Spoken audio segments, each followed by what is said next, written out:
turn this music down just a little bit. I thought I got it down lower than it was. Nasty Redacted, Baphomet, Da Horumba, Prancing Goldfish, My Cena, Marker 84, Aska, Uncle Gumble, Polymath, Ras7, JessicaMetal, Fifilla, Spaghetti, Cookie, Evie the Purple, Louie Boy, Little Morphine, Annie, Bromine, Lucid, Cotton D-Pad, Dank, Catlord, The Posadas John, Nerodia. Did I already read Miss Senna? My Senna, in case I didn't. Hippie Punk. From the YouTube chat, we have Olive, Tori Cassiatori, Lucid Burgundy, Leaf. I don't know how to pronounce your name, but Little Mushroom Avatar. Ron's KFC, Sunny Joe. Ryoma. And Hippie Punk again. Aardvark, Harmsy, Bromine Lucid. And many, many more who have yet to chat. My God. Oh my God, I forgot to turn my fan off. That's why my hair is getting in my face. Well, that's probably gonna improve the quality of the sound. All right, let's wind this music down just a little tiny bit. SMG Hottie, Lilac, Doomer Mama, I'm not Doomer. Phoebe G, Lorient, another bored person. Welcome, welcome, Kinoko, it means mushroom. That's really cute. You don't leave your fan on for 24 hours a day. I would if I could, but if I leave my fan on in here, although it makes me feel a lot nicer, it blows my hair into my face and it fucks up my audio, which makes my audio sound terrible. You guys like the outfit? Thank you. I figured I would put the, I would reskin back to the comeback dress for the Signal Night. For those of you who are here but don't know yet, tonight is going to be a community night, community call-in Signal Night. Signal Nights are nights where we connect with various parts of our community, whether it is directly to viewers like tonight, where any viewer can register using the command !sign up. All done. I had fun do it. I had to do it. Thank you, fun. Where you can just type !sign up. It should work. I changed the command earlier, so why isn't it working? Oh no! Why isn't the chatbot working? Oh, that is so, oh man, how do I, God damn it. Of course, it wouldn't be a Demon Mama stream if something that unexpected didn't break randomly. I have no idea why the bot isn't working. Hold on a minute, let me see what's going on. Let me see what's going on with the bot. Oh, it's sign up form, not sign up. Oh, why did we do it like that? Let me change it. I'm gonna change it. We're changing it to sign up. !sign up, okay? It's now !sign up, which is much easier and much easier to remember. !sign up. So if you want to get on and talk with me, that's right, talk with the one and only me, tonight, you just need to come into chat and type !sign up. That's site chat only. We do not have control over our bot in YouTube. The YouTube has continually broken our chat bots. We're trying to fix that, but just come on over to the website. Aardvark, holy shit, Demon Mom is streaming while I'm not at work for once. I can finally join the Imps. Take my money. Thank you, Aardvark. Deeply, deeply appreciate that. And of course, if you are here, please press like. Give me all of your likes. We need as many likes as possible. It's a Sunday night. It's a busy Sunday night. So we need as many likes as possible so we can get as many people in here as possible. I'm going to be taking a lot of calls tonight. Not as many as we've done in the past, but that's okay because the last time we did a community call-in, it went on for 3 days and that was way, way, way too long and I was exhausted by the end of it. But still, we'll be taking lots of call-ins tonight, so plenty of people will be getting their opportunities to come in and say hello. Yeah, we went for 3 days. The community call-ins have always been, very, very, very popular. We went really far the last time. It was a bit wild. We'll be choosing the first 3 callers in the next 20 to 30 minutes. So keep an eye on Discord if you signed up. Basically, the way that it works is you fill out the sign up form, and then we will ping you in Discord when it's your turn. This system works way better than any system we've done in the past. If you're confused about anything, there is a caller guide that you can get in chat. You can just do exclamation, I think it's exclamation callers guide. Why did we do it callers guide? Whatever, callers guide. So go ahead and click exclamation callers guide if you want to learn how it works, but it's fairly simple. You sign up using the sign up form. If you get in during the sign up window, then you will be pinged when it's your turn. We'll bring you into chat, and then you get to chat. It's fairly straightforward. We've had a lot of practice on these. I've done a lot of call-in streams over the last over 3 years of streaming that I've done, which is kind of wild to think about. Oh, it's fine. It's fine, Alora. Don't worry about it. We'll probably maybe in the future we'll change it to caller guide. But yeah, Keffel's cameo. I was hanging out over at Keffel's stream earlier. Keffels was talking about some deranged nonsense from some weird Twitter OnlyFans person who got accused of sexual crimes very credibly and then decided to have a public meltdown. Ron's KFC says, I wish I could call in, but I'm on the phone at work, so take my money and backhand an imp. Whoosh, I will backhand all the imps. Thank you very, very much for your incredible generosity, Ron's KFC, with the $50 super chat. Oh my God, thank you so much. No, Alora's amazing. Alora, by the way, is the sort of mastermind behind the organizational side of our call-in night. So it works well thanks to Alora. They're amazing. Posadas John says, are you familiar with her or do you not want to mention her name? I just don't care. I am keeping, I don't care. She's been obliterated, so yeah. Anyway, yeah. Sorry, I'm jumping between topics, but that's how it goes. What was I gonna say? Oh yeah, I'm gonna be warming up my voice here for, what time is it right now? It's for about 50 minutes. I'm going to be warming up my voice, reacting to things, I guess. Looks like we got some memes to react to. Maybe we'll do a couple of these little memes here. That sounds fun. Hello, says Cherry. I challenge you to a boxing match. Agreed. Let's do it. Let's do it. I think, I have a feeling I might win. I don't know why I'm basing that on that, on what I'm basing that on. I have no idea. Maybe it could be that you're like 2.5 feet shorter than me. Maybe it could be that you're like probably 200 pounds lighter than me. I don't know, it could be one of those things. Maybe. I'll use a steel chair or poison mist. It's true, I would use poison mist. Listen, in a fight, when it comes down to a fight, it's survivor takes all. She might be faster. Wait, I'm faster? I'm not faster. I would probably be slower, but I don't think it'll matter because all I need to get in is one hit and it would be over. As in, like, it would be every bone and body broken over. You'll ref us? Based! Based! Weight division's fucking thrown out!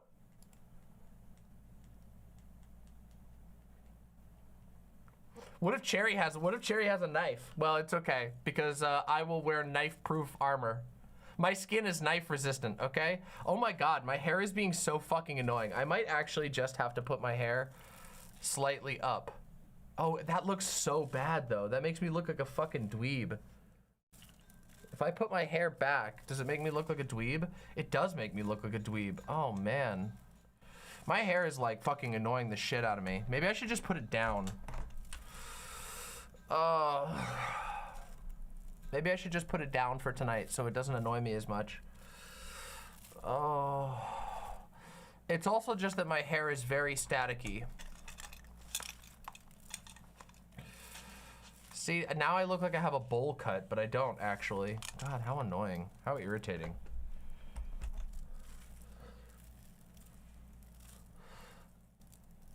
Let's see, maybe I'll do this. Maybe I'll do it like this. Hold on, let's see. It's doing hair time. Okay, if I put it on this side, then it doesn't get in my face as much, which is kind of weird, but it's because this room,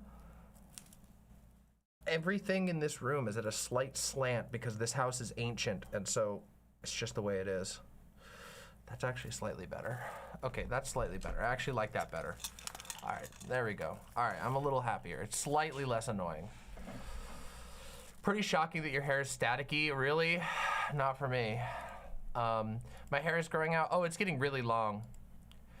Marker84 says, I rewatched your spiritual deconstruction video from some time ago. Really enjoyed it. It's crazy seeing the old studio setup. Are you still planning on making another one? Yes, I am in the process of collecting my thoughts and organizing my outline for the spiritual deconstruction video 2.0, which I'm very, very excited for, but also it's a very heavy topic and I have a lot of things I want to make sure that I'm talking about in an accurate manner. So it might be a while, but it's definitely going to happen. And also, that studio is the old, that was the noob studio. That was the, I just need to be putting something out into the world studio. And when I still had like a crappy mattress in the background, it was terrible.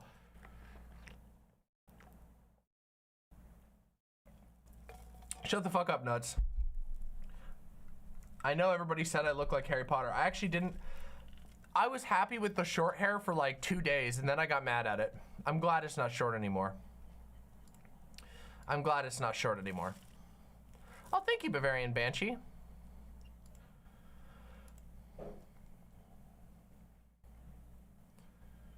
Which direction is it slanted? The room is like ever so slightly slanted that direction. Meme time? Don't you... I decide when it's meme time. Don't get ahead of yourself. I also live under I-5. So is it right or left? To the left.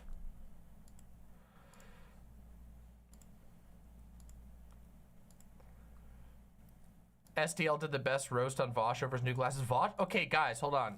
So, Vaush's new glasses look fantastic.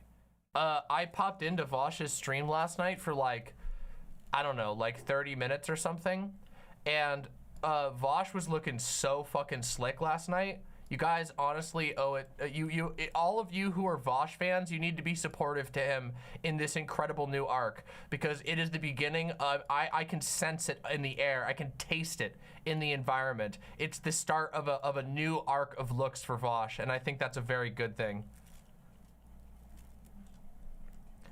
It aged him 15 years. I thought he looked younger, but like in a good way, in like a youthful, positive way. Hey, Merrick, great to see you. He's getting into fashion? Yeah, I know, I can tell. I can tell he's experimenting, and that's good. It's good when people do that. It lets them unlock their full potential. Yeah, he's looking good. He's looking fucking good.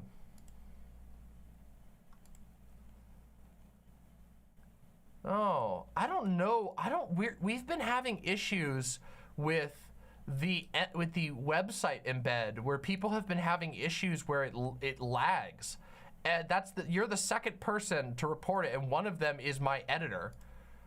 I'm gonna have to look into what's going on with the website embeds. I'm feeling like maybe YouTube made a quiet change to their API, and that we might have I might have to bring that to White Nervosa's attention.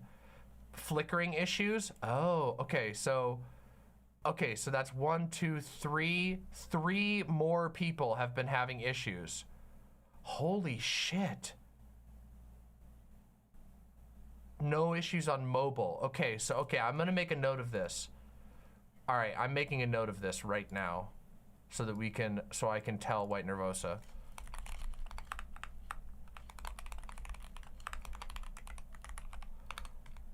YouTube embed site issues on non-mobile. People reporting lagging, stuttering, lockups. We got like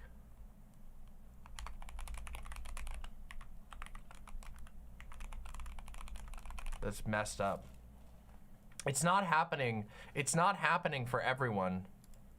I feel like YouTube probably made a change to their embed, and that's very, very, very, very frustrating. Okay, so it does. Okay, so some people are saying it might be a caching issue. Oh yeah, everybody's doing pop out chat. Damn. Just, it's the same problem over on Keffels. Okay, so people were having the issue. Okay, that's also good to know.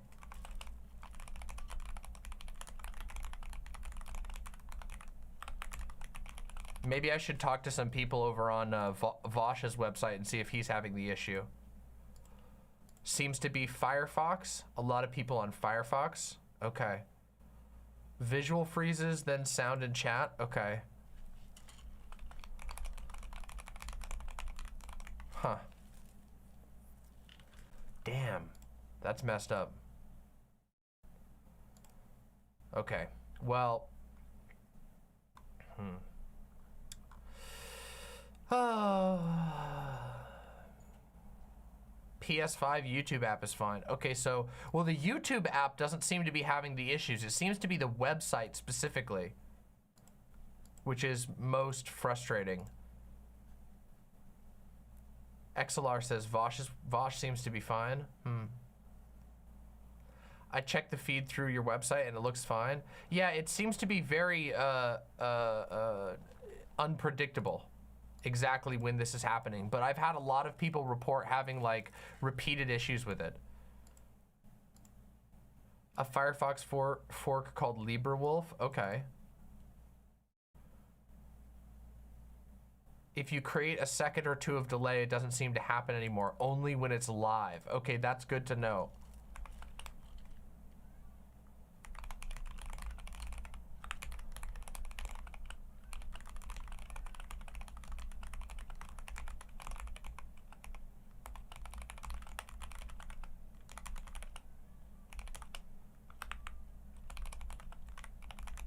Okay. Interesting. That's very interesting. PC and YouTube mobile is smooth. Huh. That's so fucking weird. Well, whatever. We're doing our best. So let's see. There are some things I wanted to talk about. First off, I beat Baldur's Gate 3. After doing my review of it, I had just the tail end of the game to complete, and I gotta say, the ending is a banger. It is a banger. In my opinion, they could have made the end a little bit harder, but I know that a lot of games put their hardest content in optional content so that people who aren't like, you know, hardcore, you know, like super min-maxing their build will be able to beat the end game. But I have to say, I very, very, very much love the game. Did you hear that game's horniness was a bug? No. No. No, no, no, no, no. No, no, no, no, no. Mother Mere Set, thank you very, very much for 29 months subscribed. Oh my God, thank you so much. So is Baldur's Gate worth it? Yes, Baldur's Gate is worth it. Abso-fucking-lutely. It is extremely, extremely good. I really, really, really, really, really, really liked it. It's D&D, just DM a harder ending, Lamau. Did I ever play the first two? No, actually, I never played Baldur's Gate 1 or 2, but I've heard really good things about them, and I'm thinking about going back and playing them now that I've played the third one. I jumped into the third one purely because I thought it looked amazing and I was craving a D&D-like experience, and boy, did I get it. It is so good. A extremely lovingly crafted game with fantastic fantastic voice acting, really, really good character writing. All of the quests are super creative and engaging. The world is fucking enormous. There's a ton of secrets to find, a ton of alternative endings for quest lines, which is really, really cool to me. And just overall extremely fun to play. Okay, yeah, I'll play the enhanced editions then. Good but dated and unforgiving. That's totally, totally fine. President Sunday says, gonna have to change your name to Dune Mama if you add any more gold to your outfit. I am only going to add more gold, and soon my room will be full of vials of spice. So perhaps Dune Mama would be a good call.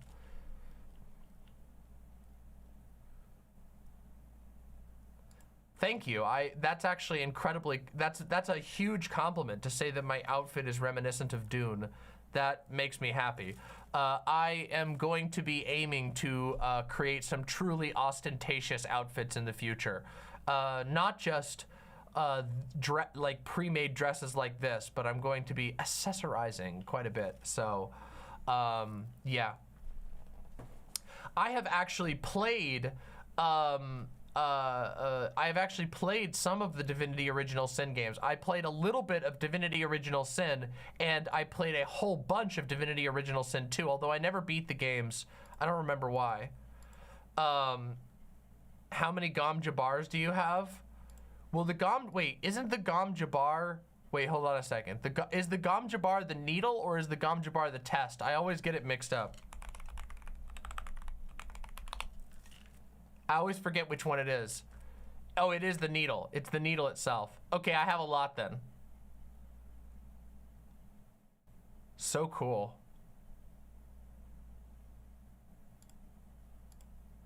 Have you played any Gene Forge? No, actually, I haven't played any Gene Forge. No, I don't think I have.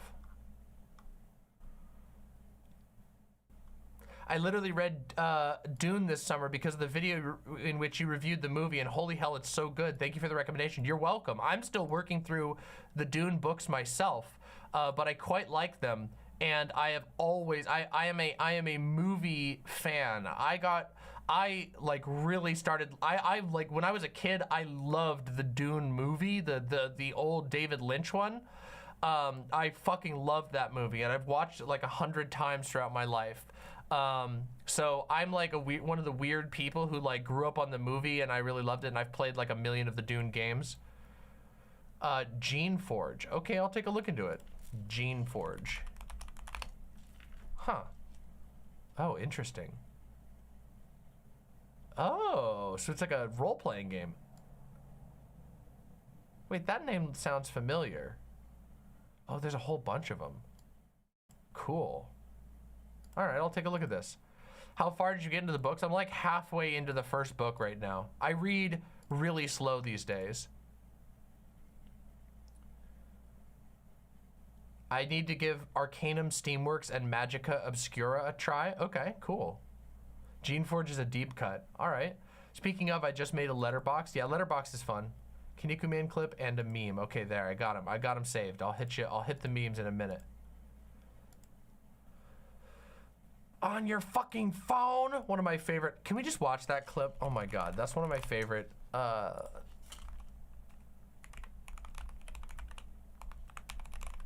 Hold on, let's see. He's got his fucking, yeah, here we go. This is the one. The movie on a telephone. Now, if you're playing the movie on a telephone, you will never in a trillion years experience the film. You'll think you have experienced it, but you'll be cheated. It's such a sadness. What is this music? That you think you've seen a film on your fucking telephone. Get real. Fucking iPhone music. It's completely unreal that you would think you've seen a film on your fucking telephone. I love it. Absolutely incredible. Absolutely incredible. That's David Lynch. David Lynch is amazing, okay? absolutely legendary person. You've cheated not only the film, but yourself, quite literally. It is true, though. I remember, so a similar experience is if you watch a movie on a flight. I watched Nope on a flight, and I was like, it was like there were like children crying, people farting and coughing, you know, announcements from the pilot kept interrupting the movie and all that shit. And so when I got back, literally the next day, I just watched it again. And the difference in experience from trying to watch the movie on a flight on this tiny little screen versus watching it at home on my giant, you know, gigantic, stupidly large television with, you know, with a sound bar and a subwoofer and all that shit. It like transformed the film from a movie where I was like, huh? To a movie where I was like, wow, this is an absolute banger. Retcon says, I watched Aliens Covenant on a flight and it was a better experience because that movie is turd. True. Fucking true. I didn't ruin it for myself because I actually really enjoyed the rewatch, and I reviewed that movie on this channel and I quite liked it. Yeah, Nope is really good. Oh yeah, I like his Fix Your Hearts or Die. That's a good one.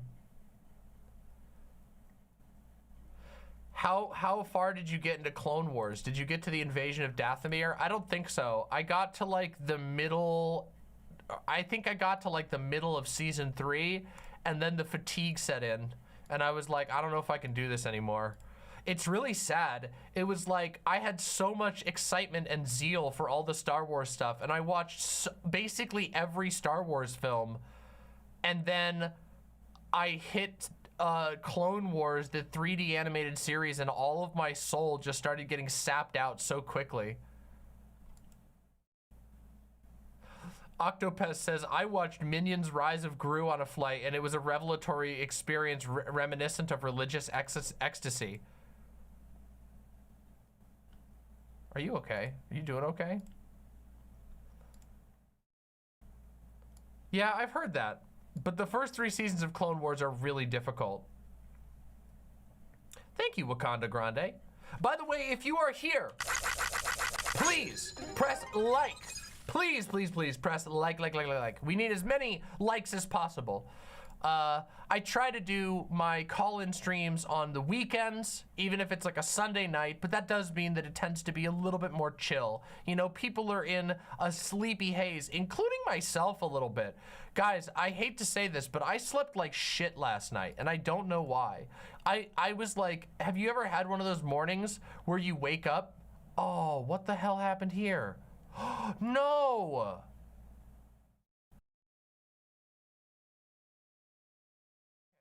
Sorry if the sound went out for a second. My apologies there. For some reason, my Elgato keeps crashing, which has me really worried. Yeah.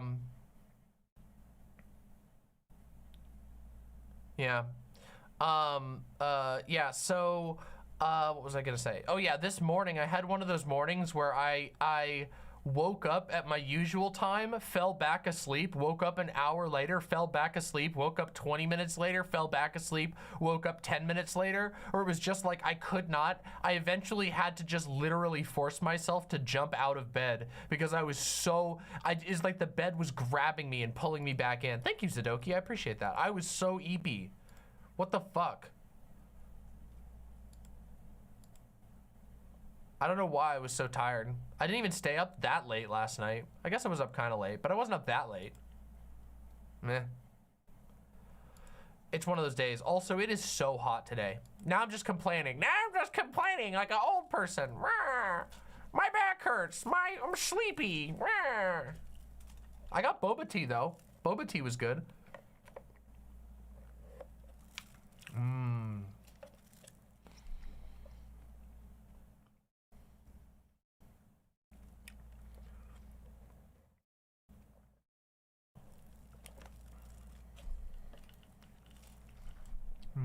Boba tea.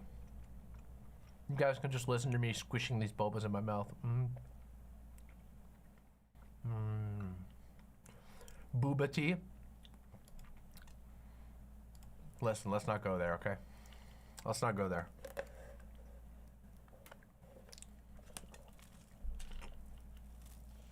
Oh my god, yeah. The best boba tea video ever. Okay, we can watch that.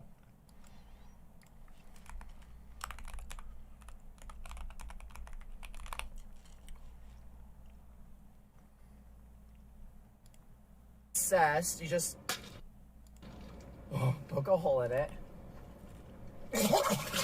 Oh my god, I choked on something!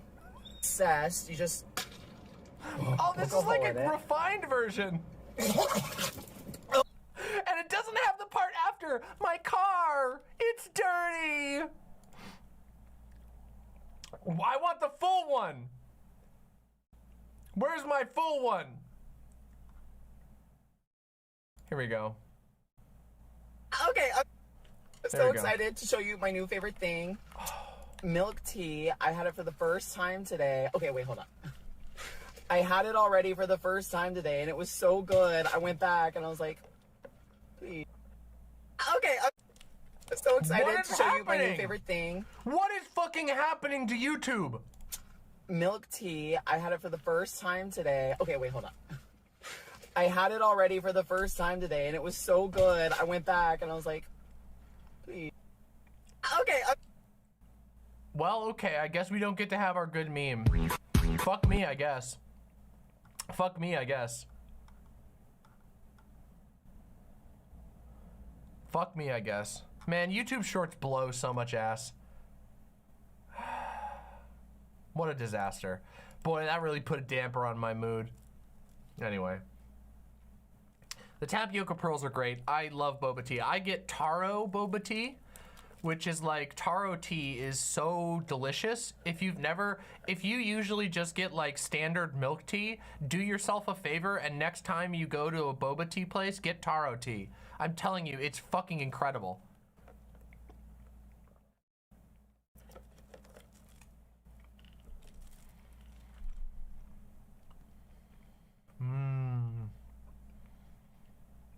If you like the short and then go to your likes, it displays in a normal video. Really? That's kind of, I didn't even know that.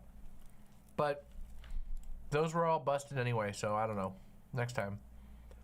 My mom said it tastes like soap. No. It tastes like cream that isn't made of milk. Taro is like the most richest and sweetest and delicious thing. It doesn't taste like soap at all. What the hell?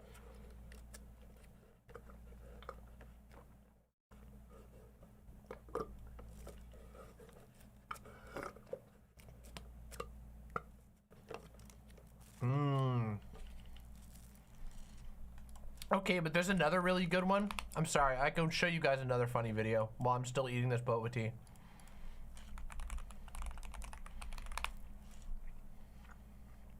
Which is this one? I'm above. Oh, here we go. Oh, yeah. Here we go. I'm a boba tea professional. I have a few left, so here we go.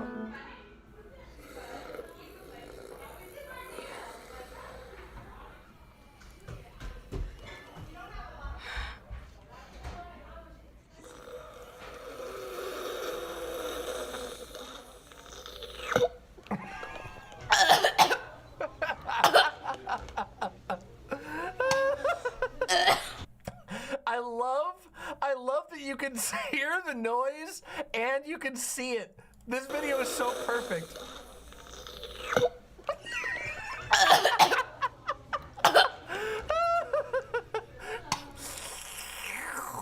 Boonk.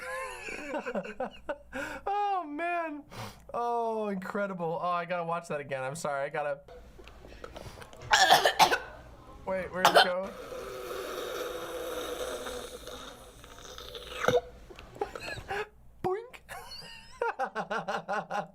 Oh god, it's too good. Boink. Oh god, it's so fucking good. So incredible. It's so good. This video, this is the other one. This is the secret one. The classic one, of course, is guy chokes on boba. Wait, is this the full version? Wait, is this the one? Okay, yes, so this is the full. Hold on, I found it. I found it. We're watching it together now. Sorry, guys. I'm doing it to you again. I know this is totally funny, but... Oh, welcome, Keffels viewers. My lovely little wigglers. Come on in. Please come in. We are watching some funny memes as a warm-up before we do our gigantic community call-in. So please, come over to my website, demonmama.com/live. Welcome, and thank you very, very much for the raid. Wait, I have to show them that one again because they just missed it. We have to show them this other boba video, don't we? Hold on, here. Let's watch it again, everybody. Everybody in chat, shush, shush. They need to understand this. Wigglers, enjoy. I'm a boba tea professional. I have a few left, so here we go.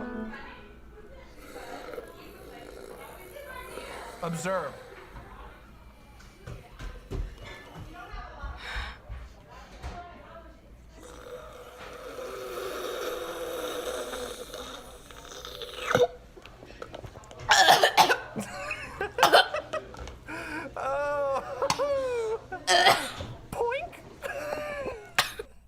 Can we get a I did this already to my chat, but I'm letting you guys enjoy the sublime wonder of how good this being captured on video is.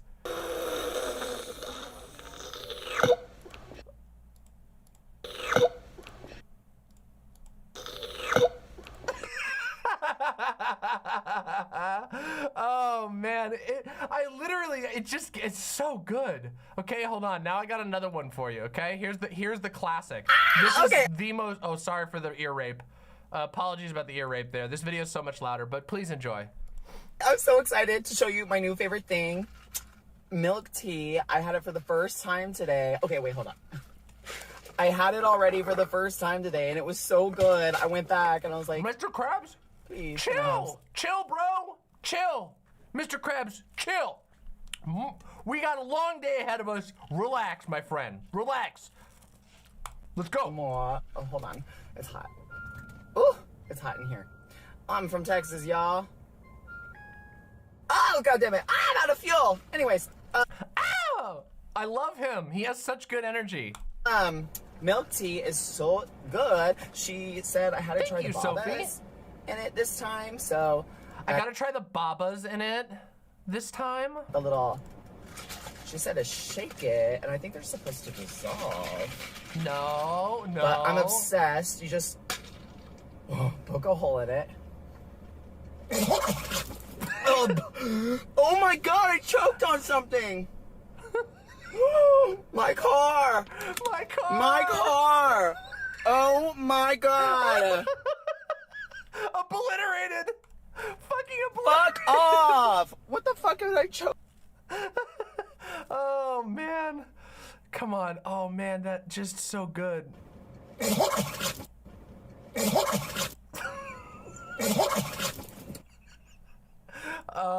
I've seen this, you guys, I've seen this video probably 500 times and it still gets me every time. The whole reason that we're even watching this is because I'm drinking boba tea.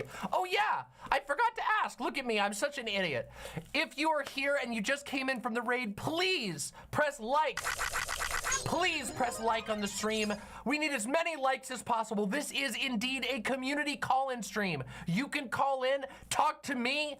I want to talk to you. Better call mama, okay? That's what tonight's all about. It's a community signal night. You can call in, you can debate me, you can ask me anything with a little asterisk that says certain things I'll tell you to fuck off if you ask me them, but pretty much anything. So yeah, like the stream, get comfy. We'll love to I'm looking forward to talking to a whole bunch of you. I'm gonna go for as long as I can, but I can't go forever, but I'm gonna go as long as I can.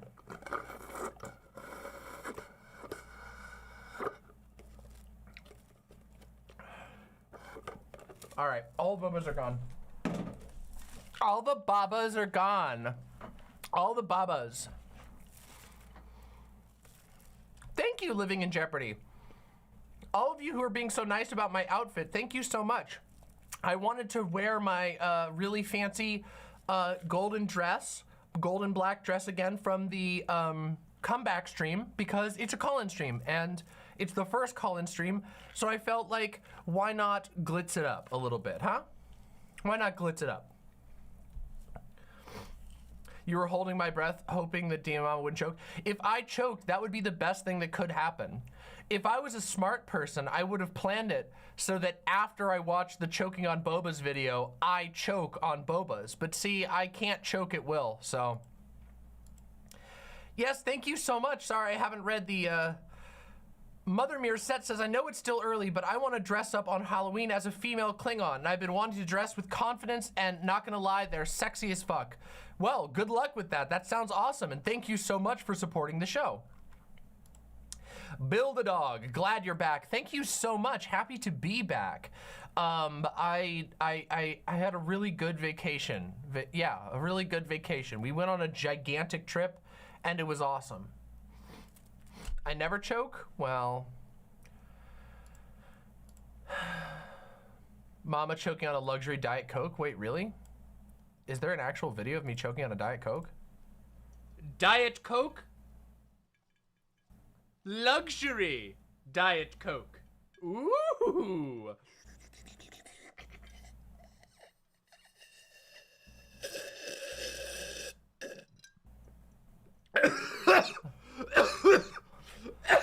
It's great, guys. It just tastes like Diet Coke that I breathed in by accident. Well,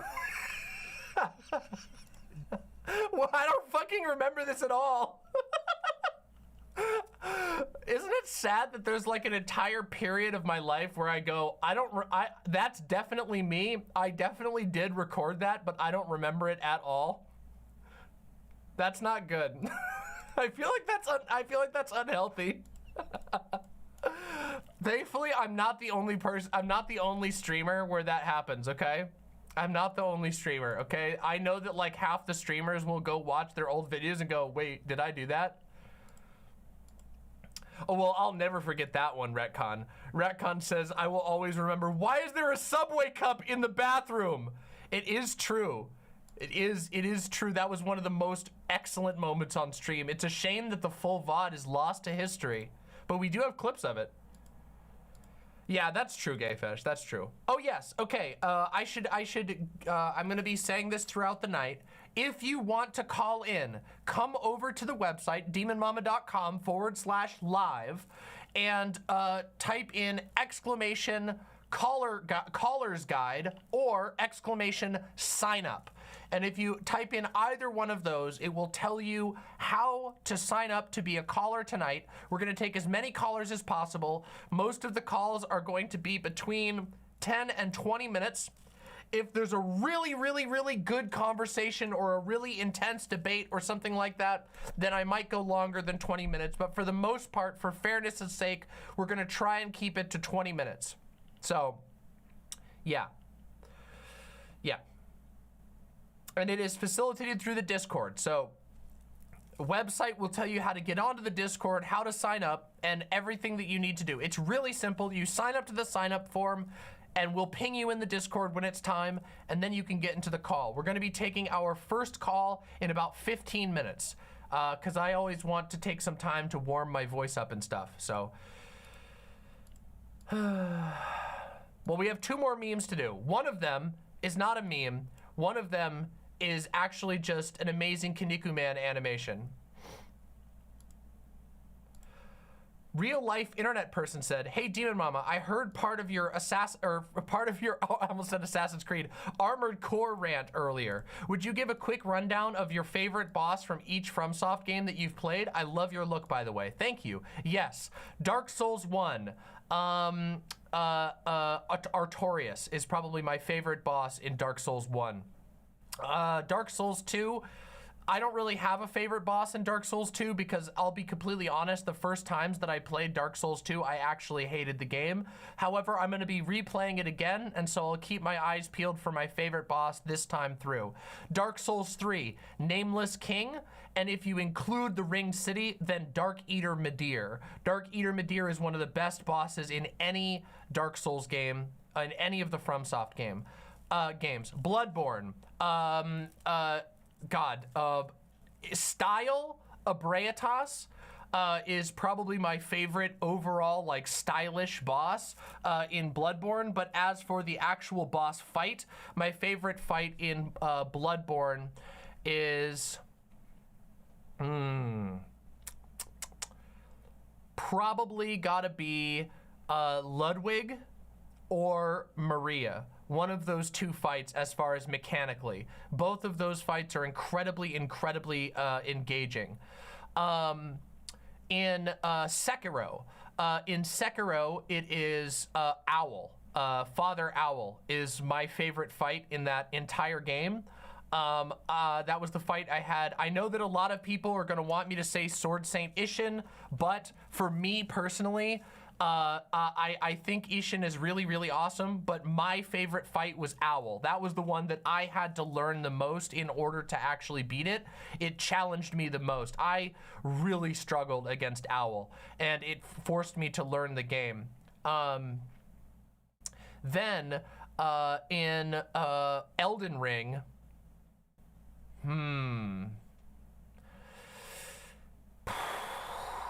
Elden Ring. Style, Astel. Astel, the Trueborn of the Void. Astel is one of the most striking fights.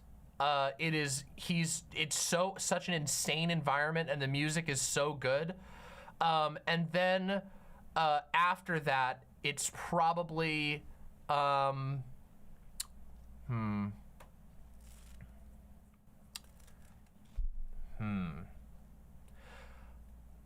Morgott, if you don't summon, what's her name? What's her fucking name? Morgott, if you don't summon the summon. Melina.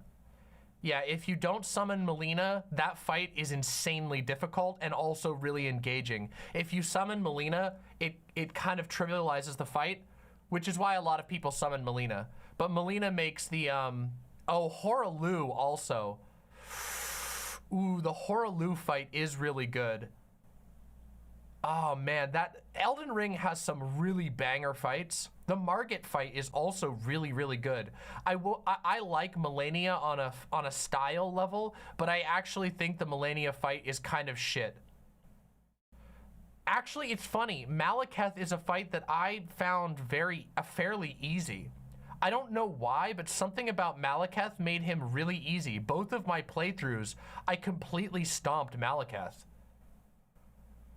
I know a lot of people struggle with Malekith, but I don't know. I guess I just read his abilities well because I rolled him in both of my playthroughs. But the Horaloo fight is really hard. I actually struggled really hard with the Horaloo fight on my second playthrough. Radahn is cool, but I think he's more of a gimmick in my opinion. Yeah, and then let's see. Yeah. Yep. Anyway, yeah. I didn't struggle that much with Malekith. There's a lot of good fights in that game. Mikolash. Oh, in Blood... No, I actually think Mikolash's fight kind of sucks, if I'm completely honest. But yeah. What was I... There was something else I was talking about before I got distracted on this. Are we going to be playing more Dark Souls tonight? If I have enough energy, we're going to wind down at the end with Dark Souls. Because I am so excited to play more Dark Souls. It's been actually torturing my mind. We'll see. I think I got all of the main ones. Oh, Demon Souls. The truth is, I've only played through like half of Demon Souls. It's the one game that I didn't actually beat, and it's because I never owned a copy of it until recently, and now my PS3 is like, I don't know. Our controllers are all bunged up, and I have to fix them before we play through Demon Souls. But we're gonna play through Demon Souls, so don't worry about that. Do you have any plans to check out Armored Core 6 on your own time? I already have been. I've been playing through Armored Core, and I've been really liking it. I just got really mad. I thought that the Baltius fight, the filter fight in Armored Core 6, I have a lot of issues with design-wise. I felt it was a really bad fight to throw at people at that point in the game. But, you know, other people disagree. I have my reasons for it. Yeah. Oh yeah, Build-A-Dog. For Sekiro, I said Owl was my favorite fight. Which I still stand by. I think Owl is one of the most intense fights in any FromSoft game. anyway, yeah.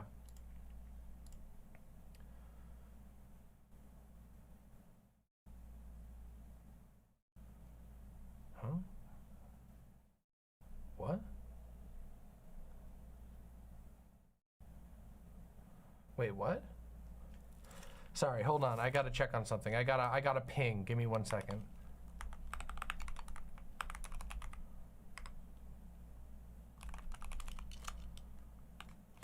The users? Wait, what? Okay, never mind. I think I got a ping. Okay.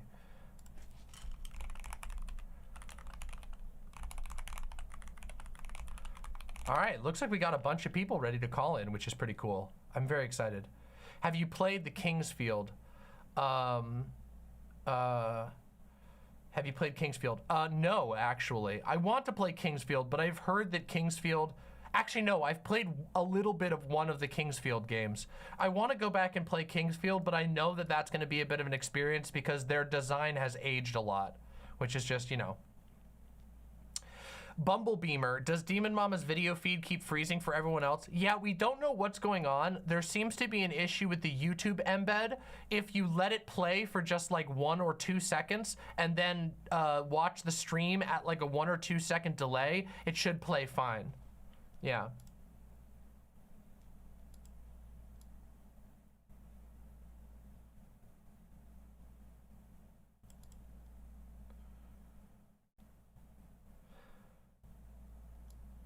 I don't know about that, Trixie Kitsune. I'd have to look into that more, but I don't know for sure.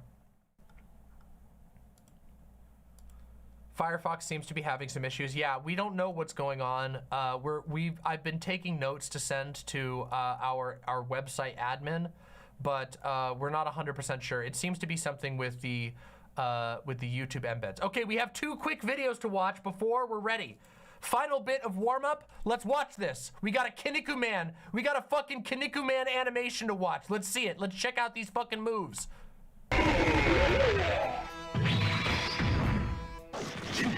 This guy appears to be the Lincoln Monument.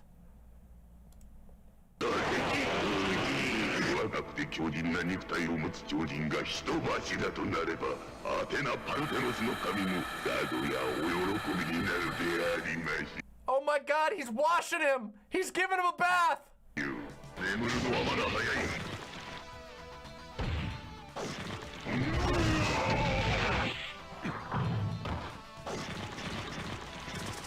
No!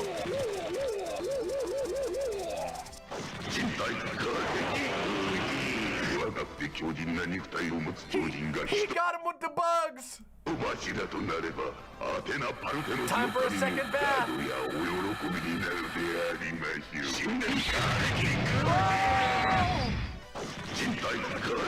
These games are so deranged. I can't believe that someone took so much effort into making the animations for a guy who's a fucking building. Insane.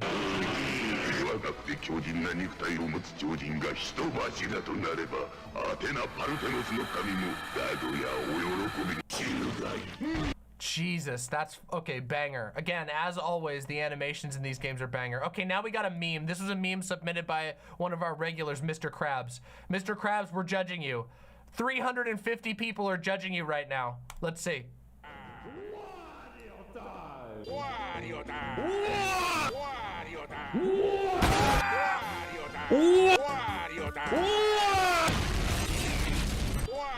This guy, this motherfucker, whoever this guy is, Brent, you got a problem, man. You're addicted. You're addicted to Wario. You're shooting up dirty street Wario. Wario time! Wario time! Wario time! Wario time! Wario time! Wario time! Why does he live? This house that they chose? Hold on a second. The house? Who? This is like a retirement home. Does the guy who made this video live next to a retirement home? Wario time! Wario time! Wario time! Wario time. Wario time. Wario time. Wario time. Wario time. Wario time. We can do this, Daisy! Yellow! Oh my god! Yeah! Do it! Don't do it! Yes! What? Wario time! Wario! Way too fucking dank. Way too fucking dank. Lefty McLefterson with the incredibly generous $20.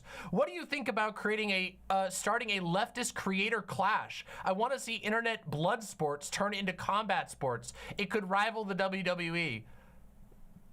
You know, maybe if people actually had to duke it out like fist to fist, it wouldn't be so cringe on the internet. I don't know. Interesting idea. I'll attend. I'll be the shoutcaster. Okay? I'll be the shoutcaster. It do be Wario time. All right, everybody. It's time. You know what time it is. It's motherfucking time to begin our call-ins. That's right. It's actually literally time to start our call-ins. So, without any further ado, I am getting into the call-ins, and I'm going to have to tinker a little bit with my sound settings. So, okay, I am OBAMNA. What? Where did the... What? Why did it do that? Did somebody set that as the... Why? OBAMNA. OBAMNA. Who did this? Who set this? Who set this as the call join sound? Who did this? It wasn't, who did this? Somebody did this. Why is it OBAMNA? Wait, who? Who on the server do I have to get? It's gonna be saying OBAMNA over and over again. We're never gonna escape it. Who did this? Who did this to my beautiful server? Where is it? I'm looking. I'm finding it. Who did the custom soundboard? What? We don't have any. So how did that happen? Is it getting hijacked from... I don't have an OBAMNA sound. Don't change it, it's perfect? But why is it doing it? Who did this? And where? I don't even see it on our Discord server. So either that or it's something that's like from VoiceMod, but it doesn't seem like it is. I didn't do that. I didn't set that up, did I? No. I didn't do that. I'm confused. I don't even have an OBAMNA installed. I'll figure it out. Probably the Discord has a new feature where you can set up a sound to play. It probably set up on the caller side, but it's not. This is from me. That was me. And I don't see where you can set that. And it's OBAMNA. Why is it OBAMNA? I'm confused. OBAMNA? The server might be haunted. The server is haunted by the ghost of Trump. It could be. Okay, well, I don't know. All right, everybody, we'll have to figure it out in the future. All right. Okay, so whoever's ready, come on in and I'll do a quick sound test with you to make sure we've got some audio levels going here.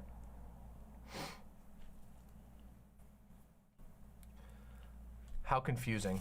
Also, if you are here, of which there are many of you, please press like over on YouTube. The likes genuinely help us grab more viewers, and we want to have as many people here for our community call-in stream, our amazing signal night. Oh, I have to pull you in? Okay. So wait, are you the first on the list? Hold on, let me just double check. In order, yes, you. Okay, bringing you in. Hello, Cherry. Hello, can you hear me? Talk again? Sound test. Oh, wow. Okay, so your audio is varying as far as like how loud it is. But okay, I think we're good now. Let me put your name up on our screen here. Cherry Bread. Or I guess we can just do Cherry. And pronouns? She, they. All right. Based pronoun selection. Clearly, they were given to you. You picked them out. They weren't just issued to you by the central pronoun issuing authority. Cherry, welcome. Welcome. It is a wonder to have you on. For those who do not know, Cherry was the longtime producer of this show and has moved on to a slightly less hot location. The heat of hell was just a little too hot. But Cherry will always have an honorable position as one of the greatest members of my team of all time. Welcome to the show, and thank you for calling in. Thank you for having me on. I'm very excited to be here. I'm a long-time listener, first-time caller. Yeah, wait, you've called in before. Yeah, like I think it's been like a year and a half since I've been on, though. It's been forever. I'm happy to be It has back. been To have forever. returned. Well, I'm happy to have you back, so. What level of seriousness should we treat this call with? Do you want me to confront you on your takes, or do you want me to debate you on a bedtime discourse like we did last time? I don't know. What take do you have a problem with of mine, Cherry? Let's see. Number 1, you are white. That's my biggest issue with you. I am Walter White. You too? Now you think that I'm Walter White as well? No, I just think you're white. But you're also Walter White, I suppose. Well, okay. But that's my only issue with you. Other than that, you're good. Oh, okay, all right. If you can fix that, you're perfect. If you can just fix that one thing, then we're completely good. How do I fix it? Do you have any recommendations? I'm trying to figure out a way to answer that without getting either of us canceled. No, JessicaMetal. JessicaMetal says shoe polish, and I think that's not the correct answer. Personally, that's just my instinct. I might be wrong. Can you confirm? That's not the right way. Okay. So we I can't just do needed that. to make sure. I wanted to make sure that I was consulting marginalized voices on whether or not shoe polish blackface was a good idea. You've been Because saying I don't trauma know. I don't know. I can't tell these things because being white, I just don't know what's good and bad, right? You've been staying out of drama lately, which makes me very happy, so I have no interest in canceling you. Don't worry. Yeah, see, you don't got anything. Yeah, nobody's got any reason to cancel me. I have stayed out of drama. I've stayed out of drama for a long time. Oddly enough, it seems like mostly people had drama with me and not the other way around. But all of the haters and losers who would want to cancel me have collapsed and fallen inwards like a moldy pumpkin. No one has managed to stand up against the might of Demon Mama. They have all fallen and crumbled before me. But it leaves me sitting at the top of Mount Olympus, slightly sad, knowing that there's no one who's my equal. I know you were gone for a month recently, but I Yeah. feel like even before that, I can't even remember the last time you were like in drama, really, or like in big drama. I mean, I like sort of dipped my toe in the drama by talking to everybody about the whole Soul Bunny situation. But other than that, there hasn't really been, like, it was last year was the last big drama, and that was like the stupidest drama that I've ever been involved in. I don't know. That was the fucking Balenciaga bullshit, where I got dogpiled to hell and back for saying, guys, I think you're being absolutely fucking insane and you sound like a flat earther when you're trying to say that because Balenciaga had like goth wear on their teddy bears and that one of their teddy bears had like a stylized black eye, that's like a secret Illuminati communication that Balenciaga is kidnapping children en masse. Remember that? Of course, I remember that. Zan was also got heavily. Oh yeah, that's true. That was Ultimate. Me and Zan were comrades in arms. We were like it was like the cover of the video game Doom, but it was two of us shooting all the demons instead of just one guy. Exactly. I've been thinking about past dramas, just reflecting on a lot of stuff, and I've been realizing as the time passes, the more ridiculous old drama like looks in retrospect. Like I was thinking about the Footgate stuff with a certain person. Footgate. That's what I'm going to refer to it as. Oh my god. I don't know if I don't know if I want to give a certain person the satisfaction of naming her, but no, you don't need to. It's okay. Everybody knows. Everybody knows. I Well, randomly. actually, apparently some people don't know about Footgate. Yeah, the Tootsie, the puppies. Everybody was so mad.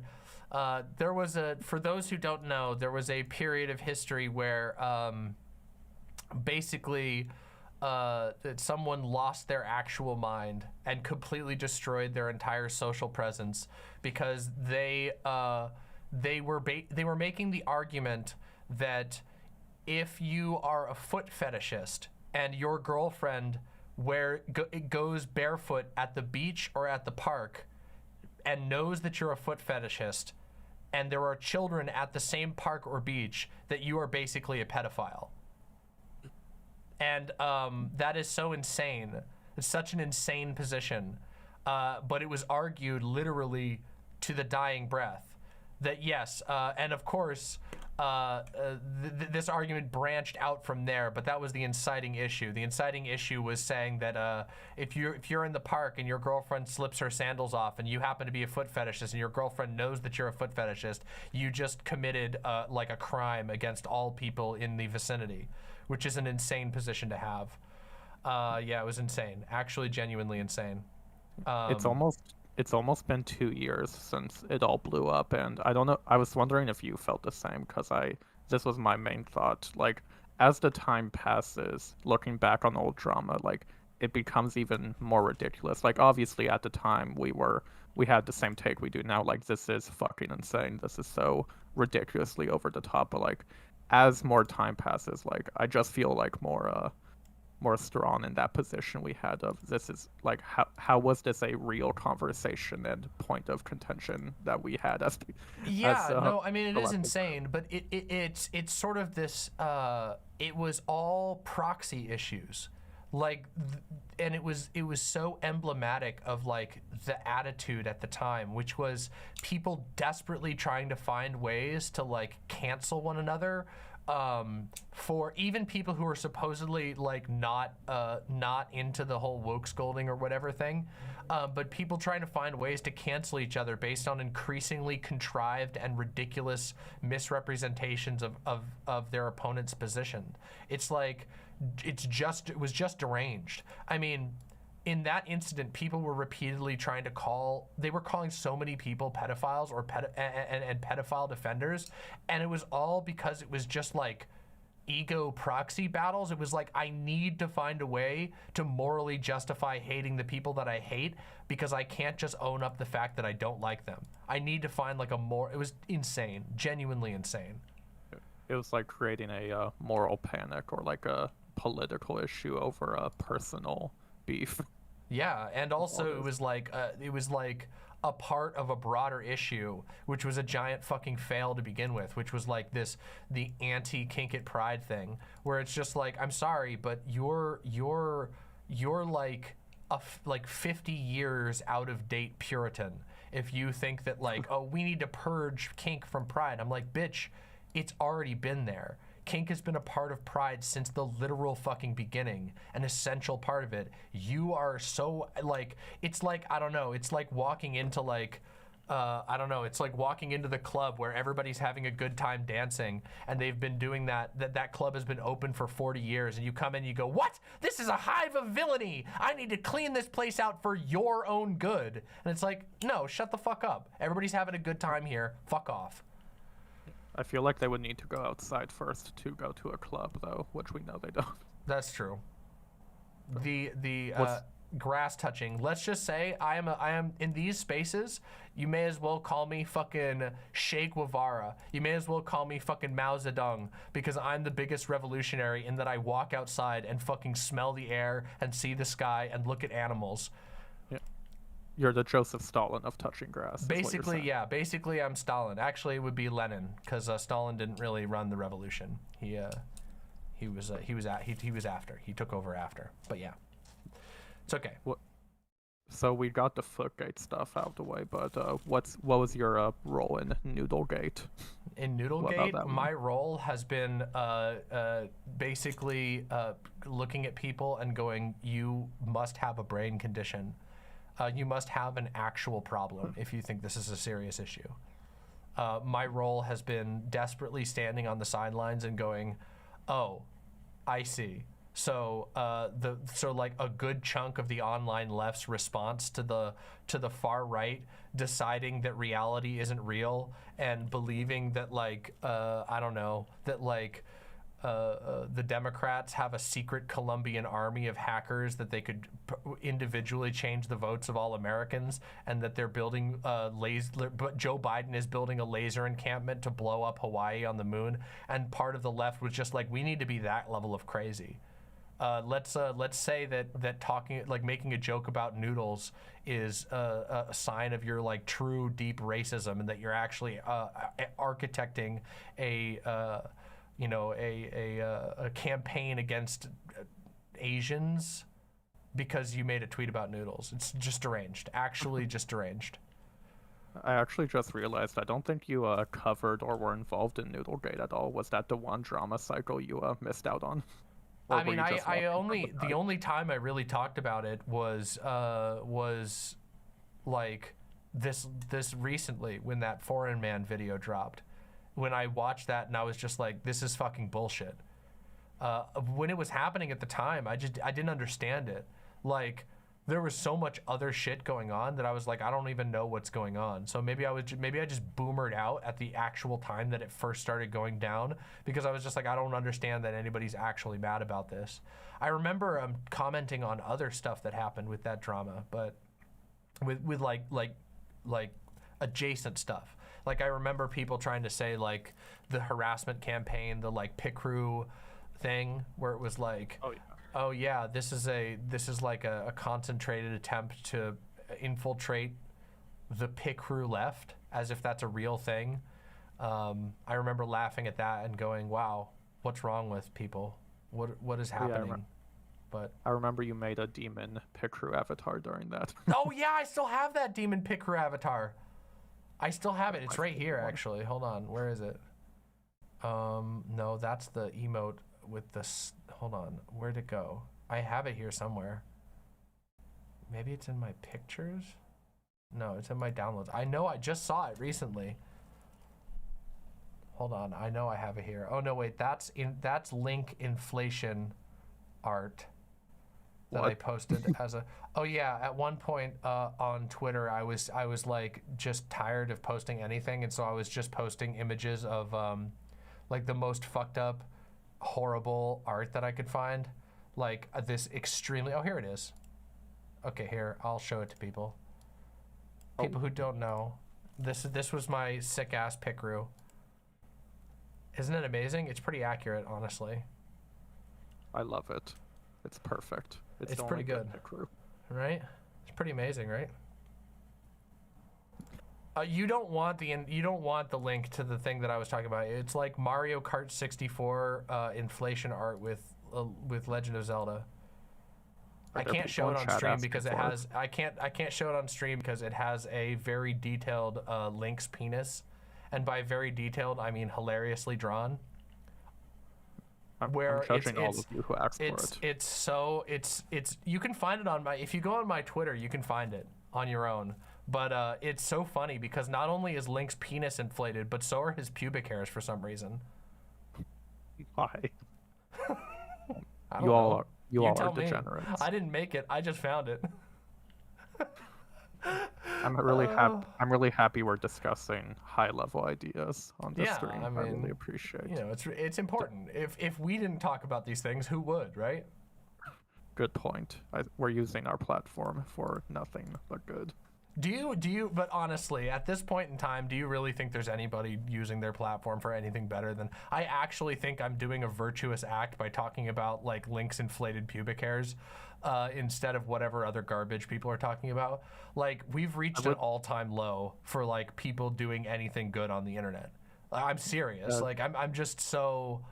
it's like I feel like the most black-pilled I've ever been on anybody taking any time to do anything seriously. It just seems like everyone's fucking around.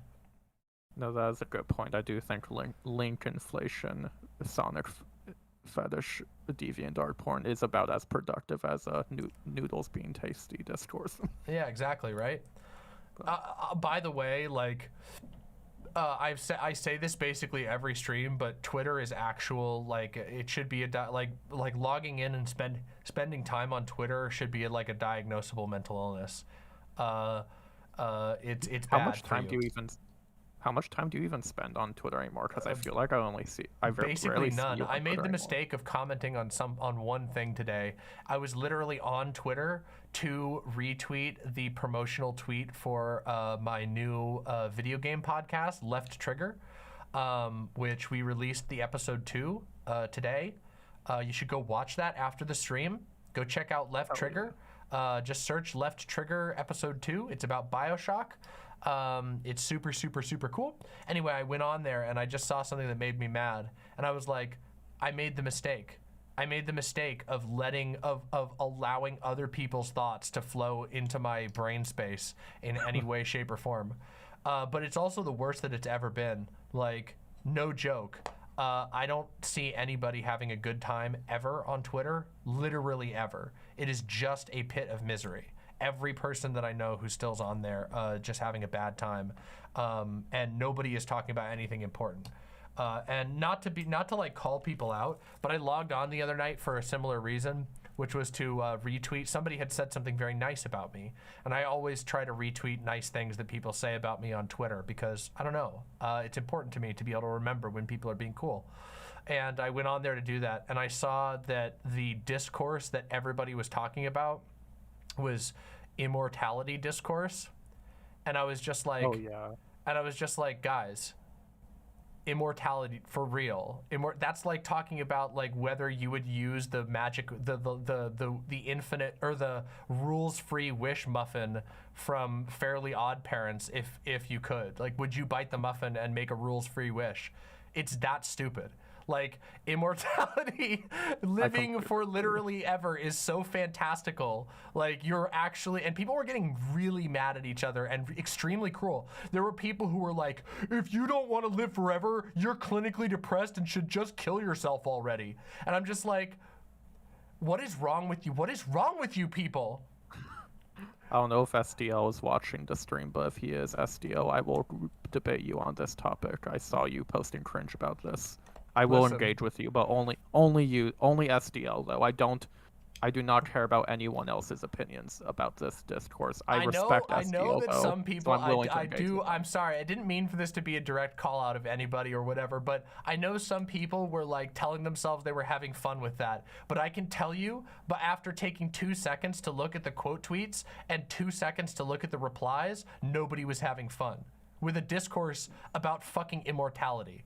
About the fucking, you may as well be arguing about enchanted wizards hats or crystal balls, like, as that fantastical and unimpactful. Again, like I said, us talking about whether or not it's realistic for Link's pubes to inflate if he gets inflated large and round by a magical, you know, Mario Kart 64 power-up that makes people inflated is just as impactful as people getting mad at each other on the internet about whether or not immortality is leftist or not. And yeah, but also we're having more fun with it, so. No, I completely agree with you, and I know we're memeing and joking and whatnot, but unironically, this is why I've also been like disengaging from a lot of pointless discourse or drama in recent time, because I feel like there are much more important things, and even the things that aren't very important are more fun than fucking immortality discourse and noodles being tasty. Like, we can talk about much more cooler or important things. Yeah, like we can talk about my favorite bosses in Dark Souls, or we can play Dark Souls, or we can talk about how awesome Baldur's Gate is. There's so much more fun stuff to do, and also more interesting stuff to do. The other day, I did a politics segment on my stream where I talked about how important it is for trans people to be as open and strong and have as much solidarity as possible, because we have the upper hand right now.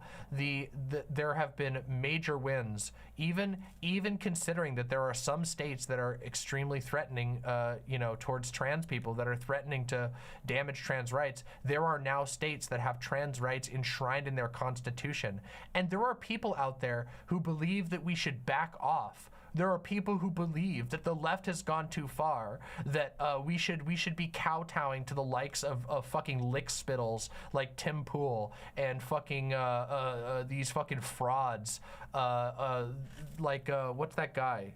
The guys who do like 5-hour reacts to the Star Wars holiday special. EFAP. What's that? EFAP. Yeah, EFAP idiots. And like we should pay attention to their opinions as a serious like barometer for political issues. It's stunning to me. And I had a great time talking about that, reminding trans people how strong they are and how much better we're doing and how strong our community has grown and how good it can be if we stand together. And that we should be proud. We should uphold one another. We should push we should push our ability to take care of ourselves, to get the medicine that we need, to express ourselves how we see fit, harder than ever before. Because these fucking fragile man babies are literally having mental health episodes over they them pronouns being present in a fucking Bethesda game. So yeah. Yeah, I feel like it's been nothing but beneficial that you've like disengaged from the misery pipeline of Twitter. Yeah, me too. It's like one of the best decisions I've ever made, and I regret any time that I've come back into contact with it, which unfortunately does happen. I'm not perfect. Are you going to are we allowed to talk about real politics? I don't want to. Yeah, we can. I don't talk want to about take real up too politics. much of your time. Yeah. How would you solve the Israel-Palestine conflict? Answer in less than 1 minute. Oh yeah, what's that? Oh, in less than 1 minute. Yeah, because we are at the 1 minute mark. But let's see. How would I solve the Israel-Palestine conflict? Well, I don't have that power. But to me, it seems fairly obvious that the only answer is to stop fucking oppressing people. When you have created an open air prison where people's places of worship, their homes, are regularly raided, you have to stop that. That has to stop. And anybody resisting that is fully within their rights to do so. If there are jackbooted thugs bursting down your door and telling you you need to get out of your house because somebody has claimed their legal right to come live where you and your family is living, you have every right to resist that. You have the right to defend yourself. You have the right to organize and push back against that. So there's my solution. My solution is people should stop being fucking fascist. People should stop treating other humans like they're a pest that needs to be driven away. Those are people. Those are people who are living their lives, who have every right to live a good life as you do, and treating them with violence, oppression, disrespect, dehumanization is unacceptable. And no person should be willing to stand by while that type of behavior is unleashed on any person. Yeah. I appreciate. Don't do genocide. It's that easy. I appreciate you actually gave a real and good response. I wasn't expecting you to go so real. I appreciate that. Well, I no problem. I do think that like when it comes to issues like this, like, I don't know, I'm not a head of state, you're not a head of state. To my knowledge, we don't have Barack Obama or Benjamin Netanyahu or Joe Biden or Donald Trump hanging out in my chat. So we have to think about, I think it's important to like acknowledge what's going wrong, but also recognize that no one here is a head of state. We have to think about problems like genocide from the perspective of people who could be the victims of it. What would we do in those circumstances? And what are the moral decisions that, what moral calculations are there for the people who are the targets of such things? And I think that as much as we would stand by Jewish revolutionaries in Nazi Germany, we should stand by any revolutionaries who are fighting back against a genocidal agenda being enacted against them. I don't think. I think that you have the moral right, if you are being invaded, if you are being severely oppressed, to fight back, to push back against that, to erode the power of those who are attempting to kill you. Yeah. Exactly. I actually am curious on that because you mentioned heads of state and whatnot. Do you encourage people to vote blue, or because I haven't really actually talked to you about electoralism or anything? And this will be the last thing we can talk about because we got to move on to other callers after this. But yes, of course I do. I believe that when you are engaged in a broad political struggle, you have to make tactical and strategic calculations. Voting blue does not really cost you anything. Like, voting for Biden doesn't cost you anything, and it makes an easier play field for yourself. It's like it's like remembering to take your oh no, this is so nerdy. Okay, I was gonna say it's like remembering to pop your elixir before you go into a World of Warcraft raid.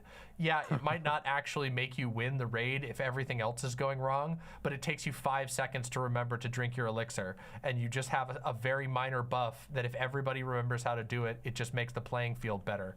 But I realize that like 90% of people listening right now won't know what the fuck I'm talking about. I don't play World of Warcraft, but I understood. Yeah, it's like it doesn't take anything. Now, what I advocate against is electoralism. A lifestyle of fixating on elections. If you are somebody who takes politics seriously, especially if you're somebody who is in a marginalized group, it does not benefit you to spend your life doing work as like a foot soldier for the Democratic Party. The Democratic Party is a massive, massive multi-million organization full of career politicians who basically want to use that institution to make a career for themselves. So I don't think that people should spend their lives fixating only on elections. I think that other types of politics are significantly more valuable and will have better returns in the long run than doing things like, oh, well, for a long time, there was like, it seemed like everybody's answer was, oh, well, go door knocking. Okay, well, there's literally, I'm not gonna say you're doing a bad thing, and there are definitely times. I mean, I advocated for door knocking in the case of it was that I'm blanking on what it was. Earlier this year, there was a super vital swing election, and I was like, yeah, I actually think canvassers would be very helpful here. I think that's totally fine, but like but like I don't believe that you should orient your politics around elections. That your entire focus should be getting lost in the time-wasting, money-raising mechanics of two gigantic parties, huge institutional parties. Your hands are more useful elsewhere. There are people in need. There are things to be fought for outside of the electoral system. But it costs most people nothing to vote for a Democratic candidate. And that's especially true when the other guy is the 47-time indicted serial loser psychopath who's trying to constantly trying to convince his followers that he's either God or not God, depending on what they want, and that the Democrats are releasing mind control crabs into your ears when you're sleeping at night. Yeah, you should probably vote for Sleepy Joe in that particular situation because it will make your life a whole lot easier. And to be honest, there have been some pretty major wins under Joe Biden, which just goes to show that choosing the better playing field can yield actual impacts. I just don't think that people should spend their entire lives focusing on electoral politics. Yep. I think you're completely on the money. I'm excited to I'm going to dip out in a moment, but I am very excited for I'm excited for us to cover this upcoming election because I can tell it's certainly going to be something. I'm sure it's going to be wild. It might also just end up being the biggest wet fart that we've ever seen, but anyway, we'll see. Thank you so much for coming on, Cherry. We're gonna move on to our next caller now, but thank you so much for coming on. You're amazing, and it was a great conversation. It was fun memeing around with you. Yeah, thank you so much for having me. I hope I can appear again sooner than last time. And I hope, thank you for also making me the first one to come on. I hope the rest goes well. I'm excited to watch. I'm sure it's going to go great. Yeah. Have Thank a good you. one. Bye. All right. All right. We're ready. Amazing. Absolutely amazing. Absolutely incredible. All right. Next caller is going to be, it looks like, Self-Loathing Egomaniac. All right, I'm going to bring you in now. Hold on, let me put this up here. I forgot we actually have everybody's pronouns and stuff up here. That makes things... Self-Loathing Egomaniac. Oops. There we go. Welcome, Self-Loathing Egomaniac. Welcome to the show. Oh, wow. Oh, that just went in super loud in my headphones. Oh, I'm so sorry. I didn't mean to No, you or anything like that. No, it's all good. I just don't know how to set my levels for shit. You're good. Yeah, it's all good. I have to constantly, with Discord, I have to constantly adjust things also because Discord is so wonky with audio levels. It's one of the hardest things to deal with. Yeah, no, I have my what do you call it? The Focusrite Scarlett mixer thing set up just because I didn't want it. I wanted to have some level of professional sound, even if it's pretty just basic podcast. Well, you do sound very clear, I will say. So cool. That's great. Glad to know. Yeah, whenever on Discord, the audio levels are always like way higher than I intend, so I always have to adjust people. But in your case, your audio comes through quite clear. Anyway, welcome to the show. Thank you so much for calling in this wonderful community signal night. It's great to have you. How are you doing? Yeah, I'm good. Just having just a real quiet Sunday night. I start like a new job tomorrow, cool. Remote, which is nice because I've been doing food service for like God knows how long, and quite frankly, just like sick of it. Yeah, food service is rough.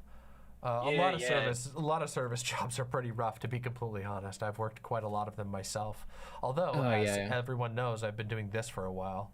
Which is very different. Being a clown is different than I don't know, having to like kowtow. I mean, I still have to in some ways I still have to kowtow to everyone's requests in certain ways, but it's kind of different. Yeah. They're like, juggle the balls, clown. And I'm like, okay, I'll juggle them. Instead of being like, where's my paperwork? Oh, you didn't have my paperwork printed fast enough for me. Like that kind of stuff, Yeah. Anyway. Yeah. It's good to finally talk to you. For those not in the know, before Joe very swiftly came in with a suitcase nuke and blew Doe's forest to hell. Goodbye, I was at mod. Yeah, goodbye DeliaCore. For better or for worse. Towards the end, mostly for worse. Let's be real. Yeah. Well, wait. For the goodbye was for the better in a lot of ways. I mean, I know. That I'm out, but. No, it was stressing me out too. It was just like towards the end, it was just hell. There wasn't anything really going on. Honestly, I have you to thank for meeting half my friends and for introducing me to Doe, because I found Doe just entirely through a raid you did. This is when you were still on Twitch, so this shows how long it goes. And you changed my life for the better, and also just indirectly caused just a heap of psychic trauma that I could probably do without now. Wait, I caused? No, indirectly I said, because I met Doe, I became a mod, and it's just like, oh god. Well, I don't want to get into it. There. I can't help you with that one, but I can help. I'm happy to have introduced you to Doe. I'm happy to have introduced everyone that in my audience to Doe. Doe is amazing, and I actually just finished while I was waiting to come on. I just finished Against the Grain by James C. Scott, which is one of the things I bought off of Doe's request. I'm going to try and work my way through 1,000 plateaus next, but I probably won't do it. I'm probably just gonna be banging my head against the wall. 1,000. Deleuze is an odd writer, but I don't know. I found Deleuze hard to get through at first, but the more that you read of him, the more his unique style starts to make sense. And there's been a ton of stuff from Deleuze that has stuck with me, even though it's mostly literally Doe reads me a lot of Deleuze, and but so much of it has ended up sticking with me. And I think that Deleuze is very interesting to read, even if his style is very odd. He definitely has a very unique style, and some people can't get into it at all. It's, he writes in a very, I don't know. It's very unique. It's not like you pick up Deleuze and it feels more like sometimes it feels more like you're reading poetry than you're reading political theory, except it's like politically loaded poetry in some ways. I don't know. It's hard to describe, but I have to say it's worth at least giving it a try, because I certainly have gained from my readings of Deleuze, even if starting and jumping into it is a little bit difficult. Oh yeah, for sure. But Doe, what do you call it? Exposing me to that really invigorated what do you call it? My interest in a lot of left and radical politics stuff. Because honestly, before I joined in the server, I was honestly just running on fumes for the longest time. I've been some semblance of a leftist since I was 20, and I'm 32 now, and it's just I eventually. Yeah. Well, but, I mean, that's definitely a good place to go if you're looking for new thoughts, because Deleuze, I think it was Foucault who said that Deleuze's Anti-Oedipus is the single guide to living an anti-fascist life. I have Discipline Punished too, which I bought because of Doe. I bought them at there was a Barnes and Noble near me going out of business, and I got them all for real cheap. I got that copy of That's awesome. Of James C. Scott's Against the Grain for $4. It was tight and it was new too. Yeah. It's sorry. I don't mean to gas up your partner so much. We will get on to the discussion. Oh, no. You're totally good. I am always willing to accept kind words about Doe. I hope Doe is doing well. Same for Fawn. I haven't talked to Fawn in so long. I miss them. Yeah, Fawn's just been kind of piling through video games and also doing a bunch of art. Fawn is pretty much always working on some little art projects, and they're really great. But Fawn's doing wonderful. So yeah, it's good to hear. That's good to hear. Yeah. Also, before we get on to what I want to discuss a bit, Beer Bash DM'd me and he told me to tell you to play Foxhole. I barely know what it is. Foxhole? I just know he's been playing it on stream a lot. Oh, a game? Okay. Yeah. It looks like mostly World War I trench warfare sort of stuff. I don't really know what it is. My ADHD really kicks in when people are playing that game. Oh, no offense if you're listening, Beer. I love you. Holy shit, this has really good reviews. What the fuck? Massive 24/7 wars are running out of soldiers.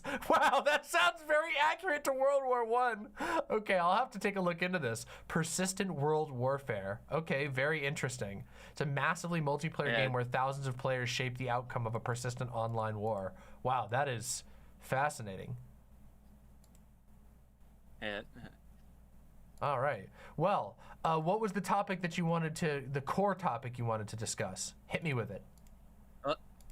I feel like you sort of discussed it a bit with Cherry or got into what's around it beforehand, but basically I sort of wanted to talk to you about what you think the purpose, if any, of that. Hold on, my dog is making noises at me. I gotta throw the toy so he'll stop making noises.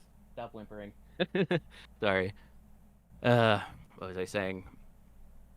If any, you think the space, I just mean online. I don't even mean necessarily media space, even though I'm also pretty black-pilled about it, and I have nothing against social media.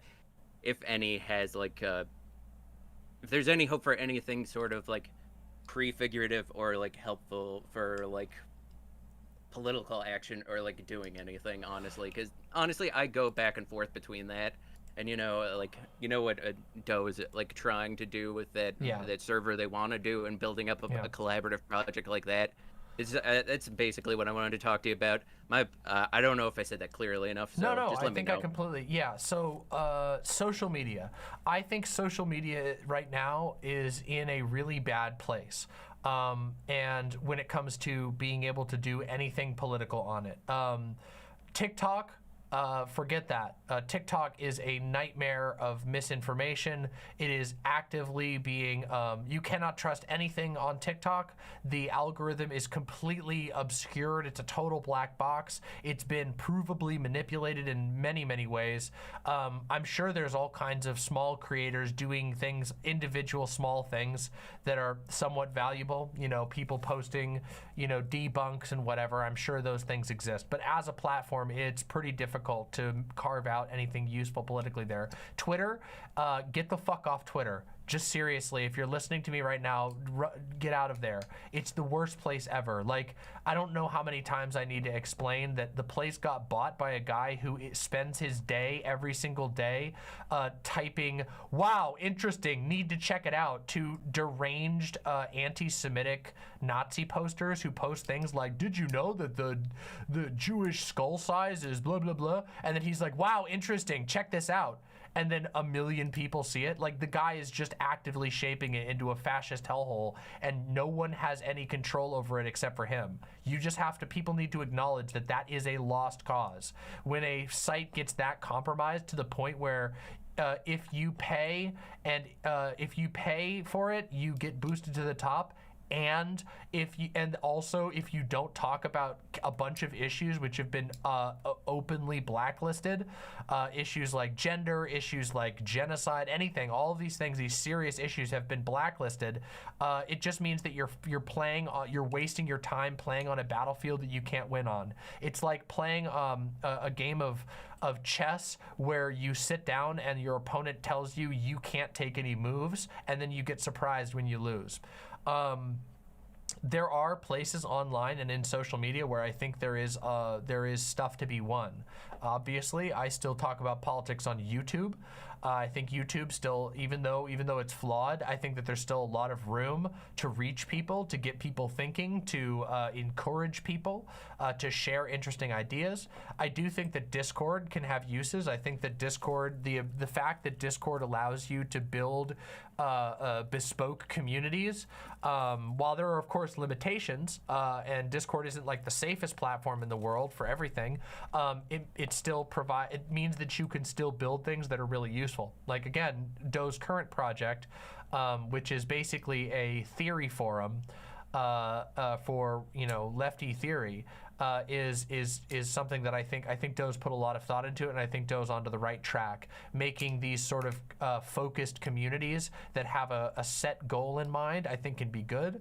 I think communities like my own, not to toot my own horn, but my own community focuses on facilitating connections between people. My goal with my Discord community is to bring a bunch of people in the same place, like a giant internet block party, and let them meet one another, and while providing a place that's explicitly safe for trans people, explicitly safe for queer people, safe for people to talk about difficult issues together in an environment where they don't have to feel in danger. And I think that it works very well for that. I think that alone, creating spaces that allow people to meaningfully connect, and I mean connect beyond the internet. You're not just going on to try and get likes out of like some compulsion to participate in an online game. You're going there to meet people, a person meeting other people that you then begin to build a relationship with and can make connections with that can lead to your life changing. I think that sort of stuff is really, really important and incredibly valuable.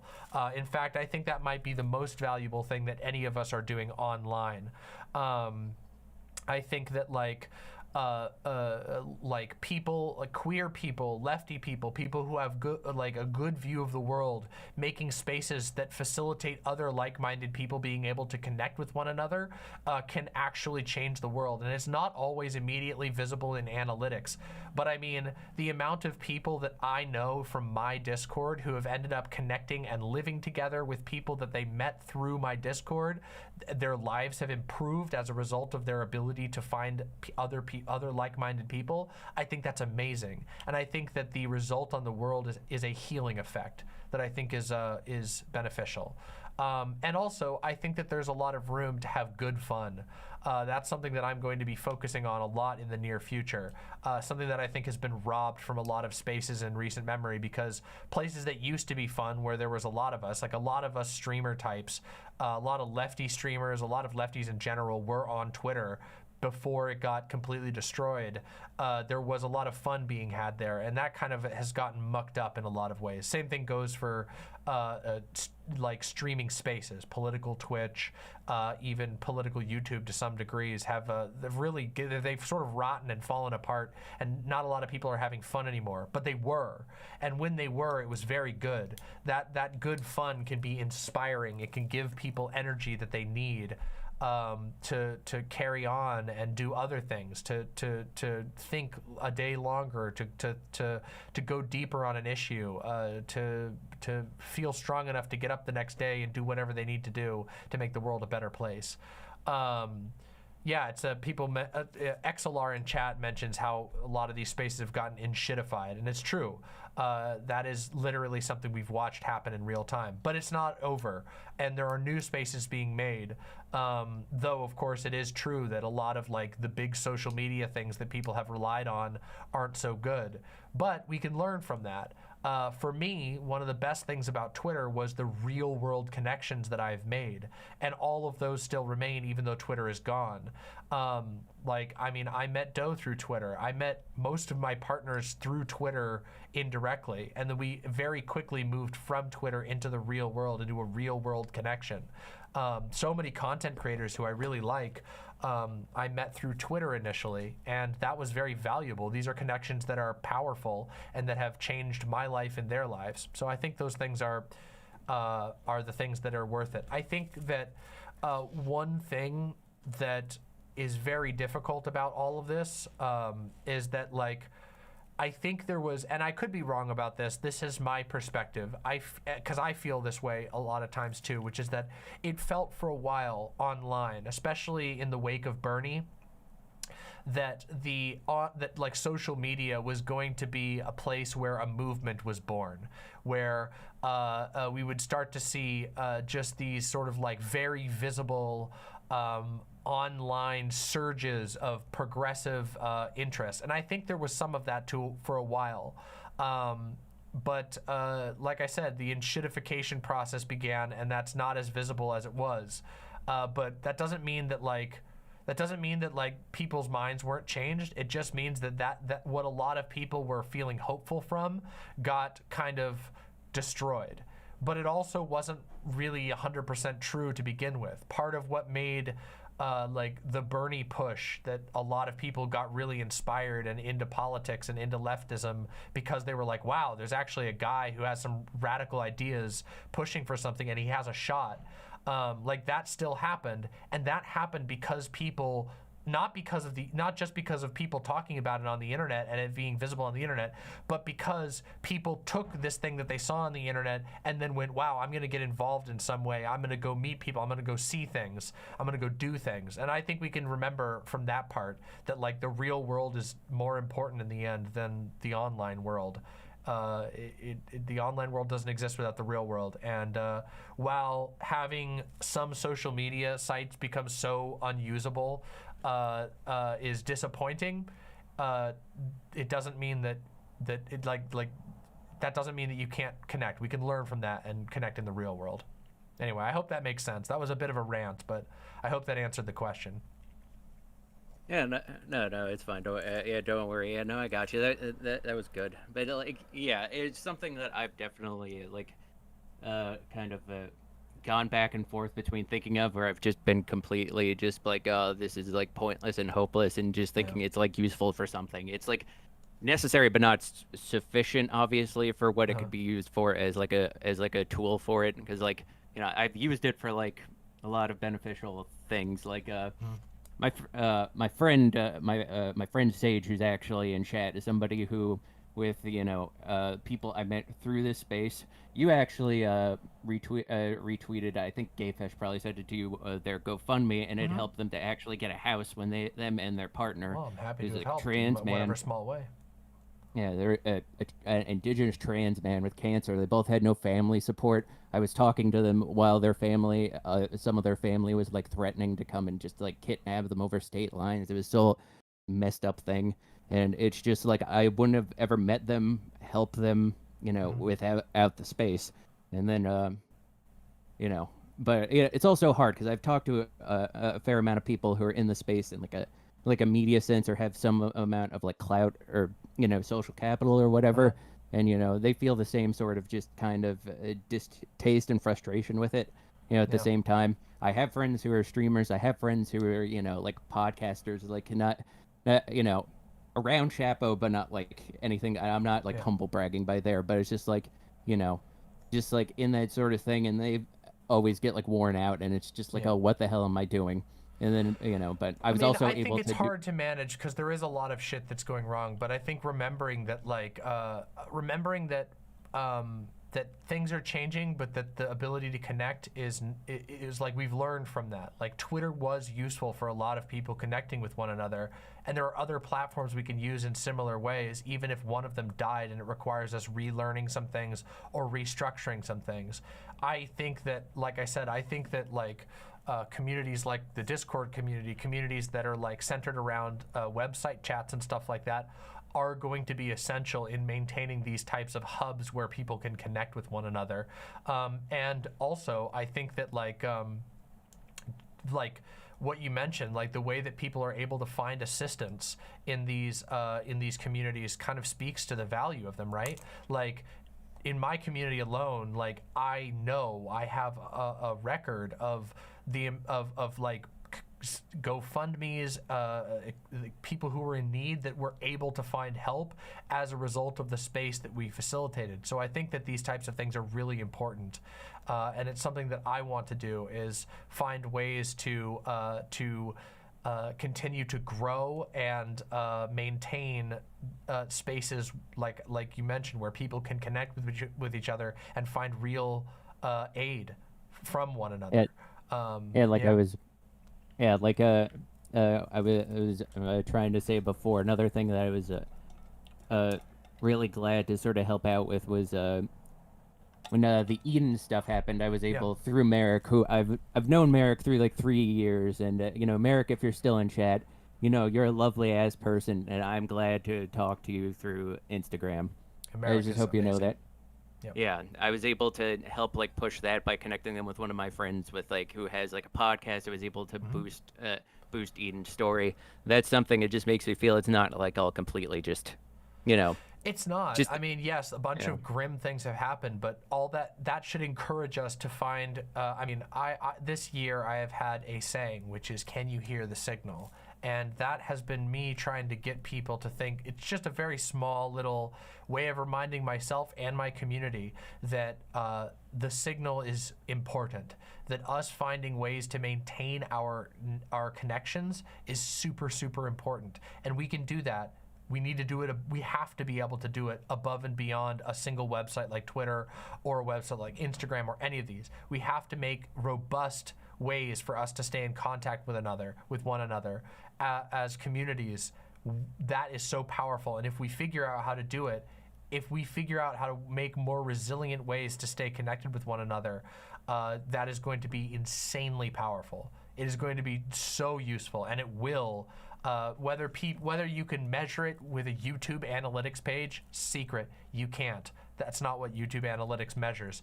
Whether you can measure it in that way or not, it's worth it, and it will have an amazing effect on the world, because for every person who survives and is able to fight another day, that just makes our community that much stronger. That just makes our side of this fight that much stronger. So.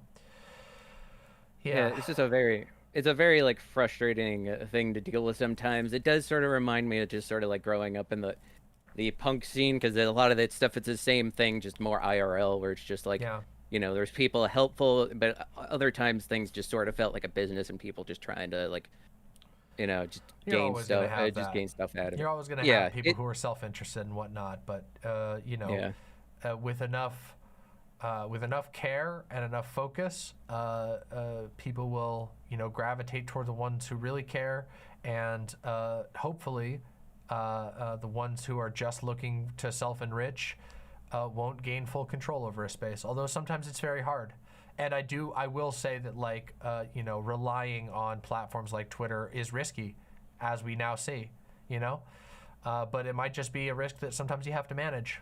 So, well, we're at the end of our time limit. I hope that I was able to answer your question. But yeah, of course. Can I do just like one thing and then just let me like ask about that? It's not going to take long, but I wanted to know. If I could boost two things, a Ko-fi link and a GoFundMe link for two separate people that are kind of in need of it. Yeah, absolutely. Go for it. Okay. You can just drop it in chat. Okay. All right. The GoFundMe link I'm going to link is for my friend Sage, who I mentioned earlier. Them and their partner that had a rough, weird year from being homeless. Then finding out they were about to have a kid, and then having a kid, and then having a job now, and they just sort of need they would need some help just getting the money together just for a car to make things a hell of a lot easier, because you need that, so I'm just gonna drop that in there. All right, so that's just a little bit of that. Wants Please to help them out, there you go. The GoFundMe link is in the chat. Yeah, they have and the other thing I want to link is a Ko-fi link for my friend Maya. Some of you may know her as Moon or Game Gang on Twitch. Is a very nice VTuber deer streamer. Somebody I also met through DeliaCore. We love our deer streamers here, folks. Base. Just base deers. Just please get them in.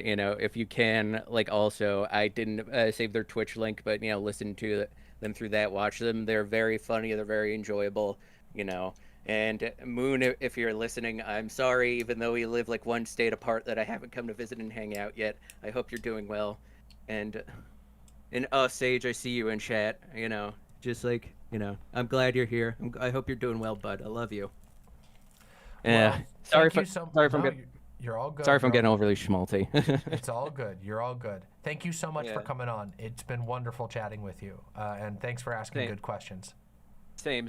I'm glad to finally have spoken to you after just through voice instead of through text. Yeah, absolutely. I hope you do well, and give the critters my love. Okay. I will absolutely do so. Thank you very much. Have a great night. Be good, everyone. Bye. Bye for now. What a wonderful conversation. That was so nice. I do think that I think that a lot of I think that the online left is in a healing phase. It's in the equivalent of just got out of surgery, and you're all out of it. It's all out of it, and everybody's trying to figure out, and all the wounds are starting to close. But as time goes on, I believe that new nexuses of social connection are going to rise. This is one of them. We are still here and we are still alive, regardless of all of the deranged chaos, regardless of all of the unhinged behavior, the antisocial behavior. This community goes strong. There are other communities. Some of them we are connected to. Vaush's community is another such community, a community that is going strong, that is still looking out for one another. And yeah. So Vaush is streaming OK Buddy Vaush. Well, you all should come over here and call in after OK Buddy Vaush then. I hope you guys have fun. Anyway, let's bring in the next caller. Next caller, please. What a great conversation.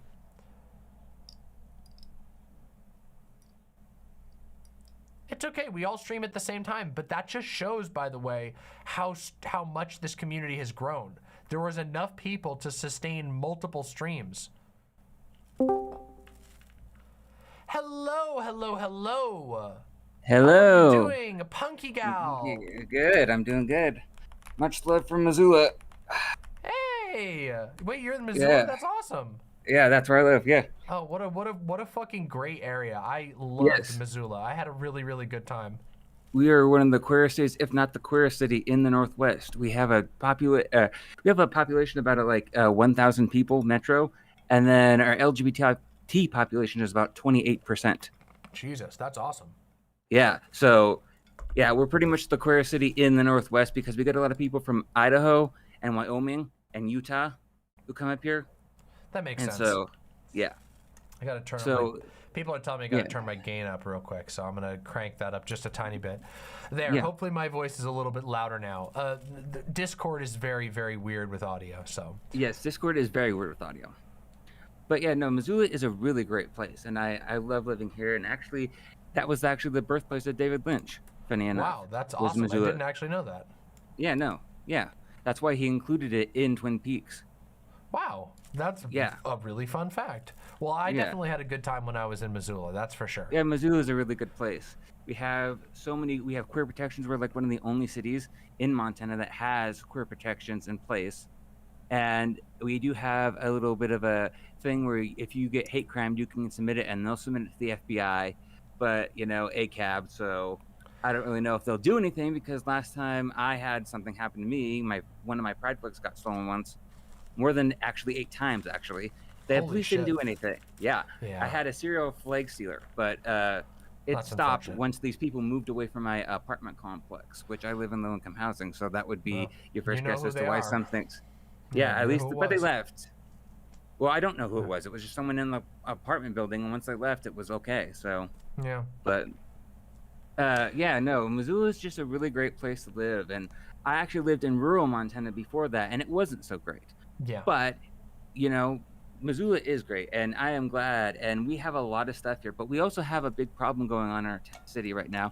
We have a homeless problem that is, and it's everywhere, but we have a homeless problem equal to, relative to size, but it would be equal to, LA and San Francisco. How bad our homeless crisis is. Yeah, but relative to size. Like a lot of America is currently struggling with this. Like the housing crisis in America is an under discussed issue, to be completely honest. Yeah.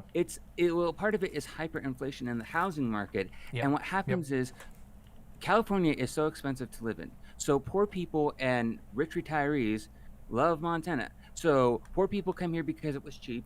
Rich retirees come here to retire because they like the scenery. So what does that do to these rural communities and small towns like Missoula that hasn't had much growth, but then experiences lots of growth? It creates a very big gap for the people who did live here and people who are coming in who are homeless who want to live here.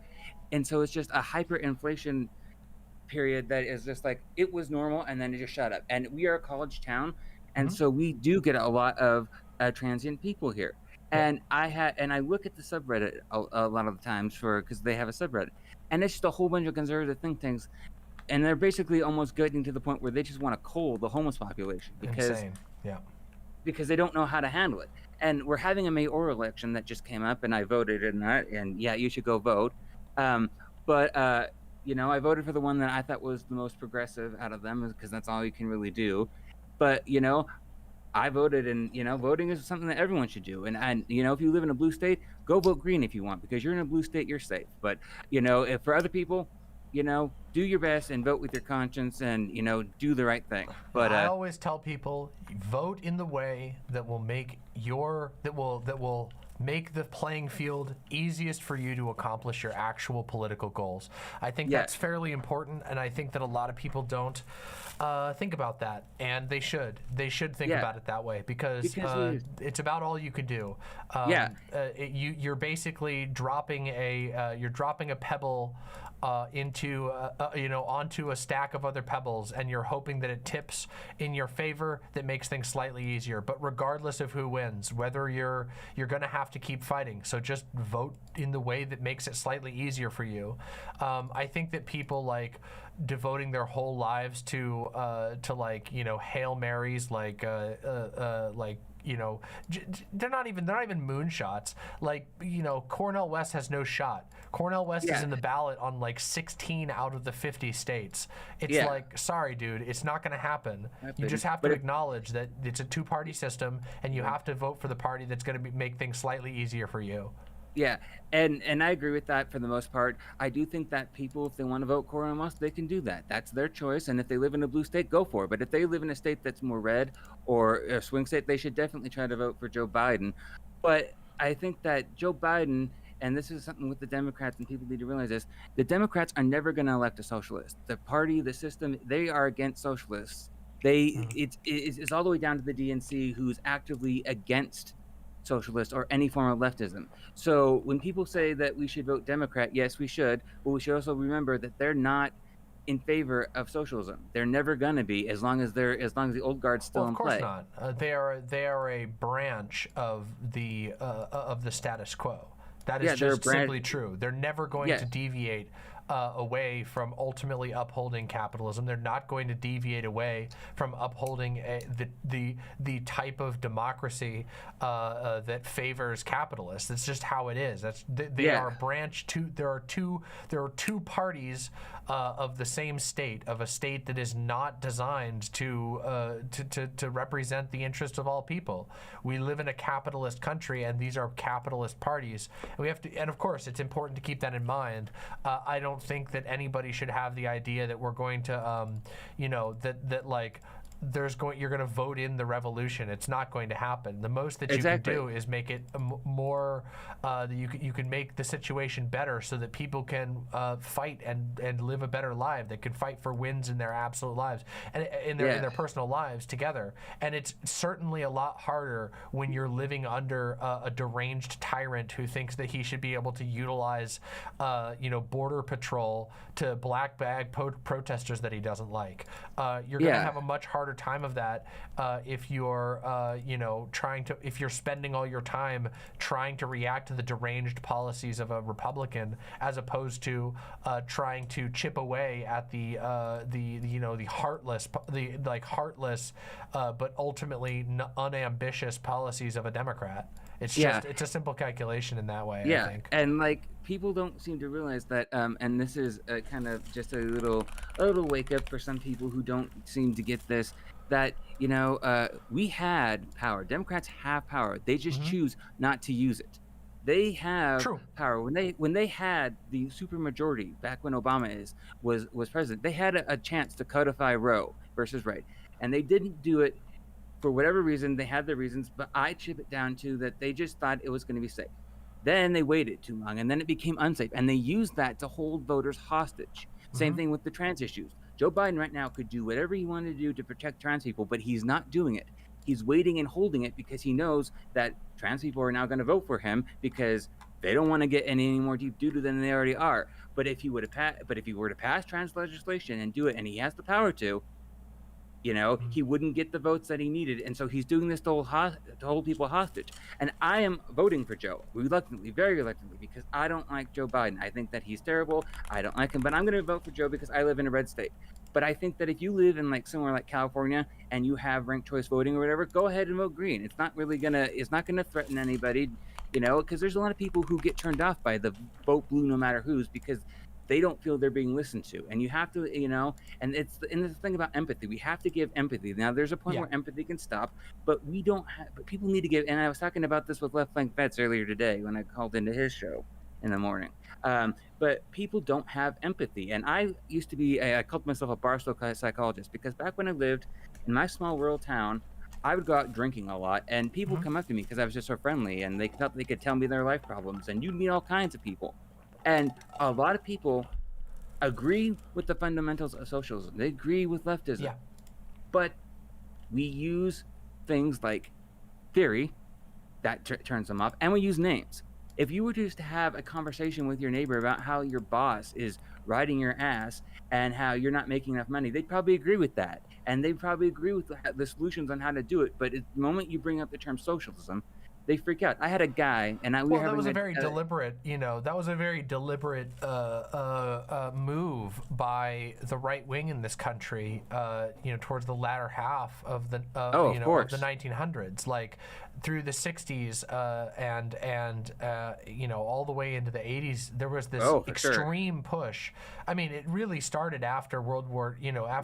Yeah, well, the Red Scare and the Lavender Scare. There was a goal to make it a word that provokes an immediate negative reaction, and, Well, and that's this a is why- reality that people have to Oh, yeah. grapple with. That you And have this to is- be willing to say, no, well, hold on a second. Like, here's what I'm Yeah. actually talking about. Here's the things that I am, the world that I'm fighting for. And I mean, you'll notice that, like, even in the way, Yeah. even in what I talk about on my stream, I tend to focus on anti-capitalism, on liberation. Explicitly over spending time like arguing for a specific brand of communism or for a specific label, because I think those things have been undermined. Yeah. But here's the other thing too, is that the reason why fascism has come back the way it has is due to the fact that it is out of people's minds. See, what happened was during the 1940s, we liberated Germany, ended the fascism there. We hung up and strung up, Mussolini, fascism was dead there. And then in the 1970s, the fascists died in Spain. And that was the end of fascism. And then everyone turned their eyes on socialism, making that the boogeyman. And they were scared of it. So boomers and a lot of Gen X people are afraid of socialism because they have been conditioned, like you said, to be afraid of that.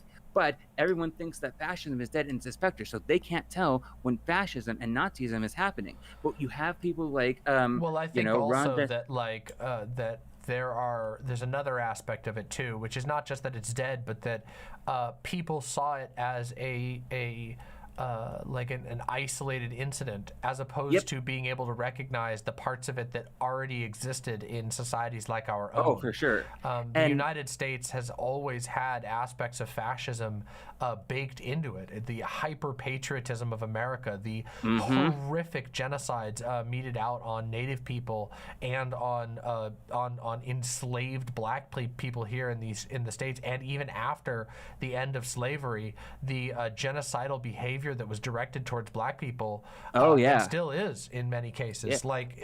Americans are oblivious to it. They never recognized it when it was happening here. And of course,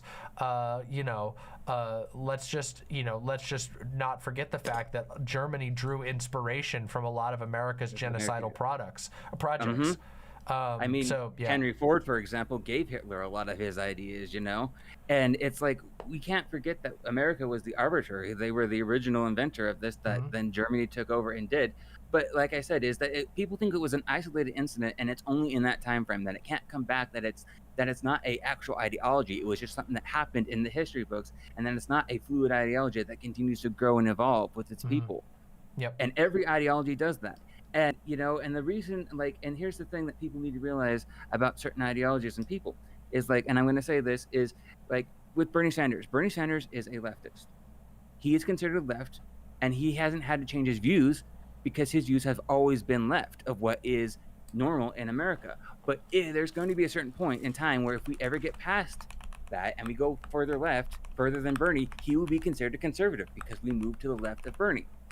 Bernie is only seen as left because of the fact that he hasn't had to change his views, and because his views are the most leftist views of politicians in America. And that's sort of people like TYT are being idiotic about, is TYT, they don't change their views. Their views at one point were semi-leftist because that was, and so they thought they were. But when they refuse to change and progress, when times change, and they haven't, they stay the same. So they are going to be more conservative now because the time has changed. Right. And the overturn window keeps moving further right because people forget our past, and they don't think that fascism, and then the myth is, fascism can never happen here, but it has, it will, and it's growing. And fascism is not going to be how it was. There are aspects of fascist society in our society now. I mean, in many, many ways, we have an insane police state.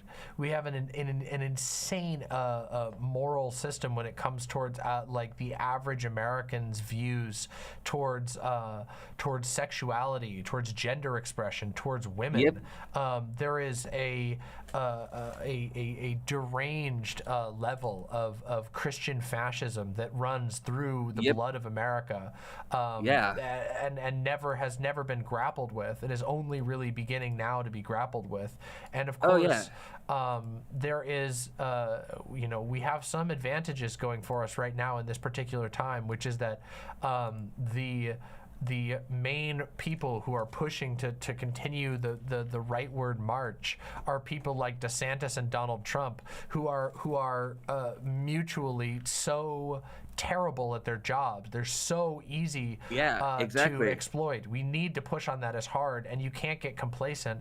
You have to remember that like them and their followers need to be pushed back against consistently. They need to be mocked. They need to be marginalized. Oh yeah, and like in Florida, for example, Florida is the Nazi showcase state now. You've seen, just recently the Nazis protesting in front of Disneyland or standing out on the bridge and everything with their flags, and the Republicans saying, "Oh, they're not with us," but they are. And the Republicans know that they are, but they can't say that they are because they don't want to risk this vote. And Democrats do this thing too, where they're all trying to get to the mythological center, but centrists aren't undecided. They know who they want. They have their views, and they're just going to pick the one who's closest to those views. So it's not anything random. And we're moving luckily away from fascism. We're trying to, but what is really scary is that as we do this, people are suggesting that some people move and get out of the country, and that is good if you can afford it. But there are people who are poor and disabled, and if you have like autism, there are places you can't move to. You can't move to New Zealand if you're autistic. Canada prevents people from becoming citizens too if you're autistic, and there are people who just are stuck where they're stuck at. And to say that people need to leave Florida, that's giving the state away to the Nazis. That will mean that they win. We have to have people in there who are ready to fight and vote and change those places, because it sadly is we can let those run away and change and get those people out of there, sure. But also, that's not helpful to fix Florida, because Florida has I think we probably have some level of agreement and disagreement on this. I do think that you can't just the just move solution is not always the answer, but I do think that if it's in the books for you, or if it's possible for you to escape a place that is swinging extremely fascist, I don't think that that's a bad idea. I agree. I will agree with that. Like there's a lot of, if it was somehow easier to escape Germany at the time, there probably could have been a lot of people who survived and who later could have gone back and rebuilt something there. Sometimes you just don't have the numbers to stop a place from swinging in a bad direction. And you have to be able to self-preserve. Exactly. You can't always I don't believe that people should martyr themselves in the name of a geographic area. For sure. I would agree with that. I do agree that we need to learn because there are a lot of people who can't leave. There are a lot of people who won't be able to. So we have to come up with ways to be able to aid those people, and for those people we need to be able to come up with ways for people to be able to resist effectively, to make it harder for these places to swing that way. Because I've seen that a lot, where people say just move, and that's where my thing was going, is those kind of people I don't like. And moving from a fascist district if you can is important to do, but people don't realize that, like I said, a lot of people can't move. I don't drive, so I'm not going to be able to move. I am where I am, and luckily I'm safe. But there are a lot of people who get stuck and they can't move, and so these people don't come up with solutions to help these people come out. And they're like, oh, we have these funds and projects. I'm like, that's great, but those are limited supply stuff, and not everyone's going to get help that way, but it's good, and it's a start. That's true. And I do think it's important that we approach with multiple tactics. That one of the benefits that we have, speaking about trans issues and how some of these places are going so genocidal against trans people, we have a small advantage of being able to see it at a faster pace. News moves faster now, which means you can help people, which means we can encourage people to seek help. We can encourage people to connect. This is part of what I was talking about with Self-Loathing Egomaniac, the importance of making these communities where people can find the help that they need, where they can talk to one another, where we know the internet allows us to see these things much faster, which means people can get to safety easier and faster. People who might not have been able to ever have any hope of escape might be able to get out and get to safety, build these where they can continue to live and they can continue to fight. Just so you know, we are coming up on the end of our time here. Did you have any last thoughts you wanted to share with us? I just want to say that we got to just keep working and doing our best that we can in what we have. If you can't leave, try to do what you can. If you can leave, go for it. Do what you need to do to survive, because these are dire times, and vote with your heart, vote with your conscience. If you're in a blue state, and if you feel it's okay to vote for Cornel West, do it. But otherwise, vote for Joe Biden. Vote for your local lefties. Find your most progressives, run for office, because that's another thing is we need a lot more young people running because there are young people running, but those people are dignified Republicans. They're already running. We need more young people on the left running for office instead of just sitting on their butts talking, and do stuff in your community too, because it's not just voting and running for office, it's building a community. I run or work with a local trans community that I made on Discord for my local trans people around Missoula, and you just got to do what you can to help out when you can, because just even the smallest little thing helps. And people are able to, there's so much that you can do if you connect with people around you. There is so much that you will be able to weather together that you wouldn't otherwise be able to. And a lot of time that's all that matters.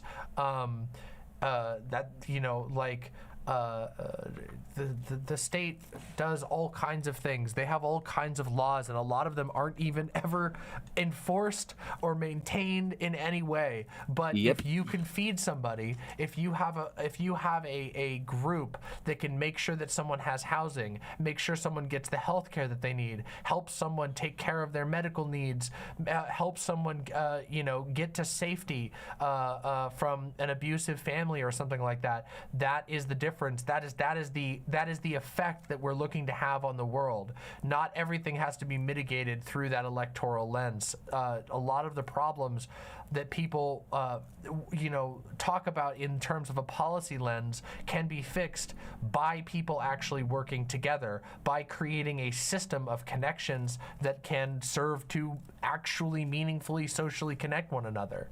Yeah, and I've seen that, and it's great, and the online left has done a lot of that, but I've seen a lot of the online left too think that the only thing you have to do is vote, and that they go in and they make these coalitions and stuff, and that's nice, but what are you going to do after it's done? What are you going to do after the votes and after electoralism? What are you going to do with these people and say, hey, you should go to your community and do this? You should be actually putting that into things too. You should be walking door to door and helping your local low-income areas and working at the food banks too, because after we do the progressive victory and everything, that's lovely, but what are you going to do in practice after that? Because it's not just voting, it's what you do in your community, and people need to realize that. And so we have these tools that we're using online, which is great, but there's still more we could do, and all of this goes back to empathy. We need to have empathy, because there's a lot of people, especially Republicans right now, who don't have an empathy because they don't care, because it's not happening to them. A lot of these older people don't care about climate change because they're on the way out and it doesn't affect them when they're the cause, and they should be fixing it so the future generations don't have to, because it's not our job to fix their mistakes. So. Well, Punky Gal, thank you so much for everything that you've shared. It's been absolutely wonderful talking with you. I really enjoyed everything we got to talk about. I really enjoyed everything you got to share. Your home city is awesome, and I quite enjoyed my time there. And I look forward to getting to speak with you again in the future. Yeah, of course. Thank you so much. Sure. Bye bye. Have a wonderful night. You too. Bye for now. Bye. All right. What a wonderful conversation. I have to say, I think that Punky Gal is really on to so much about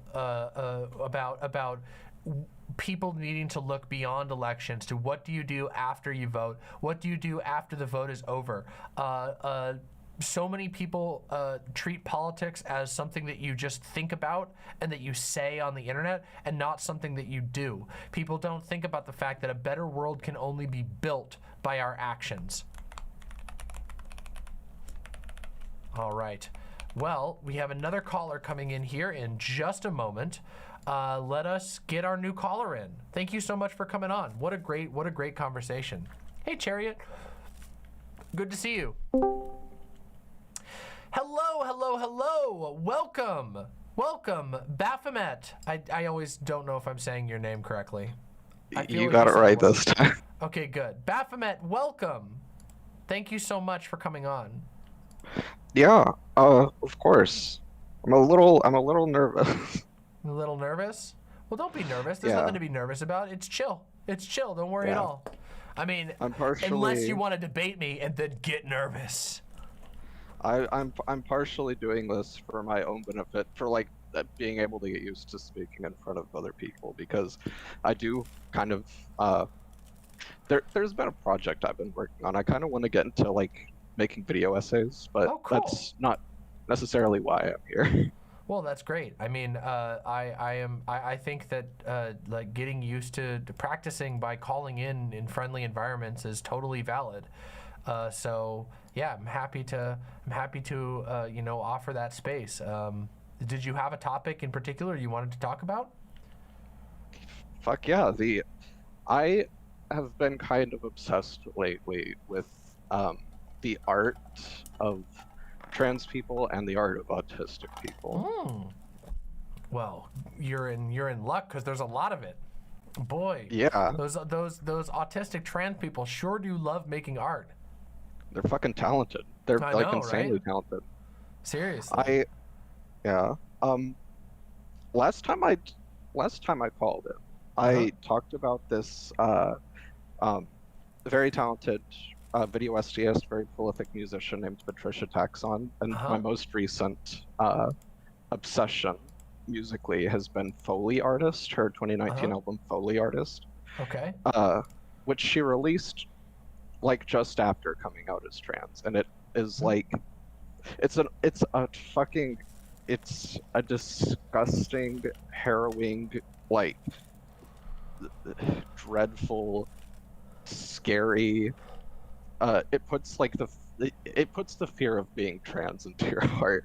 It is it's basically a body horror album. Yeah. Which is kind of a very interesting concept to put into music. Like to put into music, and music about being trans. Well, I mean, I think it kind of makes sense. I mean, the beginning of transition has been imagined in many ways, but much like actual birth, rebirth can be a bloody and terrifying and sometimes gross affair. That is just a simple truth. Beginning transition is, for most people, a rebirth. It is a reconstruction and a deconstruction. It is I think it makes sense to have a lot of those themes throughout a work about transitioning, especially beginning transition. I mean, God knows, the beginning of my transition was an exciting and then immediately derangedly painful time. Nonetheless worth it. Nonetheless very worth it. And it's funny that you should say use the words reconstruction and deconstruction, because in my opinion, the most, I don't know if it's the best track on the album, but the most gut-wrenching by far is actually called Deconstruct. And it's droning. It has this very sad, it starts out with this very sad, kind of ethereal sort of melody to it. And over this melody, the lyrics are essentially the artist questioning what would happen after she died. Yeah. And it's, maybe I'm reading a little bit too much into it, but I don't really, I honestly don't believe you can really read too much into art. But yeah, the way it's worded almost sounds like the words of somebody who's contemplating suicide. It's an extremely dark thing. Yeah, I mean, I think that's something that a lot of people on the cusp of transition deal with as well, and often early into transition, especially when you lose support from people, which happens, unfortunately, to a lot of trans people in the current day and age. It's getting better, definitely, as like on a broad level, but there's still a lot of people who have unsupportive families, unsupportive friends. I mean, I had an incredibly unsupportive family when I transitioned, and I mean, Jesus, like I had a lot of dark moments in that time, and it's like it can really mess with your head, because you're like, I'm undertaking this thing that has caused so many people to be hurtful and painful to me, you know, to be true to myself, but like, it can make you. I mean, I had a moment like I've talked about this on my stream where like after like a year and a half of beginning transition, I detransitioned because the pain and the conflict with my family was so strong that it convinced me that that I was doing something wrong, that I was in the wrong, that I had somehow missed something. And of course I hadn't, not really. But I had been pushed to the brink of, I'd been pushed into such misery, into such unhappiness and loneliness and mistreatment that it made me think, well, surely then, if all of these family members are so mad at me about transition and think that I'm doing something wrong, I must have done something. I must be miscalculating. I must be thinking about it wrong. Yeah, transition can be a really, really painful time, and yet, much like the process of being born, being a painful and shocking and terrorizing experience, leaving the warmth of a womb, transition is also the only way that you can live your life. You know, if you're a trans person, for many people at least. I guess I can't speak for all trans people. I mean, I guess some trans people don't like transition in the same way I did or whatever, but for people who go through a transition process like that, you can't live as yourself until you go through that, as hard as it may be. It shouldn't be as harsh as it is, but even in the best case scenario, it's going to be challenging. Yeah. The thing about transition is there's a lot. Every single person's transition is different, but there's a lot that we have in common. Like that trans people have in common with each other in their transition. And it makes you rethink so much about your life, because making the decision to reshape your identity on such a fundamental level, especially in a society where gender is so fundamental to expression.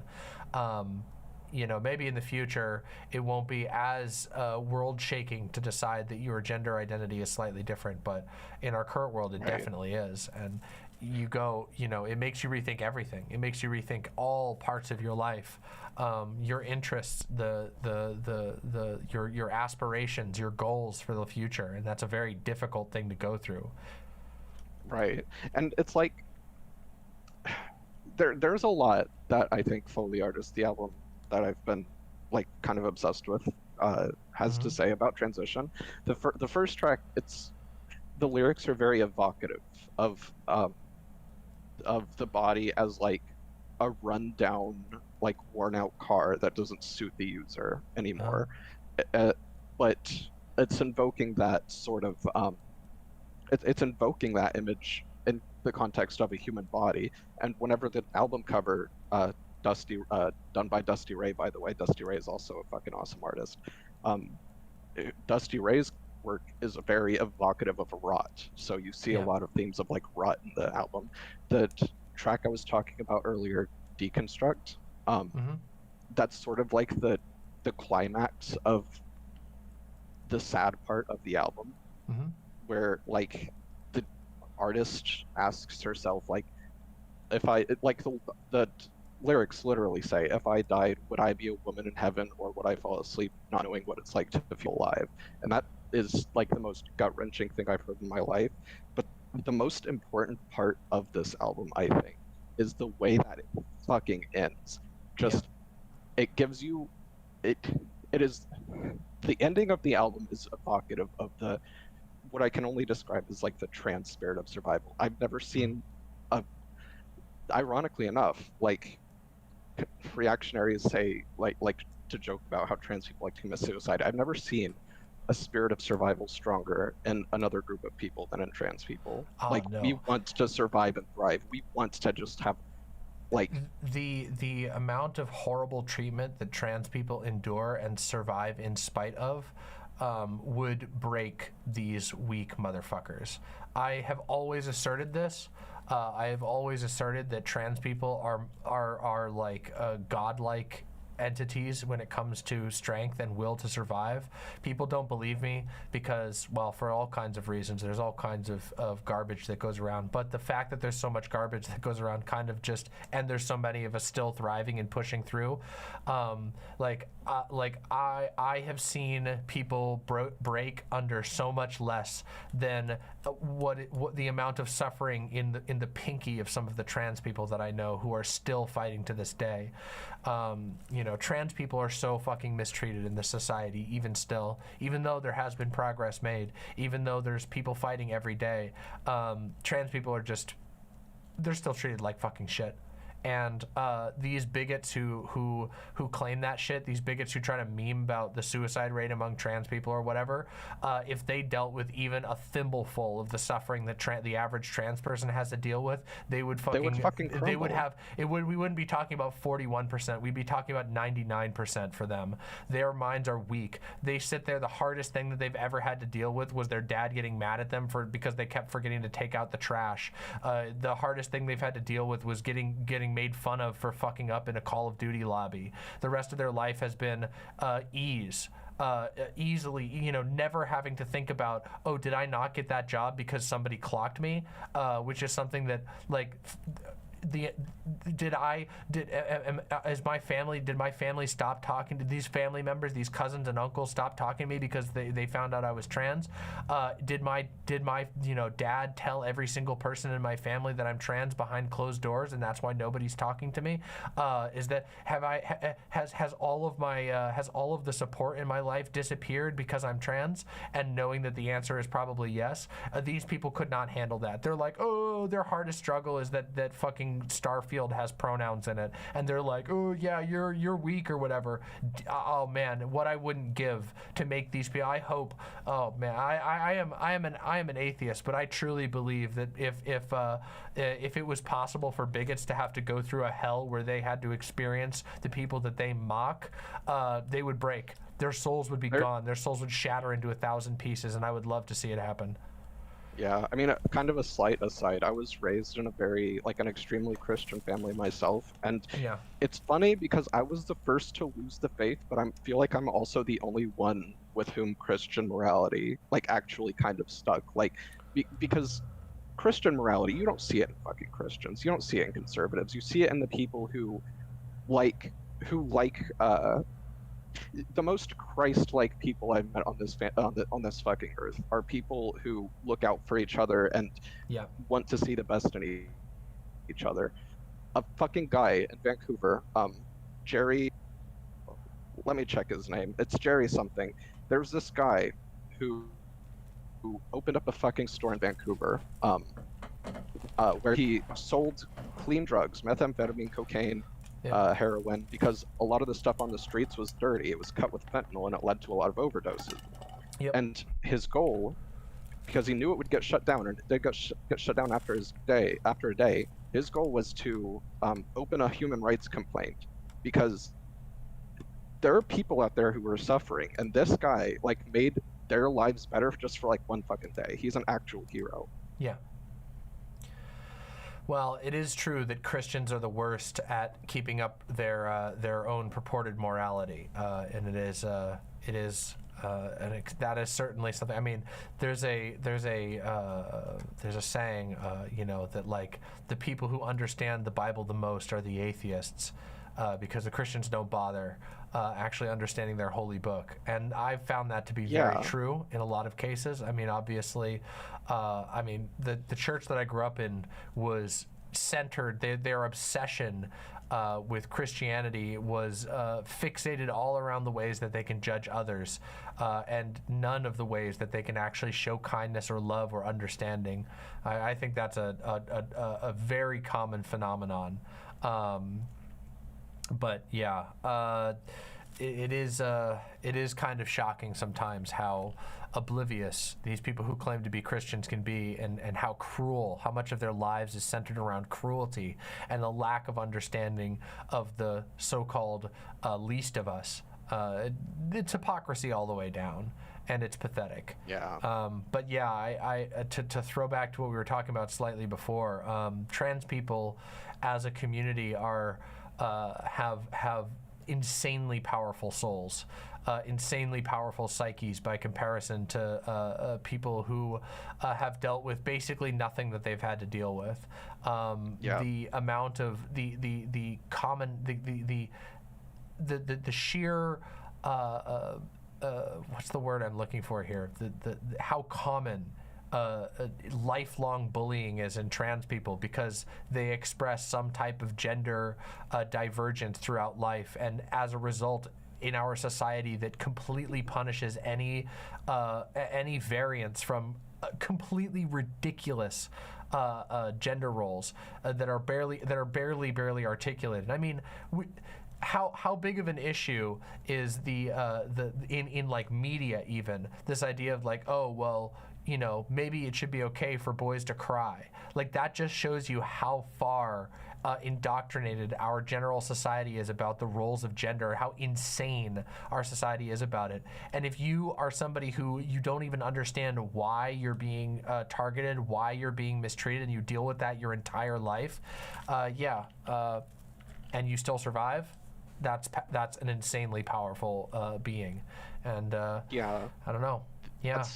That's why the don't fucking die thing resonates. It's because, like, look, if you are trans, and if you not only survive but like thrive, then that inspires other trans people to do the same. Of course. I would like to I mean, it's kind of been my life's goal to kind of move up to the Pacific Northwest to be with my boyfriend, right? And I finally, I escaped the fucking state of Tennessee, and now I finally live in fucking Seattle. And it's like, I'm basically living my dream now. Like, and I didn't think that I would ever live my dream up until like a couple months ago. So like, I just want like other people. I just want other people to know that like they aren't doomed to a life of misery. You never know what's around the corner. You never know when you're going to get an opportunity to change a lot of things. You have to keep holding on and fighting. This is why I say so frequently, do not fucking die. Yes, sometimes it can seem very bleak. Sometimes there is incredible hardship put upon you, but just remember that each day that you stay alive, you will find new opportunities to fight back against that, to put yourself in a better position. And also remember that a lot of what is wielded against us is psychological warfare.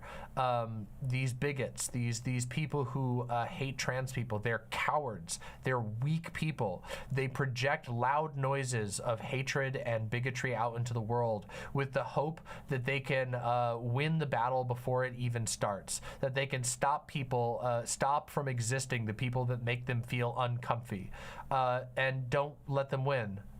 You don't give in to them. They're weak, and you can call their bluff, especially when we stand together.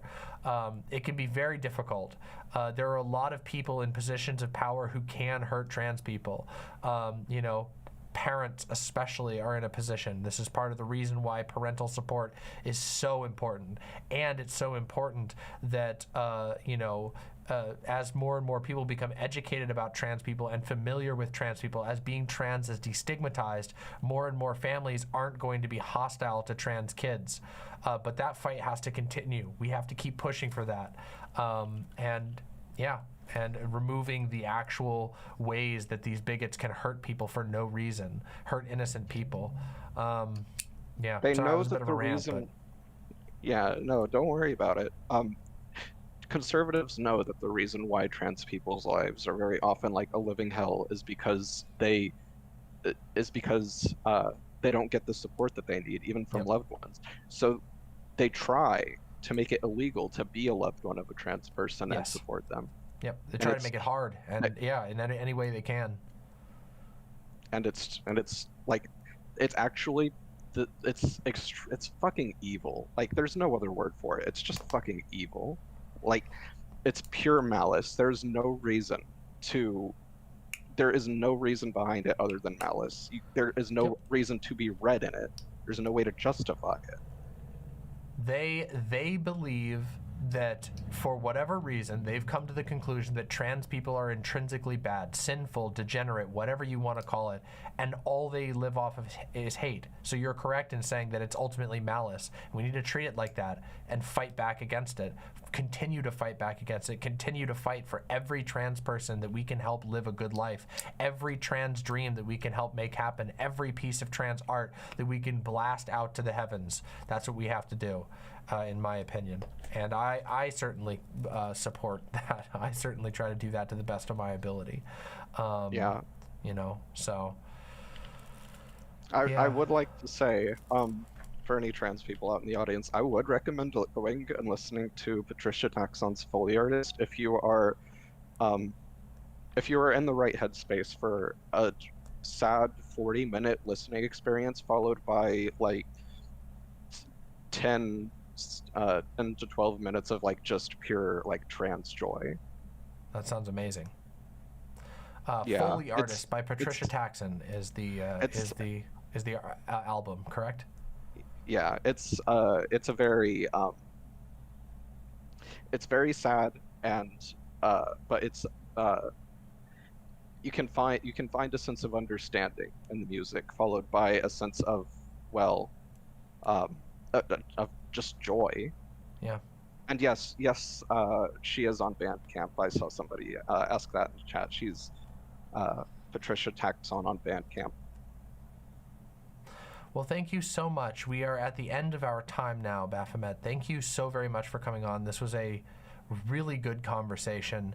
I cannot agree with you more in the fascination and wonder and of trans and autistic art. I hope that your journey continues to be one of finding wonderful things. Yeah. Thank you so much for coming on and talking to us about it. It was a great conversation, seriously. Of course. Thank you for having me. Absolutely. Happy to. Have a wonderful night. You too. Thank you. Oh, what a great convo. Oh, man. Wow. I've said this. I've said that. How many times on this stream have I gone off and said that the trans community produces so many unbelievable artists, and it's because trans people have powerful souls.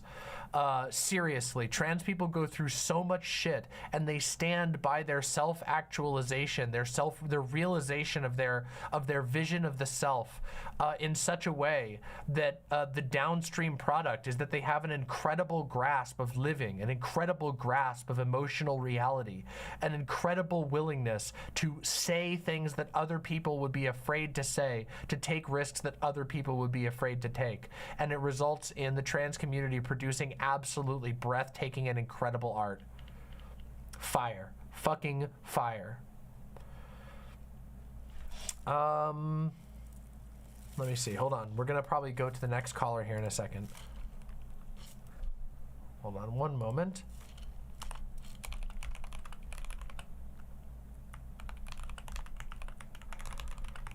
If you are here and you are enjoying our wonderful conversations here on Signal Night, please consider 1, pressing the like button. We need those likes. Likes make sure that more people show up to check out the stream. Likes are always good for our streams. You can help this show grow. You can help more people find their way over here to call in. But also consider supporting the show. Tonight, a percentage of all of our donations tonight will be shared with our incredible signal techs who are making it possible for us to very smoothly go through callers. So you won't just be helping me and the show generally, but you'll be helping our awesome signal techs who are working on the back end. Please consider donating to support the show. It does mean the absolute world to me. Sweater says, aren't you the Harry Potter looking motherfucker that got clapped in a veganism debate by vegan gains? No, I don't think so. I think you must be thinking of somebody else. Yeah. In fact, if I remember correctly, Vegan Gains basically called into my show, shit his pants, and then ran out. So definitely must be something else that you're thinking of. But yeah.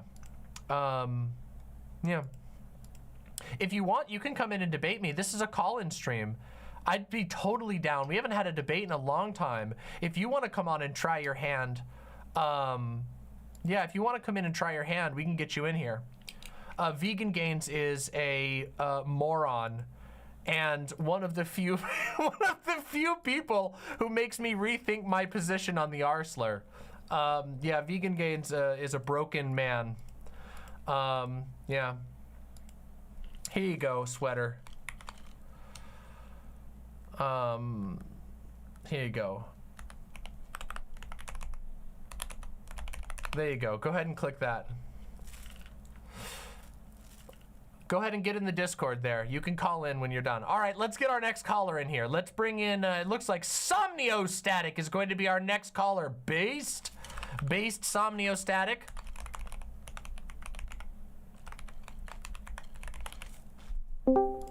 Hello, Somniostatic. Oh, hello. Hello, how are you doing? Is that okay? So first of all, is that like a custom outfit? This? No, not custom. I did order it from like an Etsy artist. It's like the greatest thing ever. Oh, thank you so much. I really do like it. I picked out. I have another one that's waiting for the right moment. Just wait till you see it. The other one is really incredible as well, though it's very different than this one. It has some similarities, but yeah, no, I appreciate the love for it. I quite like it. I think it looks incredible and ostentatious, which was my goal. Yeah. Yeah, it's a very like Hera or something. Yeah, thank you. Well. So yeah. Yeah, welcome to the show. Great to talk with you again. I hope you've been doing well. I hope Lucy's doing well. I know that you are Lucy's producer these days, which is very cool. Right, producer? Yeah, I guess so. Technically, if you could call it that, although that makes it sound like important. I mean, I do all that stuff. So yeah. Well, I think calling you what your position is correct. That's true. If you're helping with producer tasks, you're a producer. Like, I mean, unless you're an assistant producer and there's another producer that's doing more of them or something, but it sounds to me like you're a producer. It's true. Yeah, it's been a lot of work and a lot of learning things that you wouldn't think you would need to learn. Like, yeah, really simple stuff. Like even just when to post things. Like you can't just look at the algorithm. You also kind of have to get used to when you think you should. Yeah, you have to really feel it out.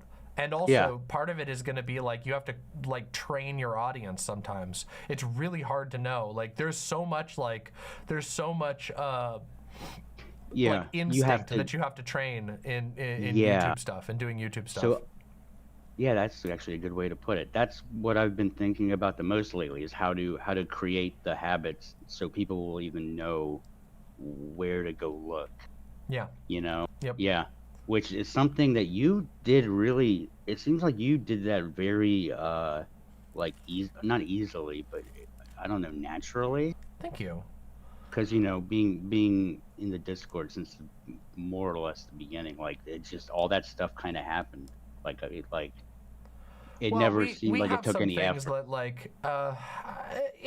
You know, I mean, I started experimenting very early before it was super impactful. So I had some ideas, you know, as my channel started to grow. There are some things we're still working on. Like right now, we're planning on making some changes to the Discord because the Discord, you know, ever since we implemented like alt-dentifier, it's made the Discord harder to get into. And so we're planning on changing some stuff with that to continue the growth of the Discord.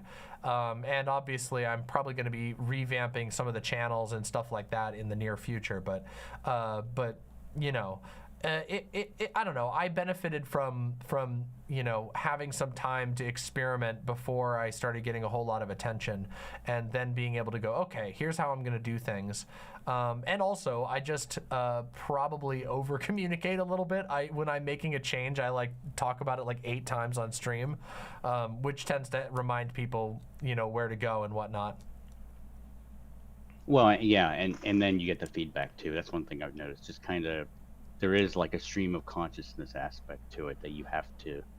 Oh, absolutely. You have to use, yeah. Yeah. Yep. Yeah, you have. I don't know. It's just going to like. it's also a talent of like learning what feedback is actually good feedback, because you get a lot of feedback being a streamer and being a YouTuber generally, but being a streamer as a whole, you get a ton of feedback, and some of it is just fucking stupid. Like people say really dumb shit that's like a horrible idea, so you have to learn to like go, oh, actually this person is speaking some sense. I mean, there's been a bunch of times where people have shot me an idea that seemed offhand, but that was super valuable, and there's also been times where people have written me an essay that was completely useless. So yeah. So yeah, one of the people that we've been arguing with lately has been the Joker tanky guy, pencils in the cup Vosh guy. No, I don't know who that is. Oh, really? Yeah, I don't know who that is. From one of the old debates, and yeah, you get criticism and stuff, and you get a lot of odd things as well. But yeah. Yeah, I'm not familiar with that one. Basically, my whole wheelhouse now is tankies. That's kind of my focus now, because she lives in Poland. Yeah, which is so. Yeah. I guess that is kind of what I wanted to talk to you about. I guess in a way. You want to talk to me about tankies? I want to talk to you about a man named Joseph Stalin. Oh, okay. Have you ever seen a picture? No. Yeah, I know what Joseph Stalin looks like.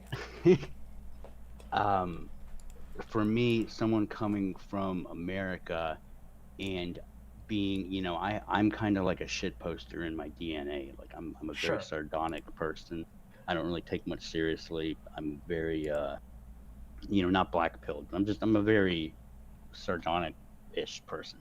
Okay. And there's a certain seriousness with which Eastern European people treat the specifically, not even just things in general, but specifically the rise of far-right fascism and Nazism and anti-Semitism. The way that they go after that is just it's so matter of fact that it almost sounds like they're scolding you for like leaving the toilet seat up in a weird way. If that makes sense. So it doesn't have all of, you don't even need to put any flair on it, because it is what it is. It's hard to disagree with it, I guess. Okay, I see what you're saying. And so you're for saying me, that Eastern European people are a little fucking better than Americans when it comes to like recognizing the rise of fascism, is what you're saying. And it seems like they're much more tired of arguing about it too. I guess probably because generations lived through it. Yeah. So there's just, I guess, coming from a lot of like practiced rhetorical flourish or trying to convince people of things. It was very different for me to operate more in a very straightforward, matter-of-fact way about the same issue, because it's still, it's still going on over there today. There's basically the same kind of whitewashing that you would imagine. Yeah. But for them, it was like, 70 years ago, like their grandparents, they still live in the same place or whatever. So it's very direct for them. But the tactics that are used are the same as they're used over here. Like they mimic the West very strongly, Trumpism and all that crap. And they just shut it down. I don't know whether or not it's more effective, like broadly, but it's just something. I think it probably is. Like being able to like, I don't know. I think that like one of the things being able to like, I don't know. I think that there's a lot of damage that's done in America by like fucking CNN doing like these weird interviews with like, look at this rural Nazi family, how weird, and like treating it like it's not like, what the fuck is wrong with you?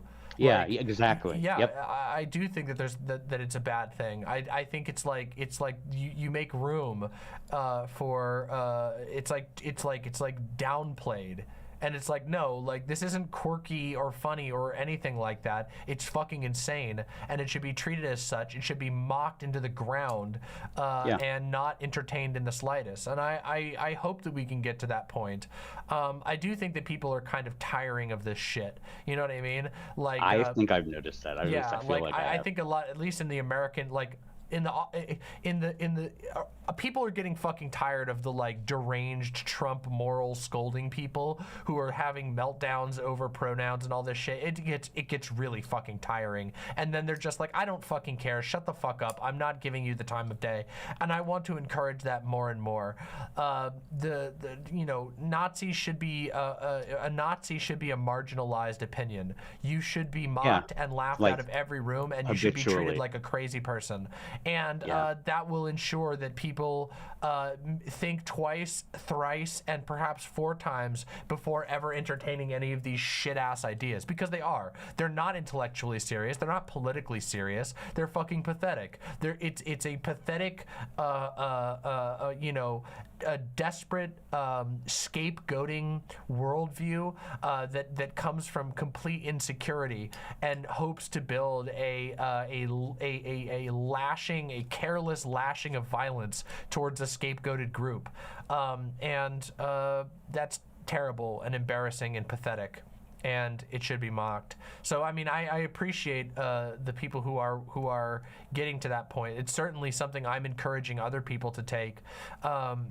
But I also just think that there's too many people in America who are politically, their brains are turned off completely politically. They don't think about this shit, and they're also severely insecure in their own identity and their own sense of self, that they're willing to entertain these ideas.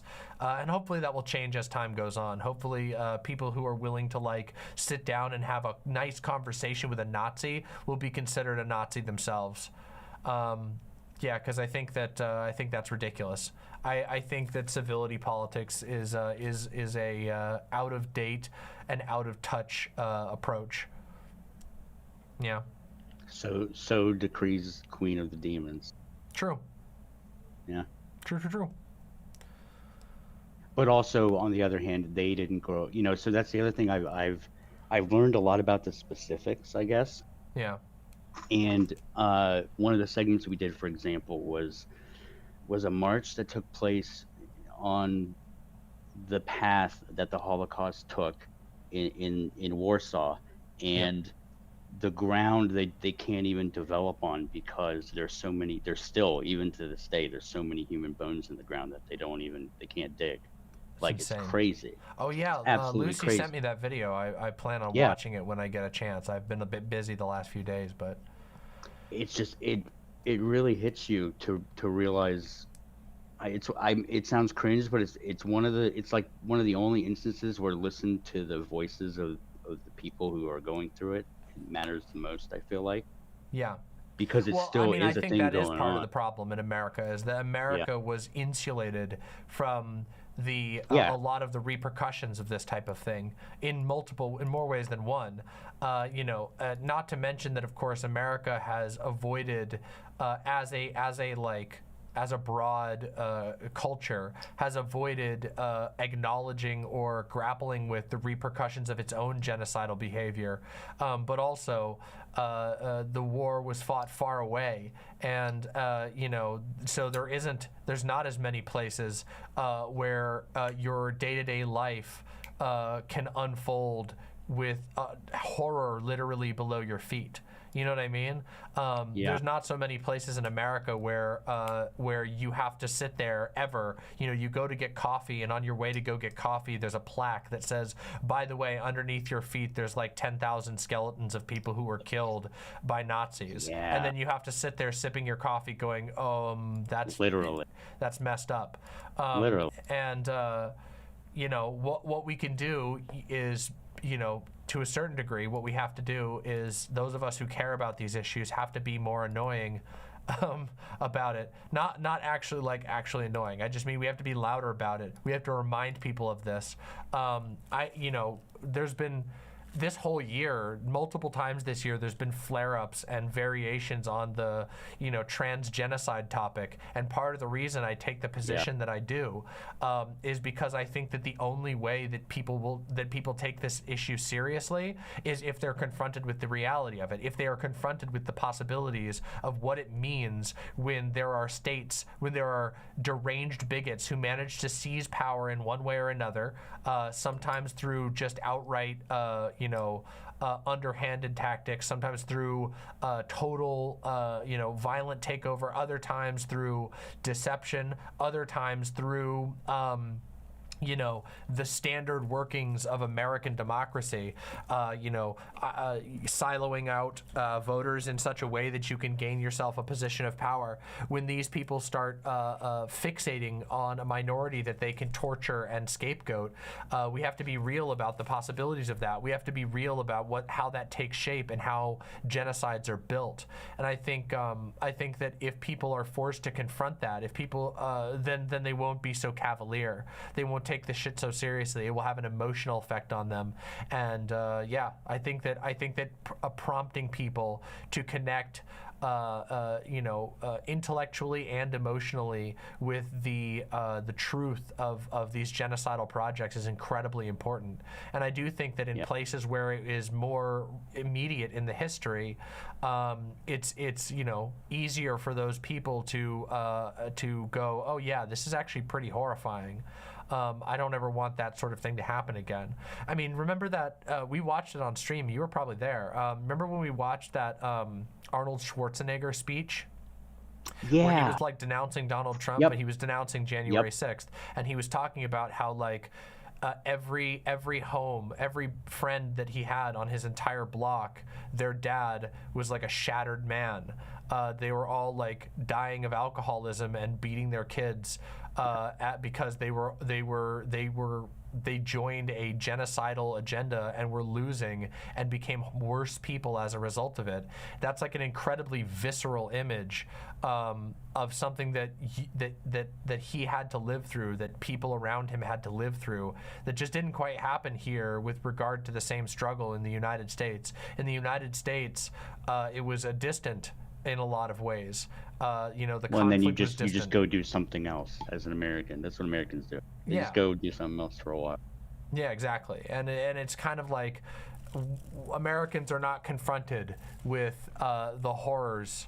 They're insulated, and in a bad way, in a way that makes them ignorant of how dangerous these types of ideologies are. But not all Americans, obviously. Not to be, obviously, we're here talking about it right now. There's a ton of people who do take this stuff seriously, who have a conscience and who have empathy and who are able to go, wow, this is messed up. I don't want to live through this, and who've confronted the reality of it and who can go, hey, we need to do whatever we can to fight against this. And also people who then are able to educate themselves on the types of fascism that still operate in our daily lives. The callousness with which America, not just callousness, that's not even correct, the outright insanity and cruelty with which America treats homeless people, mentally ill people, immigrants, gender and sexual minorities, the way with which our culture has been built to instill hate of the other, and the ways that it distorts our minds and makes us unwell and unhappy people.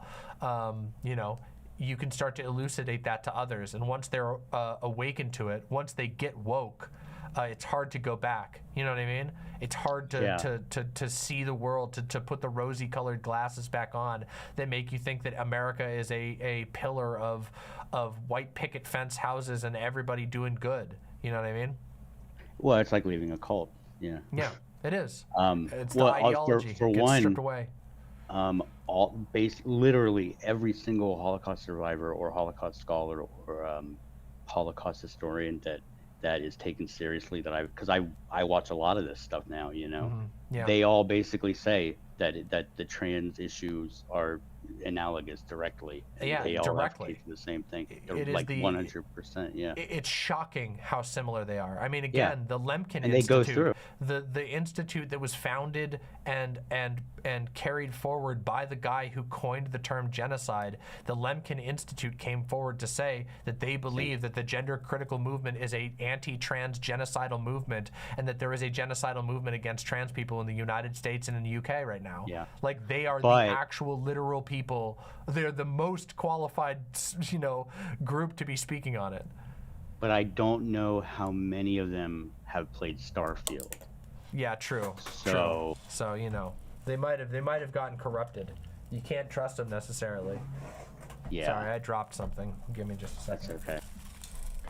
I don't think queens are supposed to apologize. Well, though. right now Like, I'm talking to a demonic friend. rules. So. Okay. Oh, well, I appreciate that.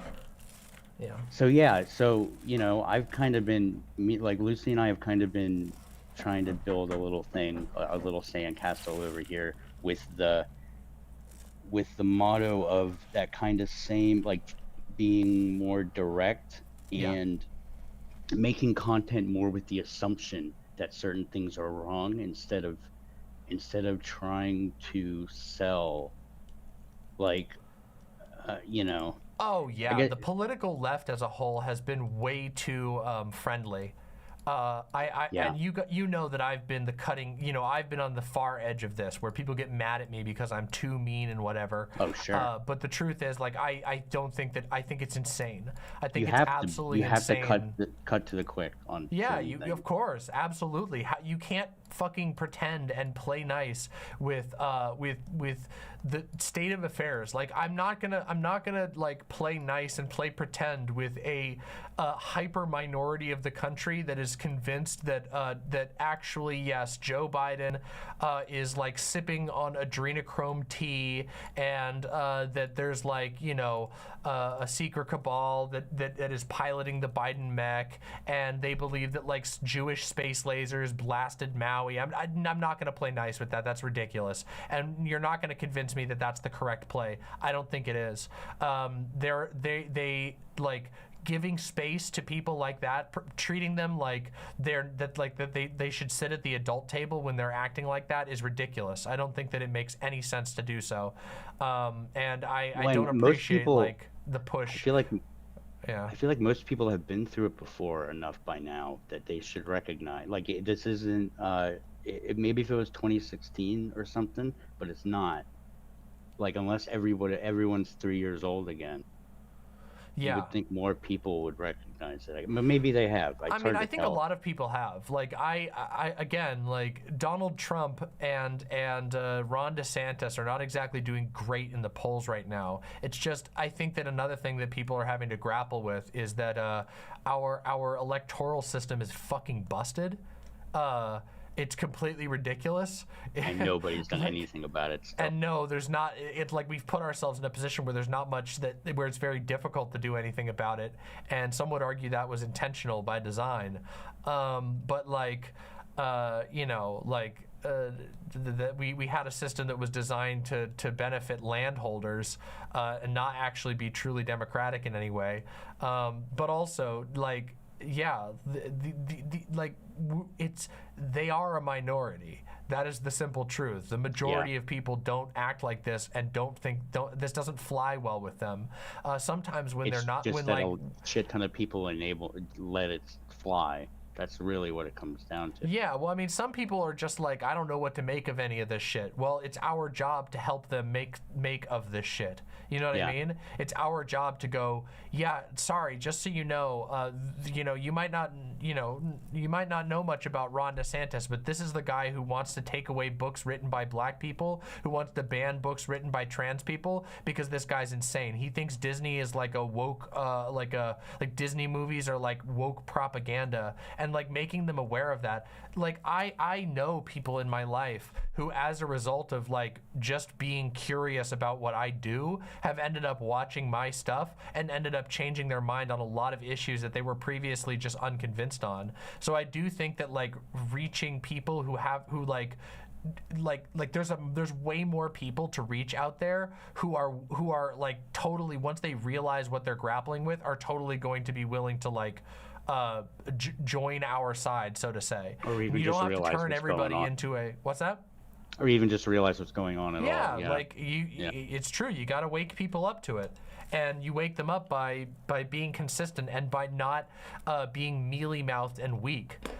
You don't win by pretending that you need to sit down and have, like, there are people that you can sit down and have a reasonable conversation with. There's tons of people who have reasonable positions that I think that, like, having a structured debate can be very valuable with. But MAGA freaks, Nazis, fascists, people LARPing as fascists, people who think that like trans people are degenerates. These are not the people that you sit down and have a nice conversation with. These are the enemies of everything that any reasonable person believes in. I've said this so many times that like the modern GOP is a stone around the neck of the entire world, and the sooner that more people like wake up to that, the sooner that people realize that like the modern GOP is not just, they're not just my political opponent as like a leftist. They are the political opponent of anybody with any sort of basic reasoning, anybody who has any like care for their environment, anyone who doesn't want to just forever be under the boot of the richest asshole in the world. It is in their interest to completely distance the Republican Party from power. And I just think we need to keep banging that drum and do it more strongly with more confidence. I think that the liberal, weak approach is not viable. It doesn't work. It doesn't work. We've seen that it doesn't work. They didn't even take Donald Trump seriously. They told everyone else not to take Donald Trump seriously, and then we ended up with an embarrassingly disastrous presidency that has completely and utterly changed the basic function of reality. Like, we can't even, because of the Donald Trump presidency, as a direct result of the Donald Trump presidency, we now live in a society where people can't decide, where people will refuse to wear masks when there is like black wood fire smoke in the air. Died. Yeah, there's a million there's like somewhere in the ballpark of 2 million people dead over the course of 3 years, and these people can't even grapple with that. They won't even begin to grapple with it. They're just like, that's Fauci's science. I don't believe in that shit. I know where the real science is, and I found it on the website of General Flynn and Mike Pillow. The pillow guy says that actually that wasn't 2 million people, that those were love dolls that were bought from China. I don't know. That's probably true, isn't it? He probably really said that. Yeah, it's just pathetic. And that's the world we live in now. There's a friend of mine on Twitter says that America is going through a re-peasantification process. And like, I can't help but feel that way. Like, there was like on Twitter today, there was a trending video of like some lady freaking out at a lifeguard. The lifeguard was like doing a scanning. Like, lifeguards, they do this thing where they're supposed to get in the habit of scanning the pool constantly, and it looks a little robotic. And this lady was like, "You're not real. You're part of the Matrix, bitch. I can see you're a robot." And I was just like, oh man, we really are at that point. Like, when you have people who are like, I refuse to put on a mask, I will go and inhale the wood fire smoke because it's good for my immune system, and then they drop dead, and then their family members are like, that was actually the Jews that did that. We're I remember that because I fell down that rabbit hole because I was looking into wood engraving at one point. Yeah. And that was a weird one. Yeah, it's bad. It's and all of that, of course, is the downstream result of pretending that the ideas of Donald Trump are like anything serious at all, that they need to be grappled with outside of outright rejection, that we should not promote people throwing people who profess this type of ideology into the garbage. Anyway, we're a bit over our time, but was there anything else you wanted to say before the end of it? I think this was a really good conversation and also very funny. Great outfit. Thank you. I haven't been paying much attention to many streams lately, so I didn't even see it till like an hour ago. Oh, but wow, you didn't see the I guess I comeback. noticed it before. I knew you had some kind of outfit, but I didn't really pay attention. Oh, well, thank you. I think it looks wonderful. I quite like it, so thank you very much. Shout out to Alora and all the mods, and shout out to my friend Squirt Mama, and shout out to Lucy, and go check out Lucy. Yeah, go check out Lucy. Lucy Hayes is a longtime friend of the channel. True, and an imp. True. Have a wonderful night. Thank you so much for coming on, Somniostatic. Thanks for having me on. Bye. Bye for now. All right. All right, let's take a look at the time. I think I'm gonna do another caller and then I might take a short bathroom break. By the way, if you are here, please consider supporting the show via a subscription or a donation or a super chat. All of these are very, very helpful for me being able to pay my bills. And also tonight, you will be supporting our incredible back-end Signal Night team, who have put in a lot of work to make this night very, very smooth. This has been really fun. Also, press like on the video. It means the world to me. Thank you so very much. All right, let's bring in the next caller. Next caller. Let's do it. Who's next? I don't know who's next. I actually don't know who's next. Hello. Hello, DeliaCore. Hello. Hi, it's nice to talk to you. Hi. What are your pronouns, if you don't mind me asking? Oh, she, her, they, them. All right, here we go. She, they. I'll put that. That's a little more concise. Perfect. Yes. Thank you so much for coming on the show, DeliaCore. It's wonderful to talk with you. Could you just give me a quick test real quick? I want to make sure I got the audio levels balanced. Oh, test. Do I need to turn myself up a little bit? No, you're good. Down? I actually got to turn you down a little bit. My Discord is super aggressive, and I have to usually turn people down. So that's actually perfect. Now we should be nice and balanced. Okay. Welcome to the show. Thank you so much for calling in. Yeah, I'm a fan. I have, a couple different topics I kind of wanted to pick your brain about. All right. I guess they might take a long time, so I guess I should let you sort of choose between them for time's sake. Okay, well, why don't you hit me with the one that's most important to you first, and then we can go from there. Sure. This is a community night after all. The problem is I can't pick. Oh, okay. All right, hit me with your topics, and I'll pick one for you then. Okay. So I've been doing work with my local DSA. Okay. And in that, there have been a couple of specific organizing questions involving sort of building a community or a culture or a milieu or however you want to put it. Yeah. And I felt like you would have some interesting perspectives on that. And sure. Then, yeah. Another completely unrelated topic. I've been reading. I've just about finished the book Detransition Baby, which is amazing. Okay. I love that book. And it has a little off-topic aside where one of the trans women is like, if they never invented the brow line surgery, trans women wouldn't get as much brow line dysphoria. Yeah. And that line kind of hit me, but it also got me thinking about the ways technology influences gender. Okay. And so I wanted to sort of give you some of my thoughts on that and then ask you some questions on sort of if you had thoughts in return on that. Okay. Those are both really, really interesting topics. I immediately started thinking about a couple of quick things I could say about the first one. I actually think I could sum up my feelings on the first topic first. So maybe we'll do that one first, and then we'll talk about gender and tech afterwards. Gender and technology, not tech as an industry.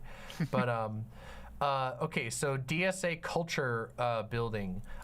It is a culture. Building a culture is a difficult endeavor that requires a lot of vision and a lot of careful careful structuring. And it cannot be architected. You cannot architect something organic as culture.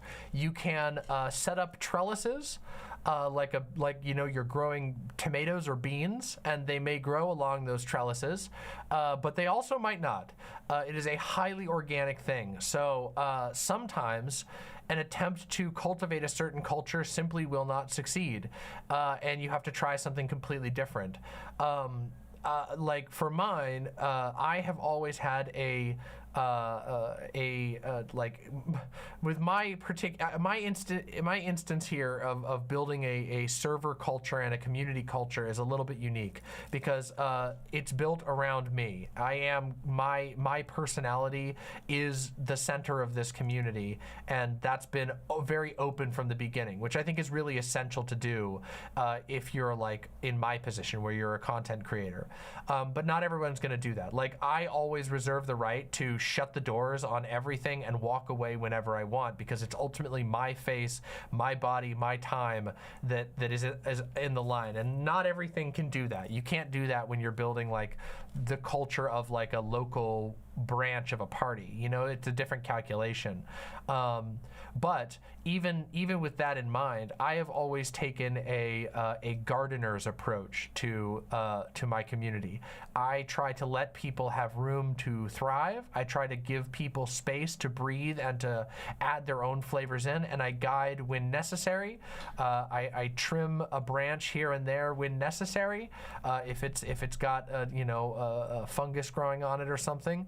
And other than that, I keep a careful eye on it, but like encourage people in the correct direction. Like I said, building the trellis and guiding the tomato and the beans and whatever to grow along that trellis. I think it's very hard to just like 1, 2, 3 go a culture without it feeling incredibly artificial, and a lot of people will simply reject that outright. Hence the millions of dead product communities, discords that just don't go anywhere and have no active members. It might have 15,000 people in the Discord, but nobody ever talks type of thing. Yeah, and a lot of it, it's a living process, so it's something you have to be engaged in continually. And also just keep in mind that sometimes a community will... especially in the case of like a DSA type situation where you are making a community that is not centered around a single point. There's goals or whatever, but sometimes they grow in ways that are not necessarily capturable. And like I said, for me, I have a luxury and a danger of being the face at the center of this community, that it's my channel and my brand in that way. And so ultimately I can close the doors if I need to and walk away if I think it's gotten bad, but it's not so easy to do with a political group. So it might require a little bit more effort to maintain the positive direction of a community like that, and it might require a lot more I don't know, I guess problem solving, willingness to sit down and work things out with members and whatever like that. But I mean, it's important, at least for me in my mind, to go into it with your core values sorted. What are you here to do? Why is this space being made? What do you hope to accomplish with it? And how and then think about how you want to grow people in that direction. How do you get them excited about those things that you're forming the community for? I guess that would be my answer. I hope that helps or touches on some of them. Yeah, that definitely does. The problem I'm running into is currently a small debate going on. Sure. Within the chapter of one person being like, well, we need to find a good campaign, like public transit or something that impacts people's lives a lot, and then we need to sort of push that and door knock and do all these things. And I have been been of the opinion that that's fine. We should have some obviously tangible goals. Granted, I'm a communist. Sure. So I have slightly different tangible goals, but I was like, what is the point? Who's gonna come to a meeting of this about this transit thing if they can't get there, or if they can't get a babysitter, or if that's a good point. Or if, like me, they get off from a 10-hour shift, and then it's like, okay, do I pop in a frozen dinner, or do I go to this DSA thing? I guess maybe could get fast food on the way. I'm kind of out of my fast food budget for the week. Yeah. I mean, that's a real thing. And I mean, I think that like a lot of political orgs struggle with that aspect. Like, how do you get people to show up for meetings and things that take time?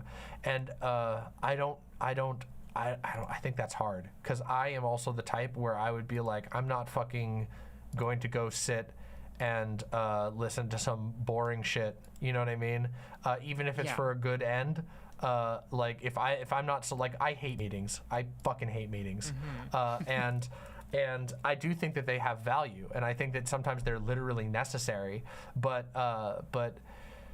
I think it's hard to motivate people, especially when you're talking about like, how do we build something that's like addressing an issue that already affects people's ability to get to this type of stuff. And I think sometimes it requires like you know, like a lot of innovation, willingness to step out of the ordinary, and you know, maybe build meetings around core issues that are really important, and then branch out into issues like this, you know, where you can get a lot of people into the room and hope to have them stick around to also talk about other issues, or to use you know, digital spaces in that way, where people can participate and listen and be a part of it without necessarily having to transit all the way into town.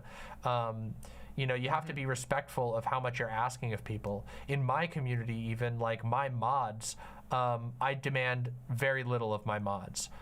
Like, in fact, the mods that I have a handful of paid team members that I pay them specifically, and I have expectations for those members of my team. But my mods, being volunteers, I try to be extremely respectful of their time. And also to not like demand stuff of them when I'm asking them to volunteer. And I feel like that has to be carried forward in an organization like this as well. Yeah, that's a hard road to cross sometimes. And I do think that, like, you know, groups like the DSA have, this is just my personal opinion, they have the tendency to get lost in policy brain in ways that doesn't translate well to the average person, that you need to show up.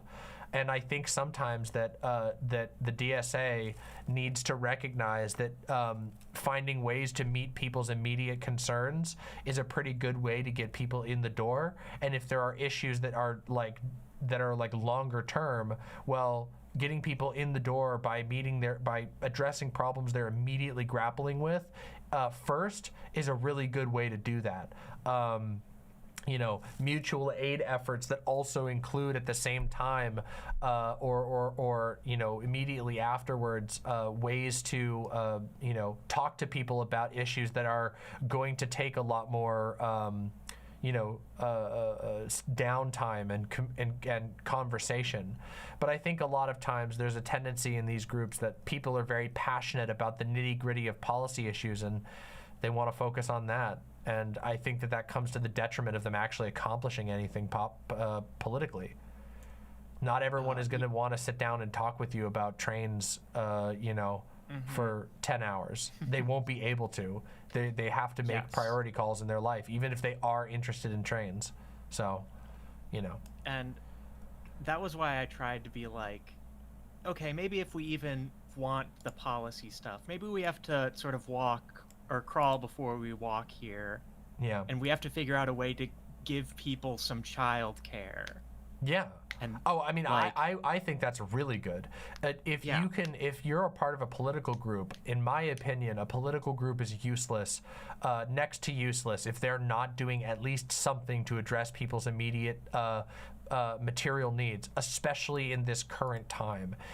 We are in the midst of a new spike of COVID. People's material needs are not being met. People, college loan payments, student loan payments are about to restart, unfortunately. People have needs that need to be met. and meeting those needs first will not just build people's interest in your group, but you'll be doing an immediate political good. So in my opinion, finding a way to help people immediately in that way, any way that you can begin a mutual aid effort or anything like that will start the process of building people's interest and their loyalty to a group.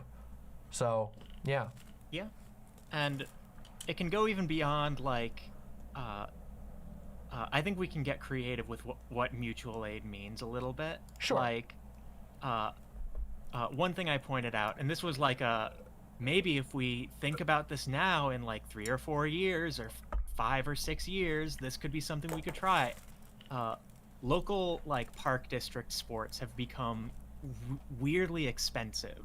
And as a result, a lot of young kids, the only sports they get to do if they're from like a poorer family are just playing around with their friends or through a church. Yep. And I was like, well, hey, like, hypothetically, what if there was a DSA intramural soccer league? Or that sounds amazing. I got a bunch of the people in the group very excited about these things because they were tangible in a way they weren't used to. Yeah. These people are very used to tangible and like it's a thing I can vote on. It's a thing I can door knock about. It's a thing I can ask a politician critique of the DSA. Yeah. Despite that they're a very electorally focused org, but they don't realize that there's a step that needs to, people are already disengaged from electoralism. You have to, if you want to get people into that stuff, you have to be willing to engage on a different level. Also, another thing is food. An easy one is provide a meal, provide a no questions asked meal where people I have to choose between getting out of work and going to eat. Well, no, I don't. I can go to the DSA meeting and they're going to have pizza and drinks and whatever and snacks. I can sit down there and don't have to worry about a meal and I can go talk about this political thing. That's like a fucking huge deal. And the more regular it is, the better, because if people are struggle with getting food, then it's something they can regularly come to and know that they're going to be able to get food, an immediate need taken care of. That's just like huge. And it doesn't cost that much to like get a couple of pizzas or some giant salads or whatever. You can, a group of people can easily fund that sort of thing if they put their minds to it, especially a group like the DSA, which can, generally get some assistance from larger chapters. So, do you want to talk? We have a little bit more time. Do you want to talk about the other topic? Oh, yeah, sure. All right, let's hit that one a little bit before we run out of time. Okay, so I was thinking about this idea of how technology influences gender. To the point that I was like, well, you know how historians are always like, well, we can't label this person transgender, even though it's kind of obvious that this historical figure was transgender. Yeah. I was like, okay, but like the word hadn't been invented yet, and that sort of technology and sort of the idea of transition in the way we understand it, of taking pills, of taking shots, of getting surgeries like this, that wasn't around in the same way. But these people still had, analogous desires to us, right? Yes. Obviously. Yeah. And I was like, but the desires themselves also have sort of changed a little bit. You can still see all of the things that sort of keep them in common with us. You can still see sort of in the ancient Roman empress, the way things written about her talk about the things she desired. Sort of having things in common with the way we experience desire for a certain type of presentation or a certain type of body. Yeah. And I started sort of getting this idea that, like, well, since the beginning of capitalism and sort of the commodification of all this shit, there's kind of been like, I was like, to what degree have sort of we been cultivated as a consumer identity based on these desires we all already had, right? Yeah. And I mean, then I was just like, and what sort of does it look like to kind of liberate ourselves from that? Sort of take transgender as a consumer identity, which does exist, but I'm not going to say that's like the main trans experience for most people. Yeah, I mean, I think that like as a consumer identity, it's fairly underdeveloped because of the sheer low numbers. You know what I mean? Obviously, you know, I'm sure some binder makers and niche. Like gray market hormone shops have been able to make some money off of it or whatever, but I don't know how big it is. I mean, I think that it just plugs into the broader the culture's broader commodification of deranged gender performance. That like, I mean, look at the expectations that are placed on both men and women, but specifically on women, to appear a certain way, to behave a certain way. I mean, I've cited the like Fiji study on body dysmorphia with regard to the people of Fiji getting American television and being bombarded with the type of obsession with being skinny, being super skinny, led to a huge spike in eating disorders and body dysmorphia over in the span of a few years, which has been fairly heavily studied. That like our society has these sort of deranged views that those types of things are heavily commodified. Diet pills, diet programs, all that type of stuff. The beauty industry is an insane branch of capitalism where there's just so much money to be made. Yeah, I mean, I do think that there are huge overlaps with the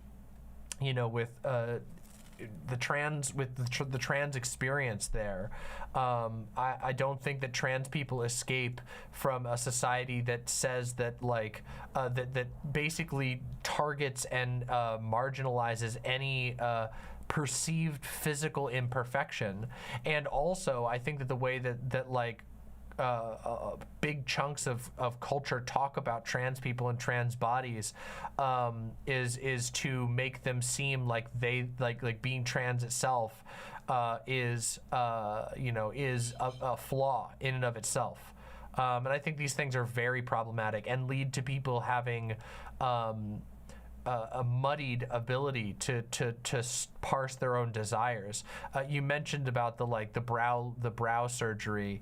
Like if the brow surgery hadn't been invented, then less people would have brow dysphoria.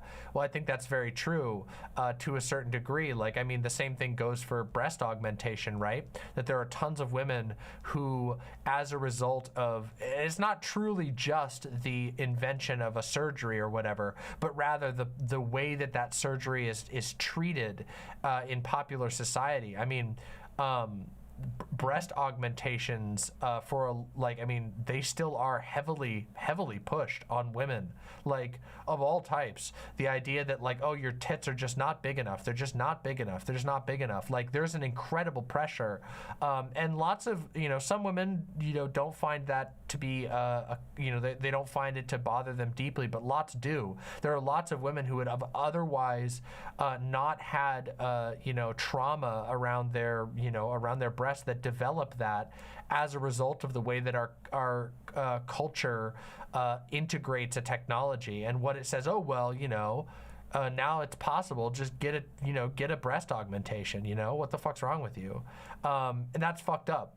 I think that like we have like, yeah, I what I'm trying to say is that I do think that like like these surgeries can be integrated into the toxic culture in a way that makes their arrival produce a lot of problems. I mean, we even see this on a very small scale with bottom surgery, right?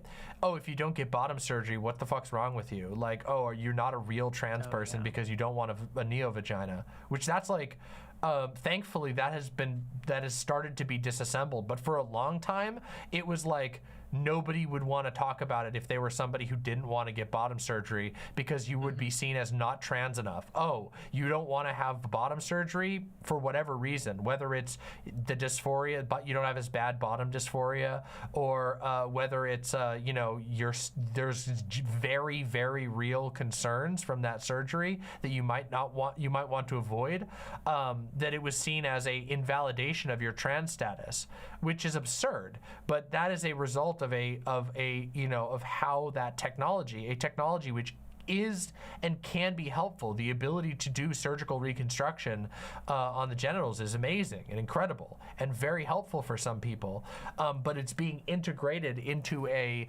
culture that is highly stratified and rigid in its interpretation. Oh, if you don't get every surgery known to man, you can't possibly be a real trans person.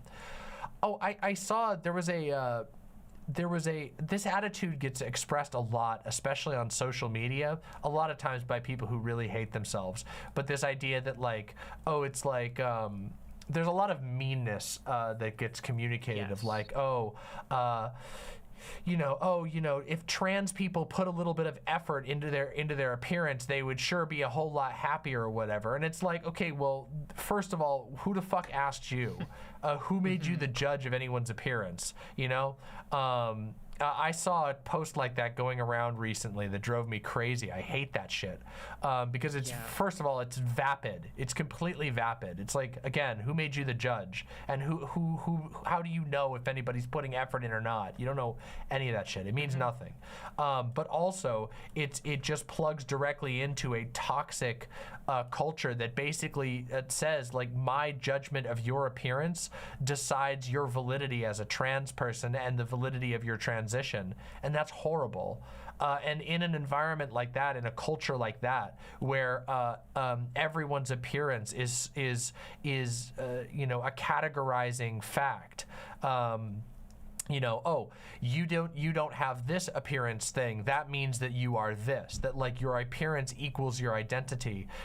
In that environment, it's only going to produce incredibly toxic outcomes. And I think that like capitalism tends towards these things because, as it turns out, emotionally manipulating people into feeling that they need to buy a product is pretty valuable. I just think that like I think that you have to be nuanced with this analysis, because of course then you have the flip side shit, which is like you hear from some of these like red-brown types, these like communists who are like, transition is a sign of it's a commodity, that was created to convince these mentally ill people to buy into the capitalist medical system. And of course it's like, well, that's a pretty fucking bankrupt analysis.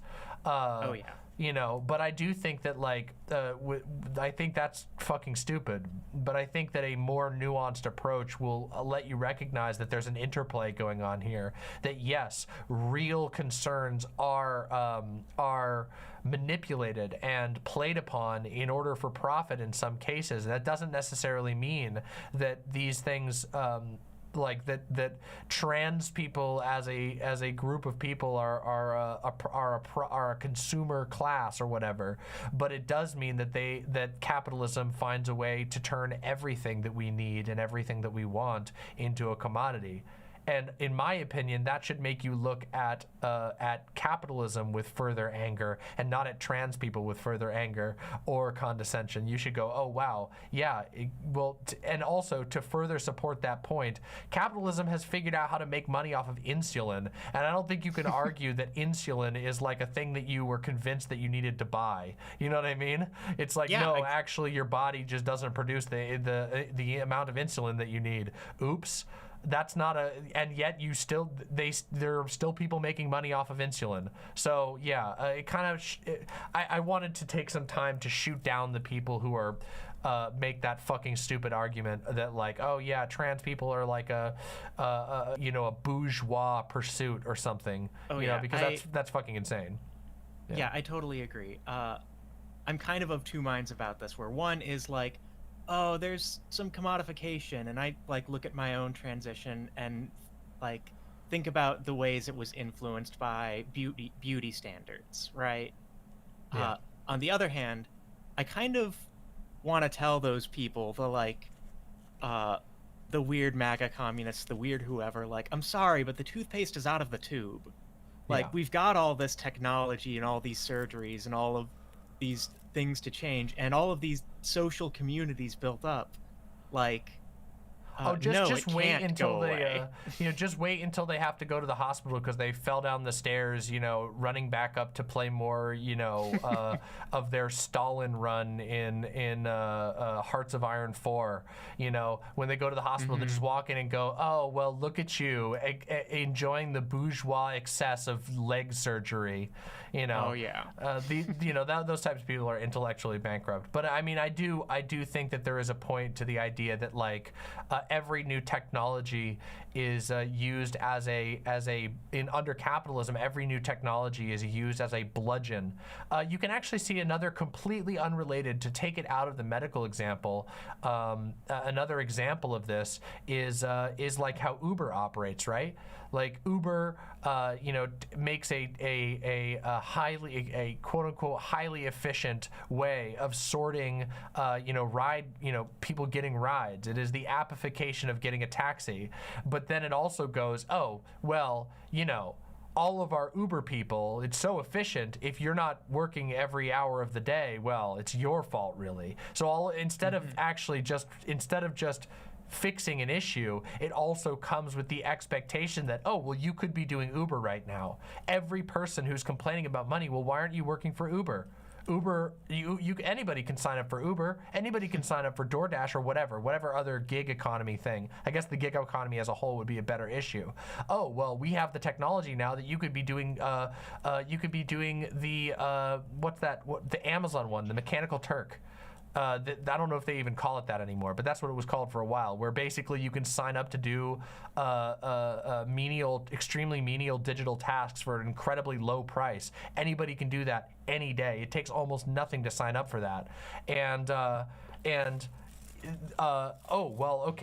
A development that allows you to quickly sort tasks that people need done and people be able to find those tasks to get them done. Oh, that's great, right? You think about that and you're like, that is an obvious advancement of internet technology. Of course, why would you make people have to like call like a service in the yellow pages to find somebody to do a little task for them when we could use a website for do that? But then it comes with the other end of it, which is when it plugs into the greater culture. Now there's an expectation that, oh, well, if you want extra money, why don't you just go do one of these apps, plug yourself into it, and squeeze yourself more dry? Stop complaining, So yeah, it's this grinding of like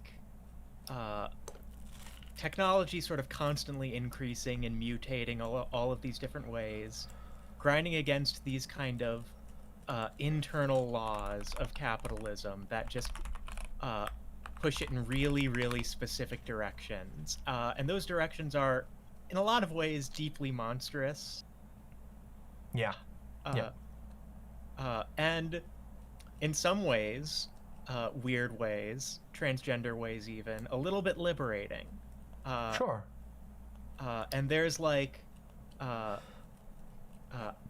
guess I'll end it by saying, I hope that we can push past these laws and create a world where economic laws are not dominating people. Yes, I hope for that as well. I believe we have a long way to go, but I truly hope we can achieve that, and I believe that we can. I believe that we can build a world where people aren't purely ruled by economy, where a new invention comes out and everyone who doesn't have that invention is now a marginalized person. I mean, I can't even believe I didn't think about this, but smartphones is another perfect example that we could have talked about here, where it's like, oh yeah, smartphones, really, really cool invention. Lots of cool things you can do about it. But now it kind of sucks that because of the way things work, you're just expected, everyone is expected to have a smartphone or a phone in general, that if you don't have a phone in general, you just will get, if you don't have a cell phone on you at all times, you just get passed over for a job. There's like there's this, you know, I don't know, there's a coercive nature that comes with all of these technologies. I drive trucks for a living, and you need a smartphone to do this job. Yeah. You have to have your own smartphone in order to do this job. Crazy. And it's driving fucking trucks. Yep. I mean, that's it, right? That's how these that's the problem of technology in our society. And I have a lot of sympathies for people who are critical of the march forward of technology, because every new technology comes with 100 new ways to oppress people because of the way that we handle technology, and because technology is seen as a never-ending march towards efficiency, and people are treated like objects. That, you know, not like beings that have to live, and that some of them don't want to have a smartphone. Some of them don't want to be plugged in all hours of every day and can't. It's not good for them. It's not good for a lot of us. Anyway, we have to wrap up now, but thank you so very much for 2 very good topics. It was really, really great talking with you, and I hope that my answers made sense and were valuable to you. Yeah, it was a really great conversation. Yeah, thank you so much. Likewise, thank you for coming on. Have a wonderful night, DeliaCore. Yeah, you too. Bye for now.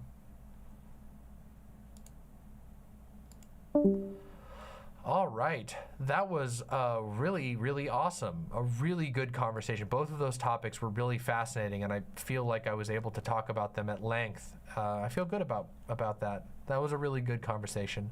Technology is weird. And it makes me mad that people like, I don't know, like the MAGA people, the red-brown people, can't actually have a conversation about technology that has any sort of nuance. They just sort of go, oh, you know, trans people are bourgeois because they, you know, trans people seek out hormones which are bourgeois and surgeries which are bourgeois. All right, everybody, I have to take a very short break. I need to go to the bathroom. I need to go refill my drink, so I'm going to play the bathroom song, and I will be right back. After that, we will get right back into the callers. If you are here, thank you for being here. Please press like on the stream and consider throwing some money our way, because it means the world to me to get your support. We are still going to be going for a couple more hours at least, but I need to go take a quick breather. So I will be right back. Please enjoy the bathroom song. One moment. Let me get the music up real quick. Let's do it.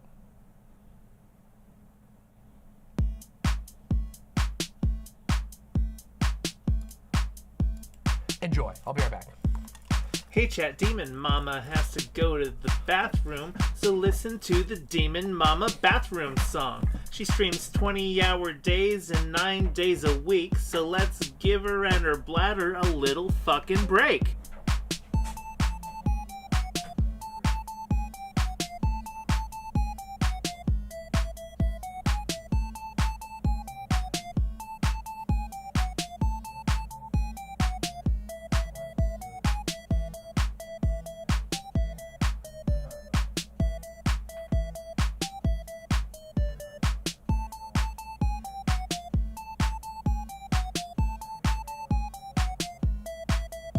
Okay, it's been a minute and she's still in the bathroom. I'm not a math whiz, but I can count to 2.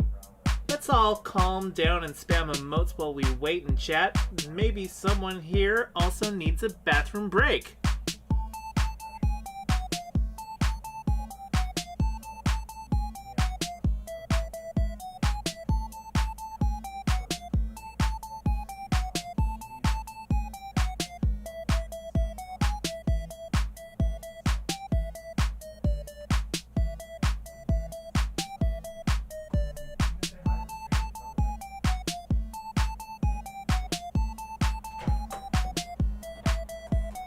Been a bit since Demon Mama went to the bathroom. Not like I'm counting, but this track's at 142. So don't you fret, my little lips, cause I wrote this track down to give you something boppin' while she's taking a break.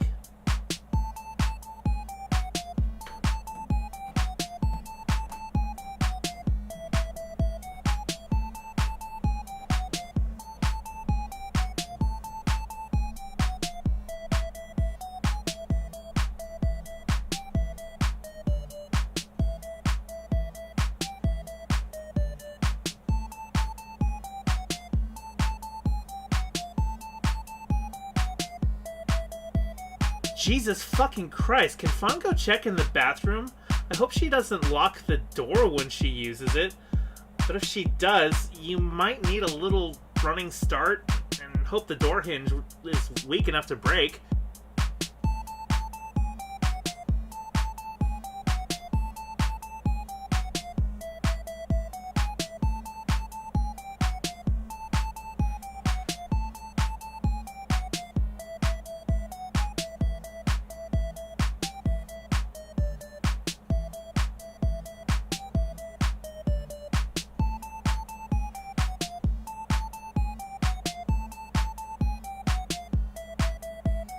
Okay, you're just fucking with me now. Put down your phone, the stream is still running.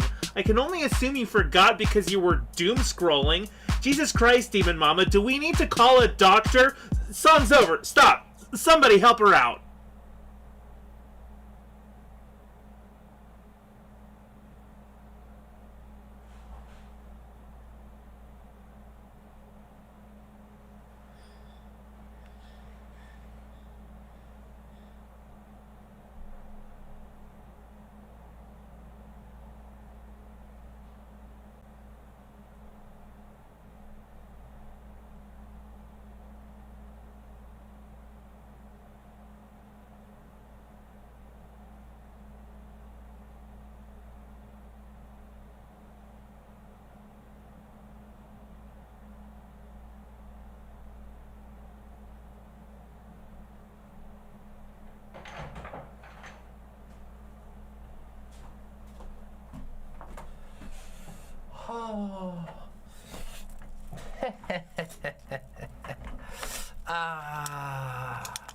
Oh, we're fine. Don't be so dramatic.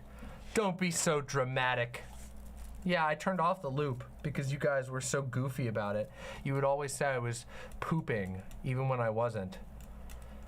Even when I wasn't. And I couldn't handle it anymore. It broke my minds. Your cruelty broke my minds. No loops.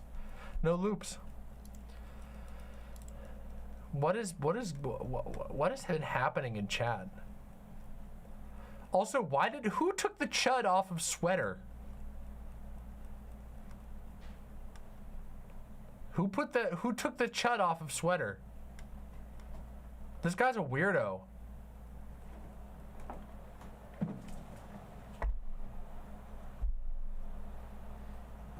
It was sweater, right? They were the one, right? Well, at least they love Yoda and autism. Define chud? No. If I define chud, I'll get canceled. So, you definitely have chud energy. You come off as a chud. Except for the liking autism thing. That, to be fair, that's pretty based, I will say. All right, everybody. Are we ready for our next call? Yeah, but being a vegan doesn't mean anything. You know how many stupid people are vegans? Case in point, Vegan Gains. Perfect example. One of the stupidest people I've ever met. Also a vegan. Hello, hello, hello, hello. Hello? I actually can't read your name. What is your name? And what are your pronouns? August. They, them. August. They, them. All right, hold on one second. Can you give me a real quick, just a sort of standard voice test? I want to just adjust our levels real quick. Test. All right, perfect. Do I sound good? Yeah, I just got to adjust the audio just a tiny bit. All right, welcome to the show. Thank you. Oh, let me put your name up there. Sorry. Thank you so much for calling in, August. It's wonderful to talk with you. Welcome to the show. long-time listener, first-time caller. I've been listening since like 2020. Oh my god! Like an OG. Right near the start of the pandemic. I just remember like I'd be doing the online school, and I'd always look forward to like the streams. Yay! Like what was it? It was like 3 days a week. It was like insane. I used to stream. Yeah, I used to stream more frequently than I do now. But I don't know.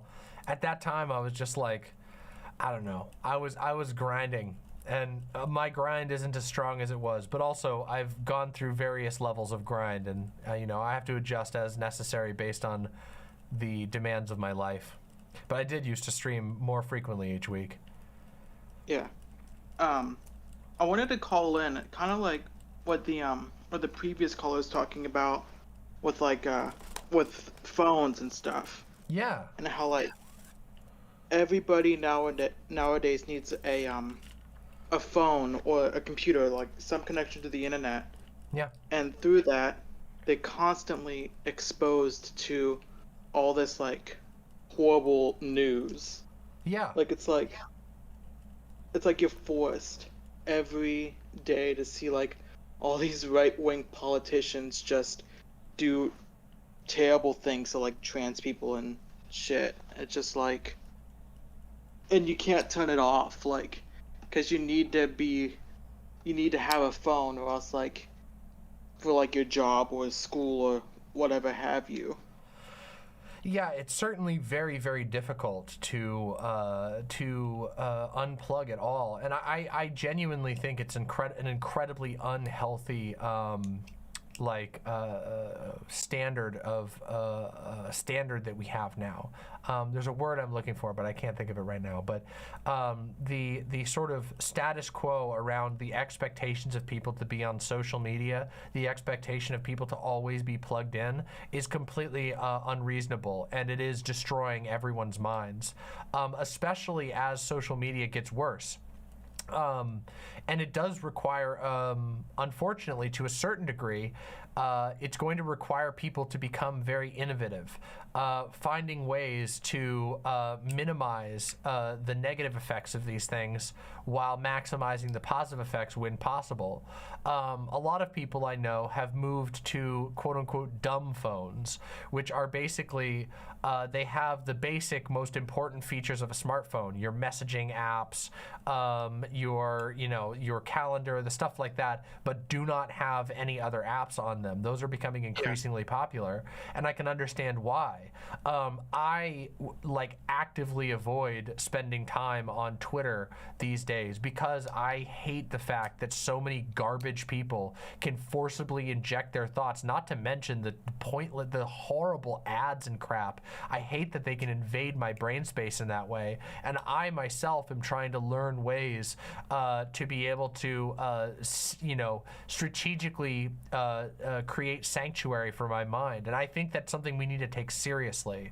I remember, again, I talked about this fairly, recently. I think this was on a couple of streams ago, but I mentioned that there was a moment in through the pandemic where I realized that because of the sheer number of social medias that I was plugged into, even if I was to delete Twitter off my phone, basically anything that Donald Trump wanted to say, the stupidest shit he wanted to say, would find its way into my head, either through the grapevine. A friend would be like, "Did you see this shit?" On Discord, either through the news, like 100 different ways that this fucking piece of shit could forcibly inject his moronic thoughts into my mind. And it's really hard to disconnect yourself from that. But I think we have to. I think that together we must learn how to giga chat our way into disconnecting, because it will kill us otherwise. And you can see this in the way that people who don't do it at all, people who just allow the internet to think for them, the types of lives that they live, the types of thoughts that they have, it's harmful. It's harmful to be, to let yourself be ruled by algorithm. So, we have to kind of figure out a way together to resist that, and it is very difficult. It's hard. I think one of the ways that we do this is by I mean, I know that I'm trying to be more responsible with the things that I talk about. You know, I don't want to be responsible for inflicting stupid shit on other people, but I like to think that I do a pretty good job. You know, I tend to tell people about things that I find, pieces of art that I find particularly inspiring or cool, and that's what I always want to do, and I want to do more of that. I want to spend more of my time giving people good stuff, inspiring things that are valuable to them, educational, or on the flip side, things that wake them up to important pieces of information that they truly need. That's kind of what Can You Hear the Signal is all about. You know, it's about learning how to tune out the noise and tune into the things that matter. And it is a serious challenge. It's very difficult. Especially, I mean, I've struggled with it extremely hard over the years because my job is to kind of filter through this stuff. And if I devote a lot of my thought to it and I still struggle with it, I think it's very difficult. Yeah. You know, what really sucks is like all these companies that like have these financial interests in like advertising to you and keeping you on these platforms, and they always like siphon up ridiculous amounts of data that like they really don't need to have. Yeah, so it's like, true. If I want to look for like a job, it's like I need to sign up for all these like platforms, and all of them like collect data on you. Yeah. Or like I remember reading an article recently, and it's like, if I ever want to like open up credit, when a file is created with the bureaus, they can legally sell like data that's part of your quote-unquote credit header, which includes your social security number. Yeah. So it's like you got all these data brokers who like are gonna like siphon up all your data if you like apply for like a loan, and it's ridiculous. Yeah. It's horrifying. It's actually terrible. The just how rampant the disrespect is for individual people in lieu of people making money. Yeah, it's terrible. And I just encourage people to fight against it however they can, in whatever way that they can. Find creative ways to push back against it and resist it in ways that don't cause you harm. We have to get smart about it, and it is hard. Sometimes there's just no easy answer. Like the credit system, I don't know how you're supposed to live your life without ever engaging in the current credit system. Even though, let's just remember that it was not that long ago, it was only a few years ago that all three of the major credit bureaus had their data breached and tons of people's private information. Since then, there should be no way that you can rely on credit scores when millions of people's identities were stolen because of their faulty security policies. And yet still it exists. They're still going strong. Credit is used for all kinds of things that there's absolutely no reason to use a credit score for. Everything these days requires a credit score. Fucking everything from renting a shitty car at the airport requires them to do a background check via your credit score. Renting a house in some places, they will do a credit check on you. Insane. Just genuinely insane. And yeah, I don't know. It's pretty messed up. The paradigm that we live in is terrible. We have a horrible attitude towards technology, and Americans are so cowed that they rarely resist it. But that doesn't mean that we can just shrug our shoulders completely, in my opinion. I think if we want to live a good life, we have to get really smart about it, and we kind of have to get to be assholes when it comes towards tech, where we find ways to work around it.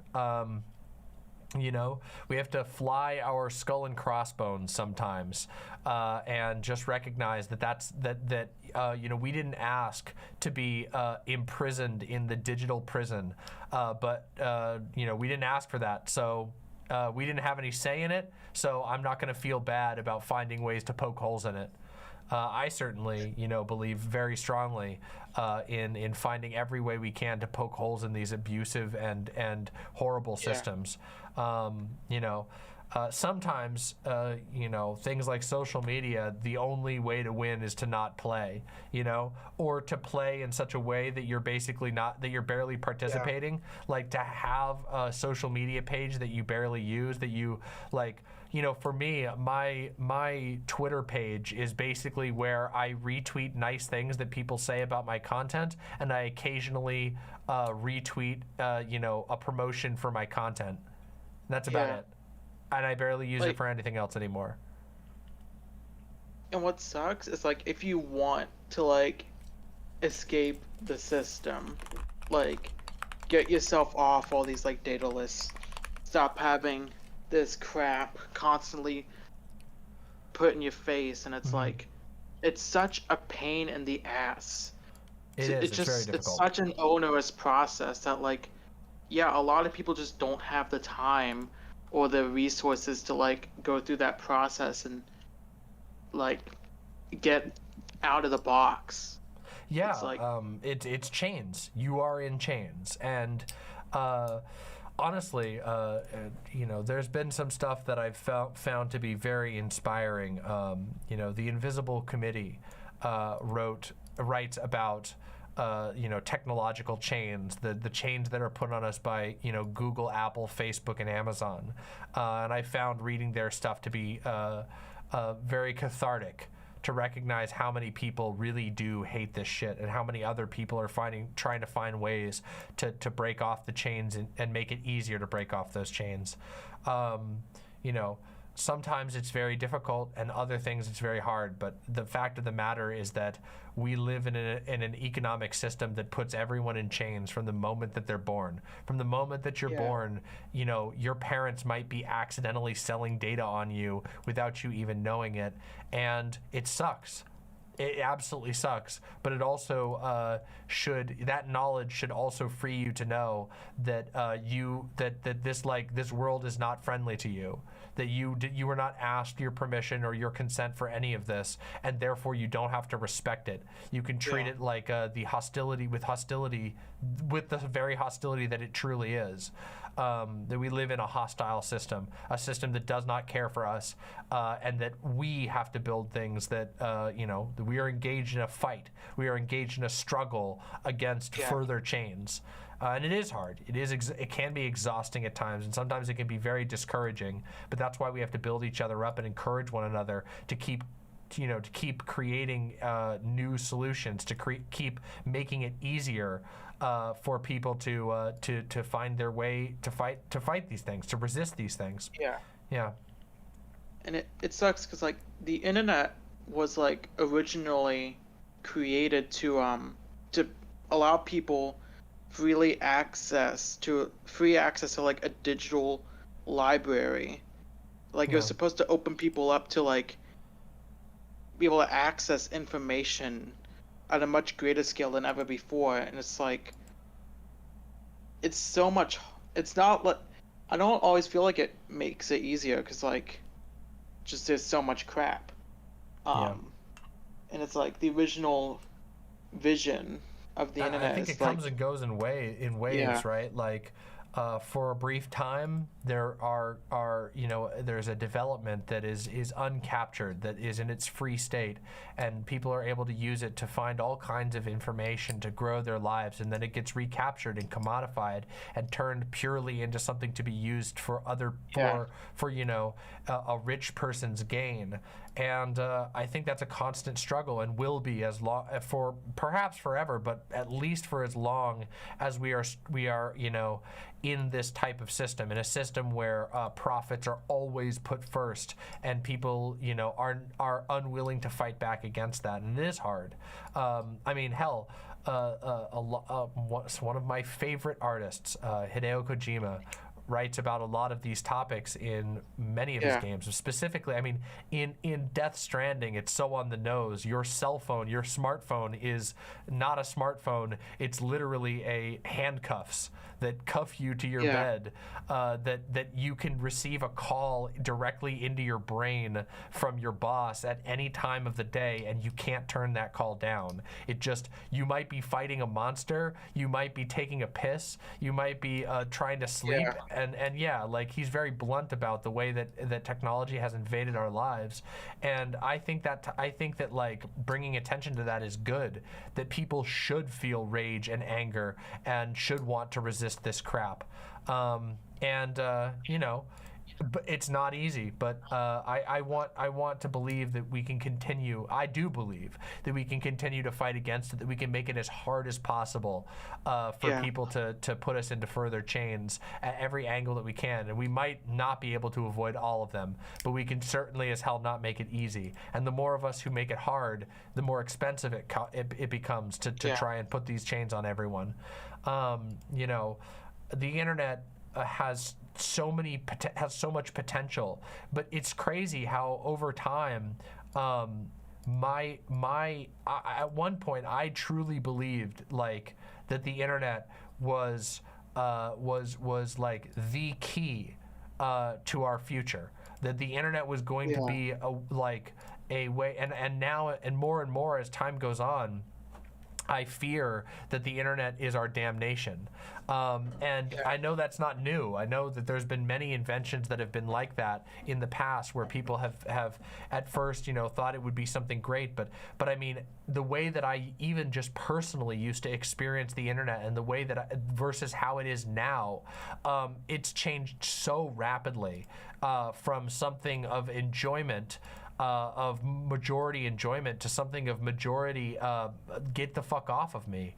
Oh my God, go away. Like, I can't get away from this crap. And it sucks because there is still so much incredible shit on the internet. There's still so many, some of the stuff that we even take for granted on the internet is so important. Like, even just being able to quickly share information. Like, when I go to the grocery store, the fact that I can reach my partners back at home instantly and ask them, oh my God, hey, what do we need? There was this thing on the list that I forgot. I took a picture of the list before I left, but it was blurry on the bottom. What is this last thing? And, you know, that's great. These are small ways that are, and if only it was more of that, if only we could make it more like that. And I think that if we want it, if we want to liberate aspects of the internet, we have to be willing to fight hard for it and work together. And I think we can. Sometimes though, there are things that happen that we have no power over, or very little power over. And all we can do is treat them with disdain and the hatred that they deserve. Things like Facebook and Twitter, companies like Google and Amazon, companies that have very cynically maneuver to take advantage of people's very real needs and their desire to make a better world, only to exploit that and completely. You know, completely subvert their needs and their desires and their goodwill to turn it into something horrible and nightmarish. I mean, the state of the internet now has gotten so bad so quickly. It is very difficult to find useful information on the internet. Certain things, it's like, oh, well, if you want to find a really good video essay, well, that's fairly easy to do. But if you want to fix a problem or find or solve a science question, that's harder than ever. Finding out what products are good or bad, you know, so you don't get ripped off, is harder than it's ever been. My God, it is so difficult to find a product that isn't going to rip you off. And that's deliberate. It's because it's making a lot of people a lot of money. You know, Amazon, of course, is like one of the worst examples of this, where, you know, the Amazon website is damn near unusable.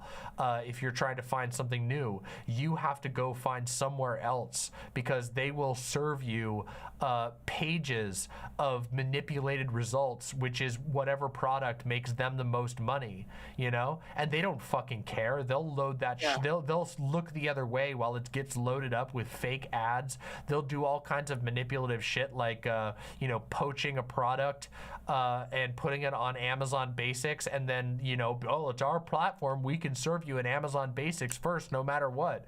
And it's like, oh, you just poached this product and nobody can do anything about it because you're Amazon. One of the most annoying things with Amazon is, like, when I look up something, I don't know who is actually selling the product. Is it, like, coming from the actual business? Is it coming from, like, some guy reselling something he already bought? Yep. It's, like, awful. I remember reading that a lot of the stuff on the internet, like, isn't even, like, profitable. Yeah. Unless it's, like, growing. So, like, once, like Instagram or whatever reaches, like, every single human on the earth uses Instagram, it, like, won't be able to like, profit anymore. Well, or, like, yeah, I mean, because they're structured in ways that are designed to, they're designed to cut corners. So much of like the tech industry is like built on like venture capitalist speculation, where like the goal is is basically like a Ponzi scheme. The goal is to like, oh, actually, my company, look at how much potential for growth my company is. This is how much it's worth. Please give me $350 million. And then the people are like, oh, I got my $350 million. Now where do we go? Oh, well, now we got to sell it to somebody else for $450 million and, tell them that it's going to grow. And it's just, I mean, it's all built on bullshit. And instead of actually building things like, because again, it's just rampant. We're at this point in time where the reckoning is, the reckoning, like an economic reckoning can be deferred for a ridiculous amount of time via these silly money games that are played, and so you can end up with products that are totally unviable floating around for fucking ever. I mean, a perfect example of this type of thing is fucking Theranos, right? Like Theranos, this company that like the blood, the laser blood scanning, one drop of blood and you can have a whole blood test done. It was complete thin air, and billions of dollars got fleeced from this shit, and it took years. It took like a decade and a half for it to catch up with it. A decade and a half of just ripping people out of billions of dollars, tricking actual medical companies into buying into their product. It's deranged. So yeah, we have a problem and it's unsustainable. And I say we should do whatever we can to make this, to make this particular state of affairs as unsustainable as possible. That we should make it harder, because it's ripping everyone off and it's making it worse for all of us. The truth is that the technology that underlies the internet enables us to do really amazing things, and we're being prevented from those things because it's making somebody money. And we got to break that shit down. Remember watching this video about like streaming sites where like the writers are trying to like be compensated per view on all these TV shows that they have written for, and all the streaming companies don't want to release accurate numbers because they always inflate their numbers for the investors. Yep. But if the union like forces them to give accurate numbers, and their services don't look as good to the investors. Yep. And it's like, yeah, it just reveals like the insane like Ponzi scheme of it all. Yeah, it's ridiculous. It's incredibly manipulative. I mean, the push for video, which killed a bunch of journalism sites, was built on the same thing. It was built on completely bunk numbers that nobody could verify because the numbers were held by Facebook. They could say whatever they want. There's no way you can tell them they're wrong. It's ridiculous. Yeah. Anyway, we've come up to about the end of our time. This was an incredibly great topic. I hope that I was able to offer you some good thoughts on it. And I want to thank you so much for asking such a good question and for calling in. Was there anything else you wanted to say before you go? No, not really. All right. Well, thank you so much for calling in, August. It was a really, really great call. And also, thank you for being an OG imp. It's really, really cool to get to talk to somebody who's been watching me since since I started streaming. Thank you for being a part of the community for such a long time. It seriously means the world. I remember watching your stream. Like, I wasn't doing that good mentally in 2020, and I always looked forward to your streams because it like everything was always so insane. Yeah, but yeah. Thank you. A lot of people weren't doing good. I wasn't even doing that good in 2020, to be honest. It was a rough year. 2020 was hell. Yeah. Thank you so much for watching, and I hope that I continue to to entertain you. I hope that I continue to make you feel better. I promise that I'm doing my best to just keep getting better at this stuff, no matter what. So, Yeah. Thank you so much. Have a wonderful keep night. up the good work. Thank you. Bye for now. Bye. What a really sweet way. That makes me tear up. Oh my god. A legacy imp. Old school imps. That's why I do it. By the way, right now we have just a little under 200 people watching, but I want you to know you all are the core.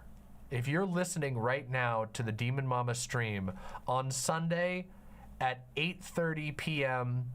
PST, you are the fucking core, okay? You guys are the heart, the beating heart of this channel, and I appreciate you all so much. You have no idea how much I appreciate you. You all are the ones who will listen to the coolest stuff that I talk about, these super real, down-to-earth conversations. You all have fantastic taste. Y'all are amazing. And I swear to God, I'm gonna keep working on this and making this shit better. Our community has always been a niche community, but it's always been unbelievably strong. We have such a powerful community, and it makes me so happy. And I know that we can. I know that I can take it further. But sometimes it requires me embracing the core, which is you all, and I think that for a while, mostly by accident, I got pulled off course in some ways and drifted away from the stuff that really made this channel special. Got pulled into a content grind, got pulled into drama shit that was hurtful mostly to me, that damaged my creativity, that damaged the fun that I have. But you all have been here with me through it all. And I just want to thank you for that. That's all I'm trying to say. The Pulminator with a tier 1 sub. To get back into Clone Wars, watch season 4 episodes 7 to 10. Also, I have a skip list and Rebels if you want, for Clone Wars and Rebels if you want. Your email is demonmamaonline, right? Yep, that's correct. That's correct. That's correct. What happened to the vegan guy? He went to bed. His energy levels were low. No, that's mean. I shouldn't be mean to vegans. I shouldn't be mean to vegans that way. Honestly, the truth is I quite respect the ability to go on a vegan diet. I find it very challenging. I have been reducing my meat consumption consistently, and that's more true now than ever. My meat consumption is basically at the lowest that it's ever been, besides the period of time where I was a pescatarian and I ate basically no meat, but that was for a very short time. But the truth is, some vegan communities are so toxic that they make me angry. Anyway. Oh, well, thank you so much, Ziggles. I really appreciate that. Thank you so much. Thank you so much. Ziggles says, I've been watching since January of 2021. Another OG imp. Damn, poggers.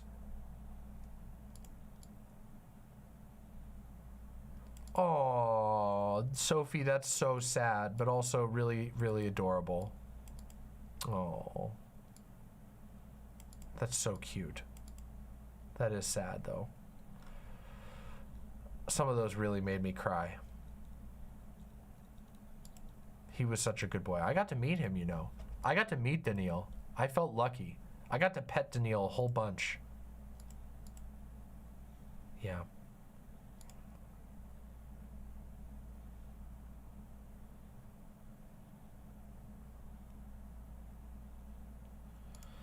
Oh, anyway. Yeah. Anyway, have I really only been streaming since 2020? Feels like longer. Well, the longest years of your life, right? The 2020 to 2023 has felt like It's crazy. They say that time moves faster the older that you get, but I don't think that's really true, because 2020 to 2023 genuinely feels like 10 years, and it was only 3 years. Like the craziest period of time. Jesus Christ, just absolutely wild. Time is a fuck, okay? I remember that, Rhodes. That was good. Silver Rain 84 Fly says, I found you from the Vosh bathtub HRT stream, and now I watch you more. Based! That's because you saw my basedness. You know it. I had the strength to giga chat and say yes. If fascists tell you you can't have medicine, and you have the way to make your own medicine, and you can do it safely, you should. Based. Well, you're based for being here. All right, everybody, let's get to the next call. I needed to take a little breather there to say thank you to everybody, but it's time for the next caller.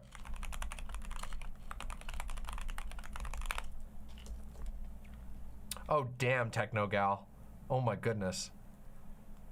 Hey, Demon Mama, I loved your Baldur's Gate review. I wonder what you think of the OG Fallout games. I've actually played some of the OG Fallout games, and I quite like them.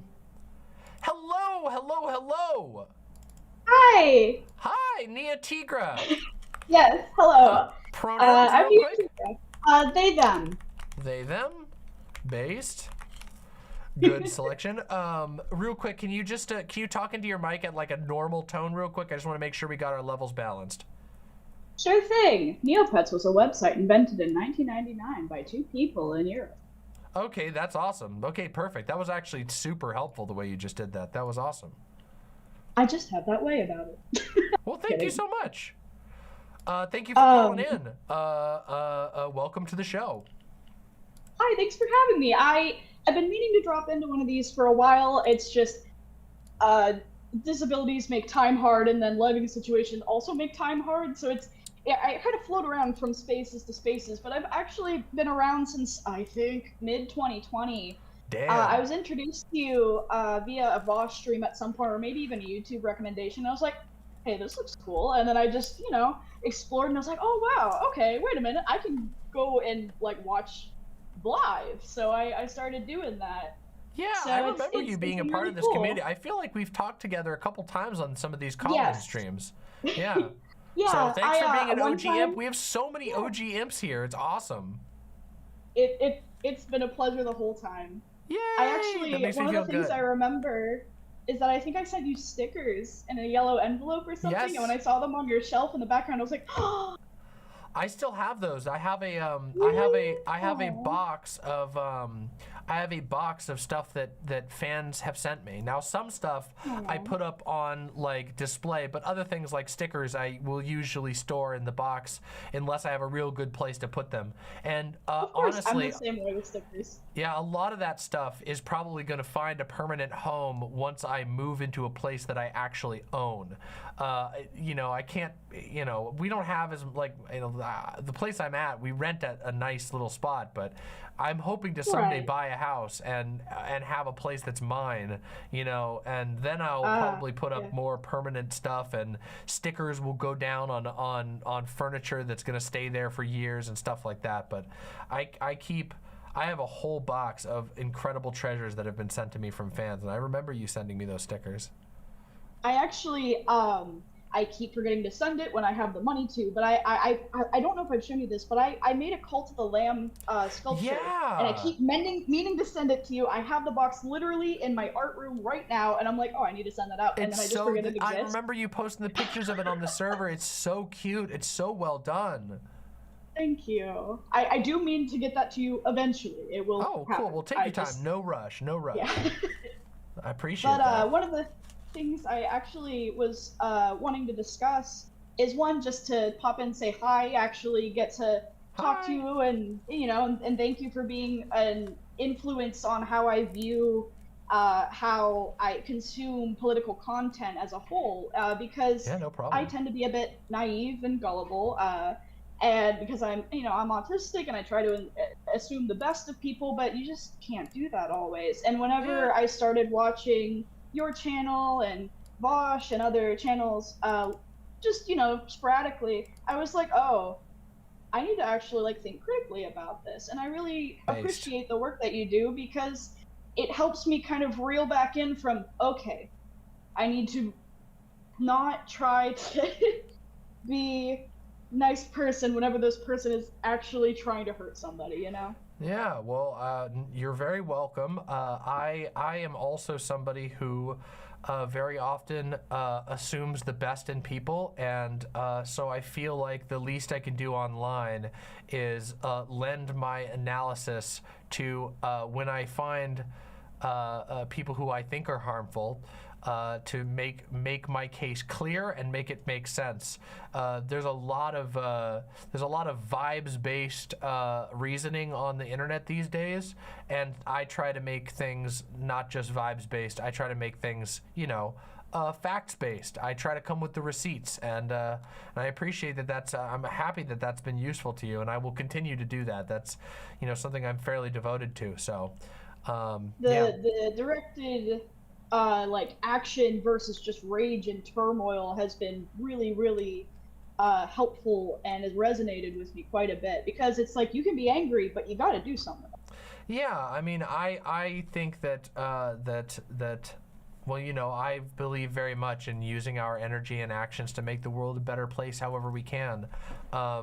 You know, I think a lot of the you know, I guess capitalism, but especially American capitalism in 2023 has this tendency to pressure everyone into a certain form of apathy, where the only way you can participate in society, the only way you can touch the world is through buying things or like watching the right ads or whatever. And I always want to encourage people away from that towards a true connection, a true engagement with the world, you know, impacting the world in a real way. So, yeah.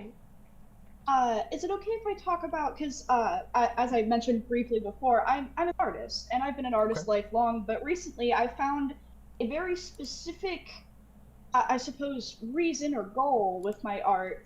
I am a queer disabled person who is fat, and one of my biggest goals with my work is to depict people who are like me, or like people that you don't normally see depicted as like a fairy or as a magical like a wizard or something, or like in situations that people don't get to see themselves in normally. Yeah. Because I respect that so much. One of the things that irks me most constantly about you know, specifically visual art, comic books a little bit less so, but video games especially are super guilty of this, is their body diversity is like just nothing. There is like two female body types, and in a game that's like turbo progressive on that front, you might, like, if you're like World of Warcraft is really bad about it. Oof. But if you're like really on the cutting edge, you might get like a super muscular tall girl if you're lucky. You get like in even Baldur's Gate, you get like Karlach, and like the like, oh yeah, I was stunned when Blizzard in Diablo 4 decided to make their druids like heavy characters, like fat, like, and I was like, wow. And it wasn't like a super, you know, it wasn't like the you know, like there's not a whole lot of variety, but it was amazing that they put a fat character, let alone a fat woman, as a character, as a main character in their games. I was like, wow. And that just kind of tells you where the state of character portrayals are. Mostly what you get is the only, like, this is so bad, but like in games, like fat people are almost always reserved as monsters, which is like the most horrible thing. But chat, by the way, if you're somebody who's on the heavier side of the world like myself, you will know this immediately. You will of course be very familiar with this. But if you're not, next time just pay attention, and the next time you see a fat character in a video game, $20 says that they're a zombie, a horrible monster, or some other thing like that. It's so bad. Games has like the worst body portrayals that you can possibly imagine, and it's so unfortunate. It's so unfortunate. But anyway, sorry, I ranted a little bit. I support you in your goal so much, so much. Yeah, the first game I actually got to play as a person with my body type was, I believe, an indie game called Calico Cafe or something, where it's this really cute pastel. Yeah, I got it when it was pretty early on, because I was like, wow, this is really cute. I love this cute pastel, sweet kind of style. And whenever I was making my character, I'm like, oh yeah, you know, the slider goes up and it, you know, it keeps the, you know, skinny, thick, whatever. No, it allowed me to make a character model that looked pretty close to my body size. Yeah. And I was elated. And whenever I saw Xbox update their avatars so that there was a plus size option, I wish there was more plus size options or, you know, different ways to do that, but their disability representation options and all that kind of stuff, I get excited and electrified because you don't see that every time. And I wish it wasn't a celebration every time. I wish it was, yes, here is the thing that I know that I will have access to in a game. I truly hope it becomes more common, because, like, especially games with character creators, it's like it just opens up the door for so much more diversity of characters. It's inspiring. Art is more interesting when the characters don't look like one of four ways, and also it's just really great to know that like a huge chunk of the world can actually see themselves in games. You know what I mean? Like, this is a constant issue for all marginalized people, but it's just like, again, it's another front that people don't think about a lot. Yeah. Right.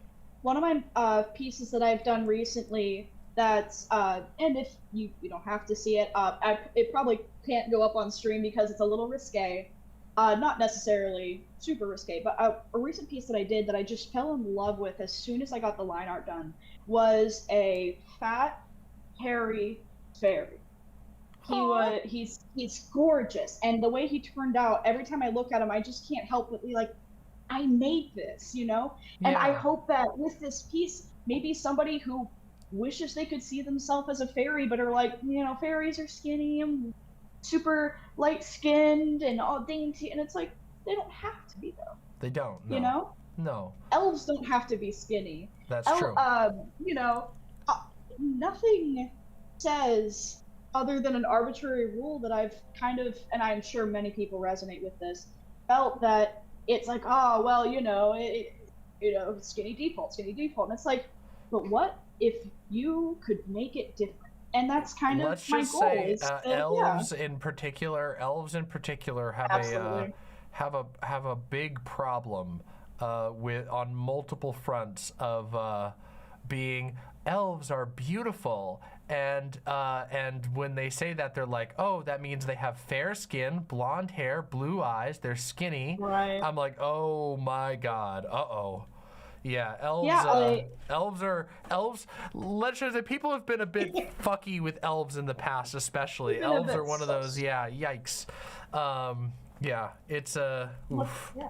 Oof. One of the first book series I really got into as a kid, because I used to read a lot. Now I struggle with it, but was Aragon: The Inheritance Cycle by Christopher Paolini. Yeah. And it was one of the first books that I read that like talked about, you know, heavier set women and heavier set women of color in positions of power. The leader of, I believe, the resistance is a woman who inherited it from her father because her father passes away. And just like reading that as in like third grade, I was like, wow, you know, and I live in a very rural bubble area. So as a kid, I didn't know any different. And being able to explore and understand how many ways a person can look and be and sound and be presented is amazing to me. And I want people of all shapes, sizes, colors, backgrounds to be able to find something in my work and say, I feel seen. Yeah. But yeah. Well, I think that's very admirable. And truly, I think like it makes me a game gains so many points in my book when they can challenge beauty standards, when they can challenge they're like it's especially common in like, I'm speaking about games because I play a lot of games. It's not Me just too. games, it's lots of other things, but I just feel like games is one where it's so bad, where it's like there's so far to go. Absolutely. So anybody who's pushing in art for these depictions that people can draw from, I think it has an upstream effect, because obviously games draw a lot of inspiration from other forms of art, especially in the visual Right. aspect side of it, you know? So anyway, yeah, that was a bit of a ramble, but yeah, that's I okay. support you in your I endeavor, agree. and I think it's awesome. I think it's great that you're making characters that are, you know, that go, whose designs are real, are based on real body types that don't get depicted often. Thank you. Yeah. One last thing, and I'll let you go because I'll Sure. have to be heading to bed. It's a bit late for Fair me. I'm enough. on Yeah, the it East is getting Coast. fairly late, especially for people on the East Coast. I was wondering if there are any plans to, moving forward, professionally subtitle your YouTube segment videos. I struggle with auditory processing disorder, and usually subtitles are a requirement for me to stay focused on a video. Mm-hmm. And so having the automatically generated subtitles, while they normally work, sometimes it's difficult because they'll misspell a word and I'll misread it, or it'll completely miss different words because there's two Yeah. different conversations overlapping. And I was just wondering if that's maybe something that might be a future plan. Yes, it's a future plan, but I can't make any promises Of course, because it takes a lot of time. Time and money, and I already at the current moment, like as it currently stands, you know, my show has grown slowly and surely, but I don't take a whole lot. I don't take a whole lot home out of this. I already pay a pretty big team, and I would like to. I completely understand. I was just wondering. The only reason I'm saying this is because I just want to keep things realistic. I don't know when I'll be able to pay for that sort of thing, but I would really like to. I use subtitles all the time. You know, when I'm viewing things, because while I don't know if I have any like sort of, you know, clinical hearing loss, I probably should go for a test. Like, I really struggle with separating voices from background noise. Me too. Really I hard feel for you me. there. And so I use subtitles on basically everything from TV, movies, and stuff. So it is really important, and I recognize the value. I'm just being realistic. I don't know when I'll be able to afford that sort of thing, because And of I the way. appreciate that. Yeah. So, but I do want to. I genuinely would like to be able to do that on my videos. But yeah, we'll see when I'm able. Well, hey, when you I'm know able to. what could help if everybody understood that there was an ability to donate to the stream. True. Thank you so much. If anybody wants to support the show, you will be supporting not just myself, but our back-end team. All support is very helpful. I took a relatively long break, and I want to continue bringing you wonderful stuff, but I have bills to pay as well, just like everyone else. So donate if you can. Subscribe if you can. And also One make last sure to thing like the stream. before I go. Please. Would you mind if I plugged my art portfolio Tumblr really quick, so that Please, if go anybody ahead. would like to come and see my work, Just mark, if it's you not would like- got enough safe for work stuff on there, just make sure it's marked. That's our only rule. Usually I post Niatigra-art at tumblr.com. I have a personal account that's under just Niatigra, but I post so much shit post on there. There's like, you barely see any art. So if you want to just see my work and see if you find something that resonates with you, feel free to visit me. Feel free to let me know, hey, is there a possibility that this kind of thing is upcoming? And I'll let you know, or I'll take suggestions and stuff, because I love that. And I love it whenever people see my work and go, wow, this resonates with me, you know? So it was really great talking to you. Thank you so much for having me. It was, I likewise, really it was appreciate wonderful. your input. Thank you. And I hope to be getting the Poor Lamb to you at some point soon. I know you're No going to love pressure. it, and I even packaged it cool. So I will get that to you as soon as I can. Well, thank you so Thank much. you I hope so you much have for having me. no problem. I hope you have a wonderful night. Thank you so much. You too. Thank you. Bye for now. Bye-bye.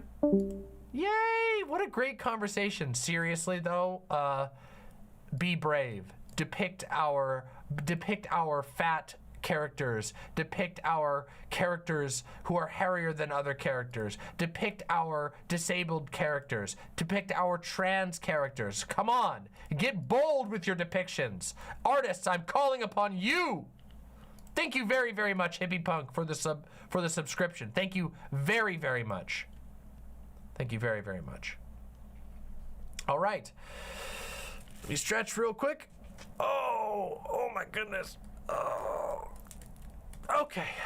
Wow, holy moly. Dispatch with the incredibly generous $50 super sticker. Thank you so much. Oh my God. Thank you so much. That is so generous. You're amazing. Thank you so much. I love super stickers. That's so cute. It's like a buff cheerleader. How cute. All right, let's get in our next caller. Next caller. Let's bring him in. Super stickers are based.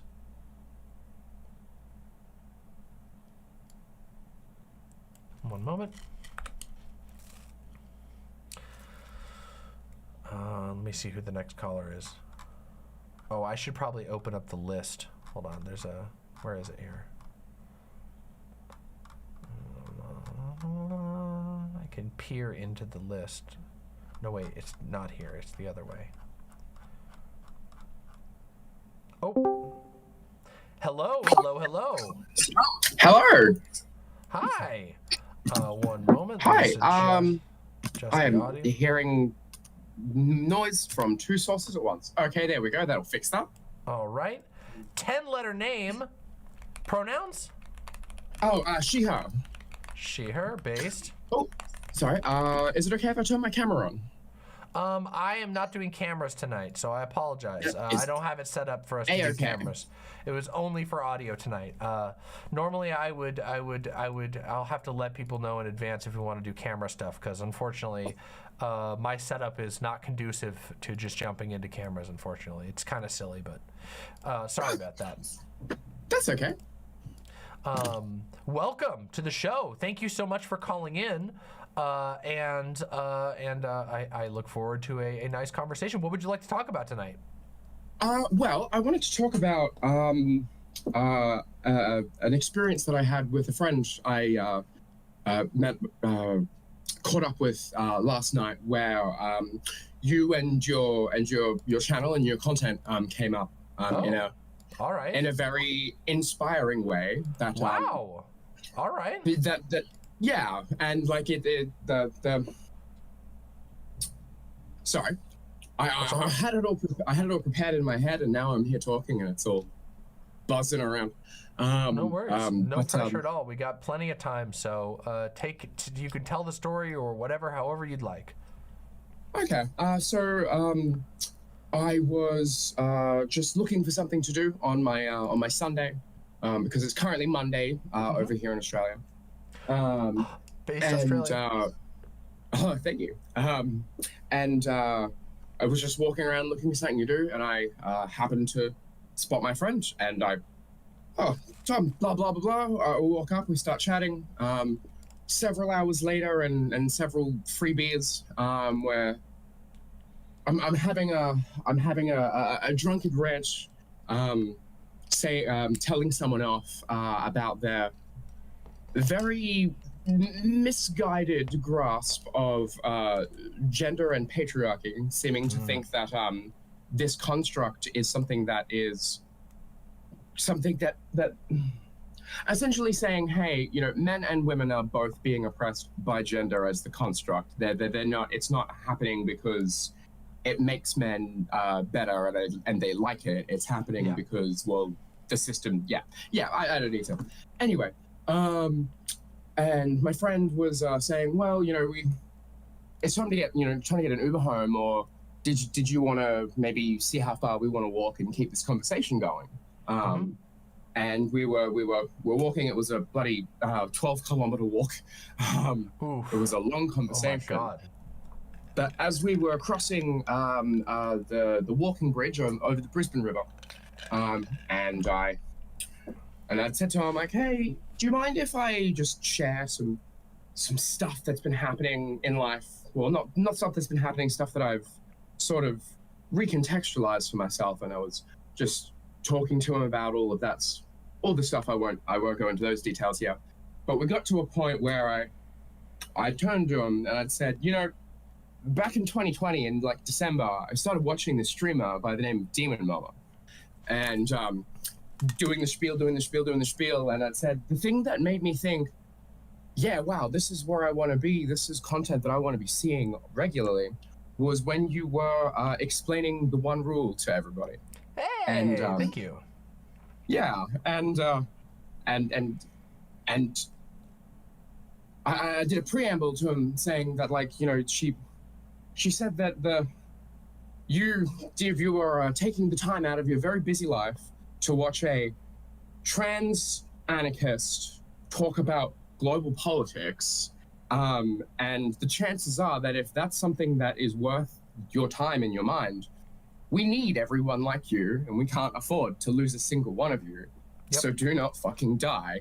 And as a result of that, he kind of just went quiet for a bit and looked out over the river and took a real long sip of his beer. And as a result of that, for the first time ever, I felt comfortable saying to somebody, you know, actually, I think I'm like you. I think I might maybe be trans. And as a result of just,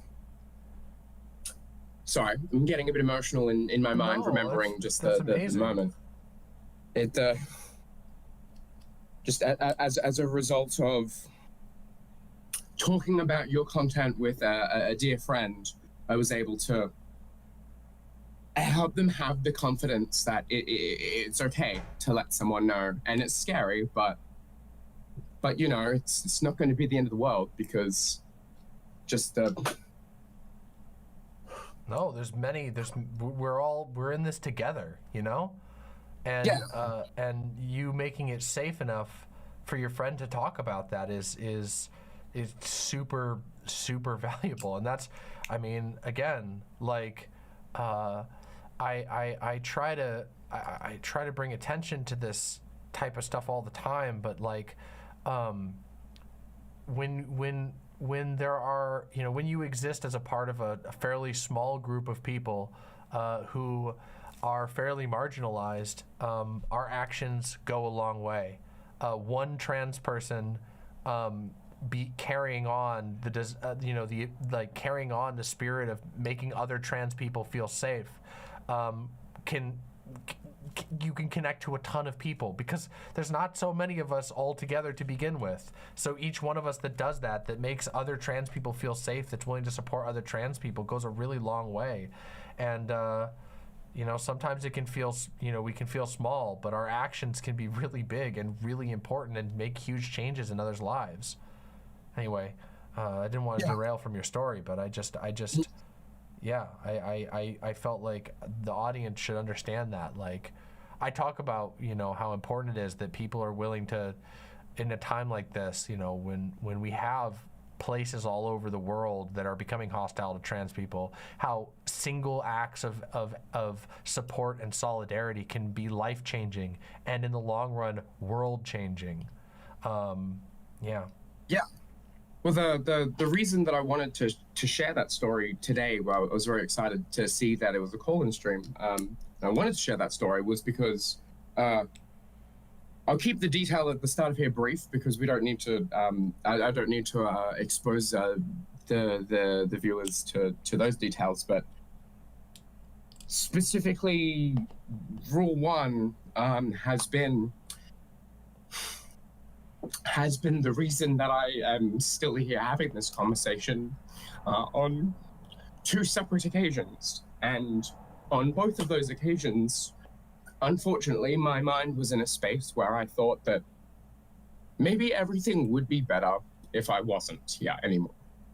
And, you know, I couldn't have grasped it at the time, but it's now 3 years into the future.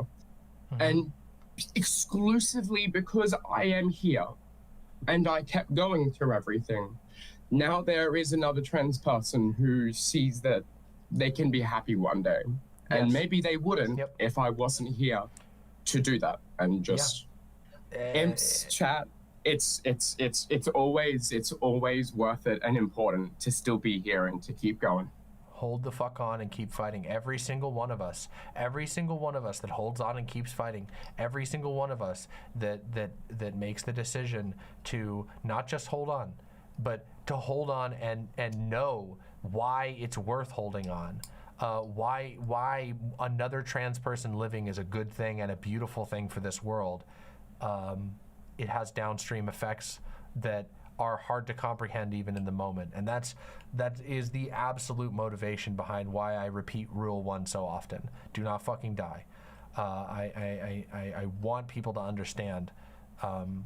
It can be hard to see in the moment, but there are. I mean, I know so many trans people who have grappled with severe suicidality, with feeling worthlessness, feeling like they're not worth something because of the way that people treat trans people. There is a lot of poor treatment of trans people. We've discussed that earlier in this stream.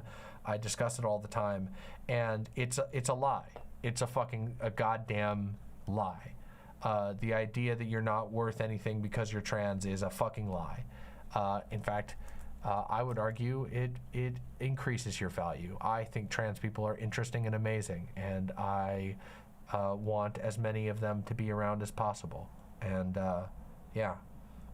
I'm glad you're here, and I know your friend is glad that you're here, and I hope you're glad that you're here too. I'm so glad to be here. Yeah.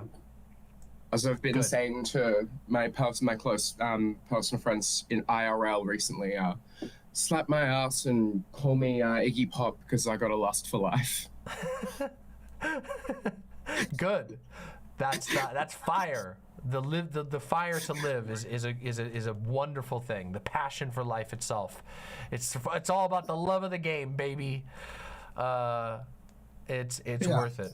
And there's a lot of stuff that we can accomplish, and we can only do that if we're alive. There's a lot of possible outcomes for this world, and we only get to see it if we're alive. If we're able to carry ourselves through the hard moments, even when it feels like it's not worth it, you have no idea what's around the corner.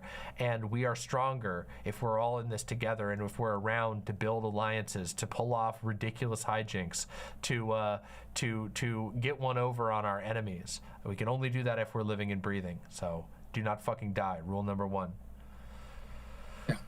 Well, thank you for having me on. I'm sorry for absolutely getting heavy like that. You do not have to apologize at all. That wasn't heavy. That was the opposite of heavy. That was inspiring and encouraging, especially for me. This job, this strange venture of being a public figure, presenter, entertainer, talking about crazy issues of various levels of importance, ranging from very serious issues to very silly issues, but has been a very weird thing, and it's incredibly hard sometimes for me to gauge the value of what I do and to know whether what I'm doing is worth it. Especially when you're constantly bombarded with I talk about it sometimes, but the back end of YouTube is constantly bombarding you with how much better you could be doing numerically, and sometimes you're just like, I can't squeeze any more out of myself. And if you're constantly receiving messages of just messaging that says oh, what you're doing isn't worth it because you're not meeting this analytics goal, you're not doing this, you're not got a video up every single day or whatever, it becomes very easy to forget or to lose track of what impact I do have on the world. So hearing a story like this is really meaningful, that to know that my words have helped given someone strength means a lot to me, and I like that. I'm happy to know that in some small way I'm able to impact people in a positive direction, in a productive and valuable direction, as opposed to just a lot of people really don't put anything like that out into the world. A lot of people, there are a lot of people who also take that kind of stuff away from the world, and I'm glad that I'm not one of them. So thank you for sharing that. You didn't talk about anything heavy at all. It's the opposite. So thank you. Well, if you enjoyed hearing that, you might also enjoy hearing that in addition to rule 1, oh sorry, I forget because there's a rule 1 and the 1 rule at the same time, but the D&D genuinely made me take Facebook off of my phone and stop arguing with people. Oh, And you're talking just- about the do not discourse. That's just Yes. in the Imps code. The Imps code has to be. I need to find a way to update that because it's like I just tell people to get the fuck off Twitter now, and the do not discourse is like that is definitely like do not discourse is the most important it's ever been. But I also feel like it's kind of like I don't know, the do not discourse rule at this point kind of feels like throwing like a single life ring at the like Titanic, you know what I mean? Or just like, yeah guys, remember, don't discourse. I'm like, if you're on Twitter still, like you got bigger problems than just do not discourse. Like you got to get the fuck off there. You can't even use that site anymore, let alone discourse on it. That was a rule made for an old era. I was like, oh god, like I made that back when I was like, wow, there's so much cool stuff you can see on Twitter still. Just whatever you do, don't get sucked into discourse because that's what makes it bad. Now I'm like, if you so much as log into Twitter, you're gonna have a bad time because some like blue check Bitcoin shill account is gonna start talking to you about the Jews, and you can't get rid of it because it's forcibly fed onto your feed because Elon Musk is replying, "Wow, very interesting, nice." It's just, oh Jesus Christ. Yeah. Oh yeah, it's a fire pit. Yeah. A hellhole, but not the positive hellhole that we're trying to make a demon joke, but my brain is short circuiting. Yeah, you're all good. It is an opposite of a hellhole. It's a heaven hole. No wait, I don't know. Yeah, it's horrible. Anyway, thank you so much for coming on and for sharing everything. And it's been absolutely wonderful to talk with you. We are just about at the end of our time now, but absolutely wonderful to talk with you. I wish you and your friend the best, and I will continue to do my best to put out to encourage everyone who is willing to listen to my content to keep fighting, to hold on, to not die, and also why they should not do that. So thank you so much. And if there's anything else you want to say before you go, please go ahead and say it now. And other than that, I hope, yeah. Oh yeah, just the last thing. Well, yeah, thank you so much for having me. No problem. It was wonderful to be able to thank you directly for the impact that you've had on my life. And chat, the last thing before I go, I genuinely feel like my chest is lighter from having a conversation with someone who doesn't even know me. I guarantee you'll feel just as good, if not better, by that friend that you have that you like, but you just, I don't know, you sort of kind of fell out of contact. Give them a call. Go get a cup of coffee. It will be good. It won't be shit. The worst case scenario is it's kind of awkward for 20 minutes. Yeah, the worst outcome. Well, thank But you yes, so thank much. you. Absolutely, thank you so much. It was a pleasure talking with you. Thank you for sharing everything that you did, and I hope to speak with you again in the future, hopefully. Yes, thank you. Same to you. Bye for now. Hey, that was a fucking amazing conversation. I don't know. I don't know what else to say to that except even myself, with all that I say on here, I always encourage people, it is always difficult to predict the downstream effects of good actions. And let me say, I have never once in my life regretted instating the one rule of do not die. It has been one of the most rewarding decisions of my channel to encourage people to continue fighting, to encourage them to stand strong and not die. My goodness, what a fucking good feeling that is. Boy, that makes me feel good. All right. Everyone, I have been told to announce we are at our capacity for new call-in registrations. We will not be reopening the call-in form.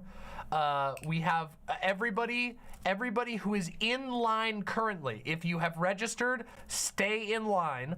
We're just not taking new registrations at this point because we have a ton of people in line already. We have still a whole bunch of calls to go, so don't you go anywhere. But I just was told to announce we're not taking any new registrations. Stay in line. You can still vote. Yeah, exactly, K-Fesh. Stay in line. You can still vote. We're just, nobody else can get in line now, okay? The line, we're putting the little clippy thing on the end, those little velvet ropes. We're going... All right, next caller. Let's bring in our next caller. Looks like our next caller is Lynn.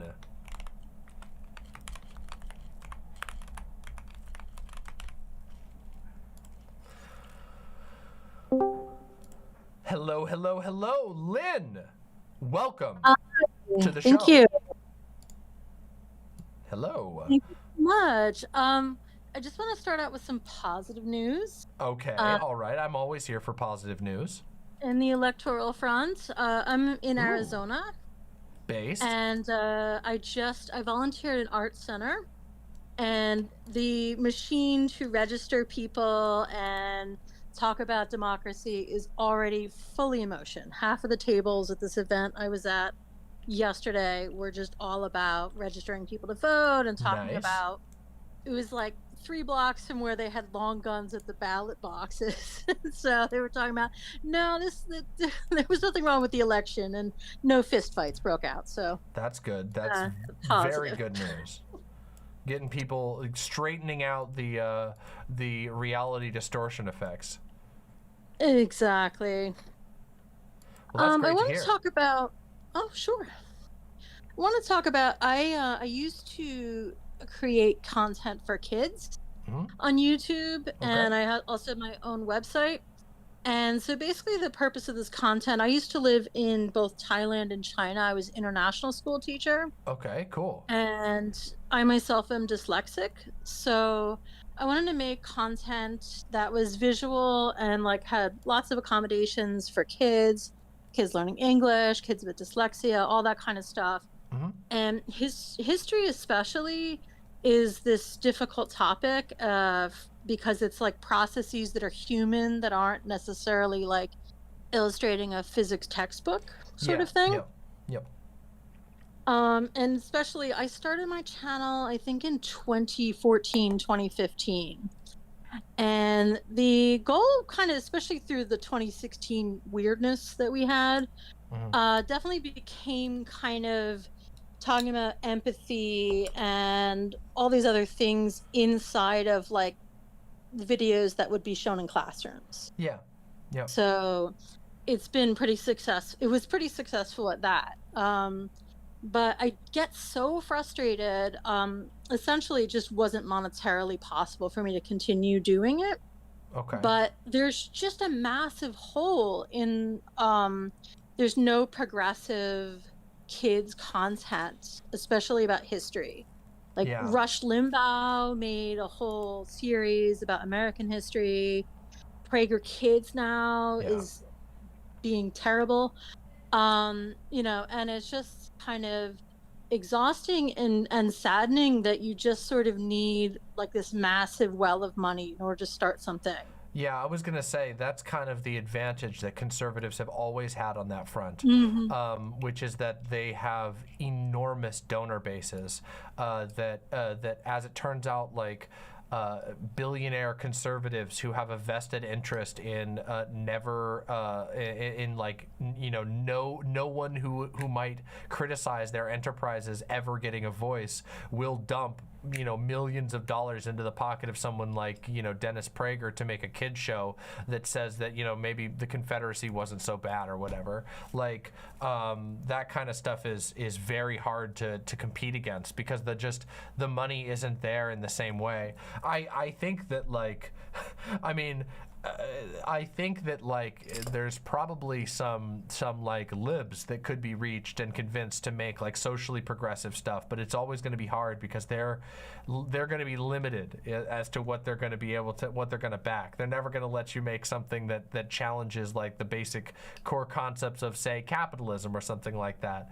But yeah, it is a tough spot. Like making children's media requires a lot of care and tact and planning that is hard to do without money, and money is hard to come by when you're fighting from behind, so to say, when you are the non power primary power holding group in the country.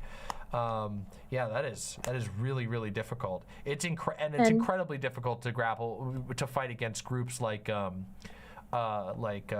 PragerU and Turning Points is another one where like Turning Points has said there was a guy who went and did he basically went in and pretended to apply as an employee, and he went really deep, and he found out that like a majority of their content is directly paid for by sponsors at this point, where like basically they're commissions. They are being paid by, as an example, not literally because we don't know the exact people, but say somebody like one of the Koch brothers will just approach Turning Points USA and say, I want you to make this video about this, and they will go, yes sir, thank you sir, and take the check and just go right like that. Like, this is a think tank that is allowing itself to not just to put out propaganda, but to literally take commissions from the highest bidder,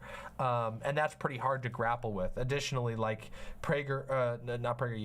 Turning Points USA works directly with a lot of churches that also have huge financial bases, where a lot of churches in America tell their followers that they need, in the name of God, to be giving 10% of their income via a tithe, that is the godly thing to do, and a lot of them do it. So there's just crazy, there's no progressives that do that, and they shouldn't, to be fair, but that's because we have moral standards. The progressives don't say, hey, God wants you to give 10% of your income to Demon Mama. Sorry. Well, the thing is also... Oh, go ahead. No, I was just joking. I left it at that and then didn't finish the sentence because I thought it was kind of funny. But, yeah. PragerU and all these companies will also buy ads that are like these 30-minute horrible things that will run often on progressive videos. Yes, it's and insane. So that is like... And that's boosting their view count artificially. Yep. And then at the same time, it's like YouTube's almost worked against me. So it's like COPPA came into effect, so I lost 2/3 of my revenue because you can't have targeted ads towards kids. Yep. Which I'm like, they're getting it everywhere else. All my comment sections got turned off, whereas like Colleen Ballinger's out here, being her, so I understand their content for kids, quote unquote. Yeah, there's a lot of like the bad faith actors like really get ahead, whereas it's like if you declare it, and then it's like I have a video with the word civilization in the title. Yeah. And that got recommended to white supremacists. So while my comments were open, I was like, I'm like deleting comments as fast as they're coming in with slurs. I can't control the ads, so I'm still getting like soap for balls, ads playing on my videos, and I gotta block them one by one. So it was a lot of challenges, but I would definitely love to, on Discord, anyone who's ever interested, I'm definitely there for advice. But, it can be hard because you get hit from the left too. And it's like, I'm one person, I'm researching, I'm scripting, and I'm not a historian, I'm an art teacher. Yeah, there's definitely some. I mean, I've expressed that like the online left struggles with solidarity and struggles with productive criticism, constructive criticism. It's pathetic, but also there's also a lot of bad actors who are in a position to try and magnify that to the most. You get some people who I'm super left, and then you like interrogate their positions, and they're not super left, and they're totally willing to go after every single lefty project they can possibly imagine for any contrived reason they can come up with. Yeah, and then even like there's services that I could totally understand why teachers don't want ads playing in their classrooms. So there's services that are paywalled, that they pay to have the ads stripped and to add content, but I don't even get a view count out of that because it strips all the cookies. So it was like so frustrating to try to do something on my own, you know, and I used up all my savings and I had to stop. But there's definitely like difficult, but there's definitely, that's why I started with Good News. But there's definitely like an open market for it, and it's even like, you know, content for trans kids and stuff like that. Like it's kind of wide open. And it's just about dealing with whatever changes YouTube will throw at you at any given time. You know, it might be possible for like, you know, if it was possible to bring these people together, some of the larger, you know, left figures who've had some success might be willing to, like, I don't know, pitch in on some sort of thing. I think of people like who've had great financial success, like Hassan, who, you know, who knows, might be willing to, you know, invest or support some sort of endeavor like that. You know, or sponsor it, and that might be a start. But I'm always like, even Hassan, when you look at it, like the most successful left-leaning streamer type, and like his wealth is nothing in comparison to like the businessman who has a vested interest from his meat packing factories where he abuses, you know, migrant labor, to like, you know, this guy is raking in, you know, hundreds of millions of dollars a year. Like it's a stacked playing field money wise. But I wish I could be more helpful on that. The problem is I'm also not someone who has a lot of access to an incredible amount of capital or anything like that. I mean, it's so hard. I would just, I definitely would love to say like there's space, like there's definitely space out there, but you know, knowing the challenges ahead of time. I mean, I feel like, you know, if you could get it going, it would probably be very valuable, and it would probably have huge returns. Like I imagine there's a ton of people who don't want to feed their kids like PragerU garbage, who are looking for some sort of historical or that has some level of political discussion involved, that aren't, you know, wanting to feed them something like that. But yeah, it is difficult to come up with a way to get a project like that off the ground. Yeah. I think I'm just about done. I do want to say, especially to your last caller, like I myself am a survivor of a suicide attempt decades ago. It gets better. Please hang on. I'm so grateful to be here now. Even when times are hard, I know it's small consolation when you're in that dark place, but it does get better. It does. No, it truly does. And I mean, sometimes I believe in the value of small statements like that sometimes, because sometimes you don't have anything but your own thoughts to go off of, and somebody else telling you, hey, like, it does get better, it will, there's like this darkness won't last forever, and there are still yet roads for you to take, and places for you to see, and things for you to do. Like, I think that can be very helpful. So and I mean, I know it's like, you know, the darkest time of my life is like long over. I'll never see that again.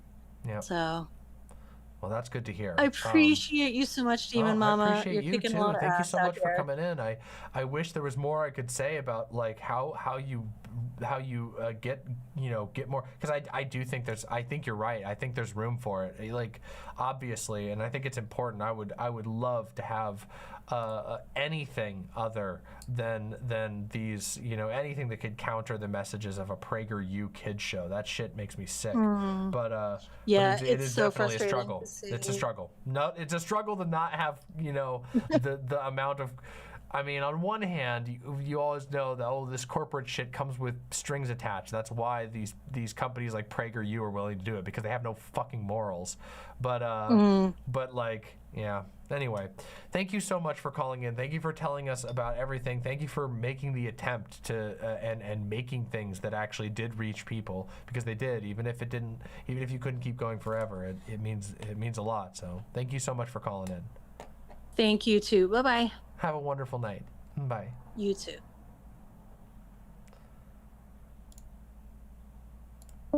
That was a great call. Honestly, that was a really good call. It is incredibly difficult to get projects like that off the ground, but I do think they're important. I do hope that people are willing to take that into interest, or take interest in those types of things and work together. I do believe that probably group funding or crowdfunding could help make those things more possible. Maybe it would be necessary to make a very like limited thing, like 10 episodes of a show that could be crowdfunded through an Indiegogo or a Kickstarter or even a GoFundMe, where you fund a limited run, you make that run, and then you can use that either as a proof of concept for more, or just have it be something that's, you know, fairly holistic, that has a lot of things going on. I don't know, that's challenging. But if you're out there and you have the talents to make kids media that puts forward a good message into the world, that counters the absolutely heinous crap. You guys, we haven't covered PragerU Kids on here. I think we watched one PragerU Kids thing like a year and a half ago. That shit is garbage. It's actually horrible. Like, oh my god, I saw a clip recently from a PragerU Kids one about with Abraham Lincoln, and he was like, I was very disappointed in the Confederacy, but scolding the Confederacy wouldn't do any good. That's why I had to find out a way to compromise with them so that we could go forward with America. It's just like complete historical revisionism and like the most manipulative garbage you can possibly imagine. You have to see. Oh, I've seen parts of the Columbus one. The Columbus one where he's like, is enslaving people really as bad as killing them? I could have killed the natives instead, but I enslaved them. Is that really so bad? Everyone in my time was a slaver. Was it really that bad? Slavery probably wasn't really that bad. I'm Christopher Columbus, and this is PragerU. Horrible. Actually horrible. One of the worst things I've ever seen. Oh my god, just rotten. All right, let's bring in our next caller. Yes, that's what we were talking about, Silent, just a minute ago. Yeah, it is. It is Rush Limbaugh's kids' history books. They're fucking terrible. But yeah, it is. It is basically that. We're bringing in our next caller. Hello, hello, hello. Transanarchy CEO, welcome. I can't believe I'm speaking to the CEO of Transanarchy. Hey, Demon Mama, it's good to talk to you again. Hello. I believe the last time we talked was on Kethel's stream a couple months ago. Oh, okay, yeah. Maybe your username was different, maybe? It's always different. Okay, all right. Well, your voice sounds familiar, so what are we talking about? Remind me. It was in the middle of that weird Soul Bunny, like... Oh, yes, that was when Present Sunday was on too, right? Before the incident. Yeah, before that was the schism occurred. Yeah. It was I took a lot ironic. from that conversation. Oh, good. That's great to hear. Yeah, because I really admire community, and I think that building and reconstructing connections away from all the petty drama is something that's really needed in this space right now. Well, you're looking at the you know, I'm like those images of those old black and white images of people with hard hats covered in coal soot right now. That's what I'm engaged in the hard work of trying to rebuild connections away from all that fucking sewage explosion that we've been experiencing. So call me the sewage worker of the online left, because call me Dust Bowl Mama. Yeah, that's me. You were out there on the front lines. I don't know, it's been rough. Okay, it isn't good for it. It hurts your analytics to do this shit, you know. If I was fucking churning out drama content, but the problem is that it rots your soul, like literally. I would take a stream like doing a stream like this, where I have, like, you know, it's getting pretty late, so now we're down to like 150 or so, but between 150 and 250 like interested people actually listening to what I'm talking about on topics that are actually valuable and, you know, funny or something, I would take that. Like it's so much more rewarding than like the biggest drama streams I've ever done. I've done some pretty crazy, you know, talking about an issue that's going on. I've had like, fuck, I mean, I remember there was a time when I was embroiled directly, me, in drama. People were mad at me, and I did a stream and got like 1,000 people. This was when I was way smaller. This was not when I was even pulling like my usual numbers between like, you know, whatever I pull now, which is pretty good. It was insane. Well, not me personally, but I've seen it. Yeah, you've seen it happen. So, yeah, I like to believe. I would like to believe that it's possible that with concerted effort and a little bit of time and devotion, that we can start to build connections in this space that will start to actually make this this space, quote unquote, feel like an actual space where people are talking with one another and making things together, and new people are coming in the door and saying, wow, this is interesting, I want to start making content, and then they do, and then there's people for them to talk to. I would love for that. It would be fucking cool if if that would happen again. But it's been kind of, you know, we're in this period. We're in a weird period. Yeah, but for the past, I don't know, like the past like 5 years of my life just do not feel real, especially the past like 15 months or so. Yeah. I get that feeling for sure. Yeah, no, like I didn't quote unquote enter this space until like maybe last year when I got like a remote job with Activision, which sucked ass, by the way. No one should ever work there. Yeah, but, listen, me and criticizing Activision go back a long way. One of my yeah, never mind. I don't want to get off on that, but yes, yeah, fuck Activision, okay? Yeah, absolutely. But it's a lot different from like other spaces I've been in. And it's kind of on accident that I even got like, I don't know, as close to other people in the space as I have. Because it's just been kind of like a reel in from all the crazy stuff that happened in like 2020. Yeah. And I guess even the 4 years before that, because, you know, coming out as trans during the Trump presidency is kind of a bit of a tough time. Talk about fucking flipping it up onto Iron Man mode. Oh my god, damn, maximum difficulty, yeah. Yeah, I kind of felt like at that point in 2018 when I came out, I just didn't really have another choice. Yeah. I mean, I was really at like the tail end of everything, and over time it's gotten better transition wise, and I definitely like how I look now more than I did like, you know, like 3 years ago. Yeah. Good. But you know, there's still the whole stigma that comes with how we're treated, especially in this space. Oh, of course. And we have a long way to go. Like I always say, that's why my messaging is it's time to push harder now than ever.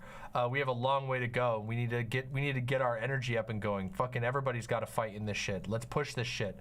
Let's fight. Let's get some wins. We've had a few small ones, largely as a result of like, oh my god, like look at how crazy these fucking Republicans are about this issue. We better make sure they can't pull that shit here. But we got to really push our advantage here while we have it. Yeah, I mean, I actually had to flee my home state this year because of anti-trans legislation. Yeah. Oh, it's okay. I'm in a much better place now with much better people. I mean, I've done some serious trekking across this country throughout my life. Specifically, I stayed, the reason why I'm here in Seattle is because it's like the best place that I've lived as, specifically on the trans front. It's been easy to get healthcare.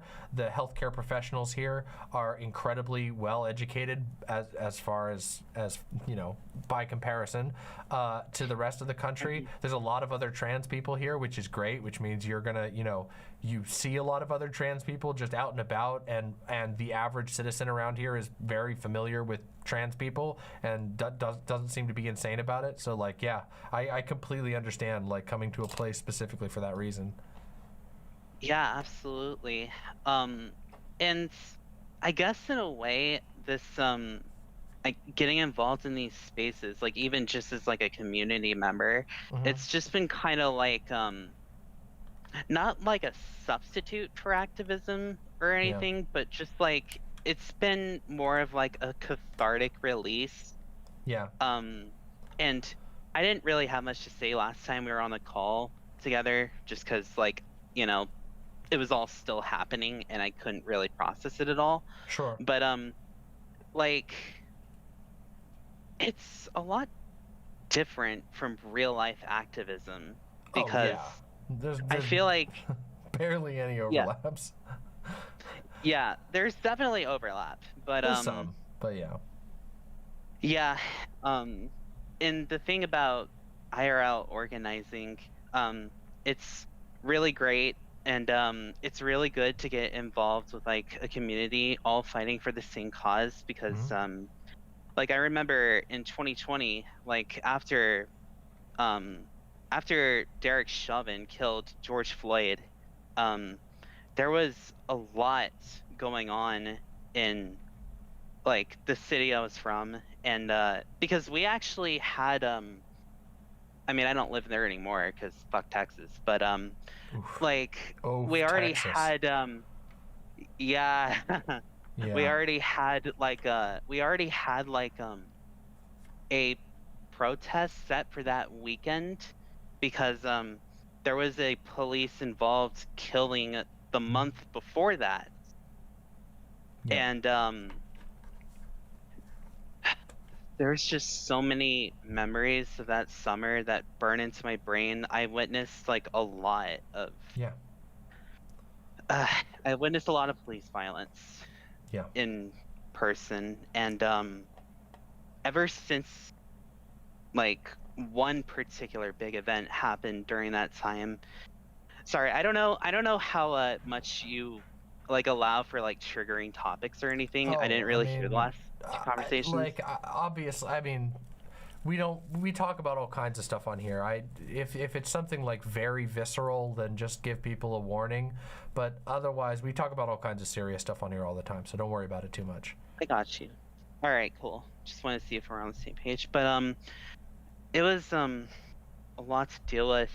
I remember very distinctly at one protest. It was, I think, for like solidarity with Portland, because police in Portland were going fucking ham on fucking people. God, they were going crazy. People, like, oh my God, not to take an aside from your story, but I feel crazy sometimes when I compare like the way that some people talk about the protests now versus all of the memories that I had of covering them in real time in 2020, of watching footage of people on the street in Portland. The guy that I was following for like 3 nights literally watched on his Twitch stream as a cop drove. He was literally just walking away from an area, and a cop came down the corner and threw a flashbang at his chest. Like, you literally saw this on a stream. He points his camera over, and the guy, the cop was on the side of like one of those big police transport things. He was holding onto the side. He just pulls a grenade off, a flash grenade, and just throws it directly at him, and then the stream goes down. And I was just like, and the guy came back on. He was like, yeah, my other phone got really fucked up. Thankfully, I have a backup. I think I'm okay. My ears hurt, really, really fucking bad. But basically, my armor took the blow, and I was able to throw myself back. But I fucked up my other phone. It was one of the most insane things I've ever seen in my entire life. Anyway, so there's gotta be like a way, like being flashbanged that close to your ears. That's gotta at least give a slight chance of deafening somebody. Oh yeah, I mean, I haven't followed up on this guy's health. I don't even know if he talks about it publicly, but I have no doubt that the man suffered hearing loss from covering that shit. And that's horrible. Yeah, I watched like a ton of Unicorn Riot's coverage of the Minneapolis shit, where they just caught so much shit on film, just outright cruelty, completely peaceful protesters getting shot at by cops that are like fucking laughing, trying to shoot them in the dick with rubber bullets when they're not doing anything wrong. They're completely within their rights. Absolutely insane. Yeah, they were doing the same thing the first weekend of the Austin protests. They actually, city council actually forced the cops to like stop using rubber bullets because of that, because they ended up like seriously injuring at least 3 people. Yeah, they're really bad. They're like fucking horrible about it. The whole protest, there was, I mean, it was police riots, and nobody wanted to call it that. I mean, some people did at the time, but it's just like people's memories fade so quickly sometimes, and people forget just how absolutely deranged it was. You can still go right now and watch the footage of how the Seattle riots started.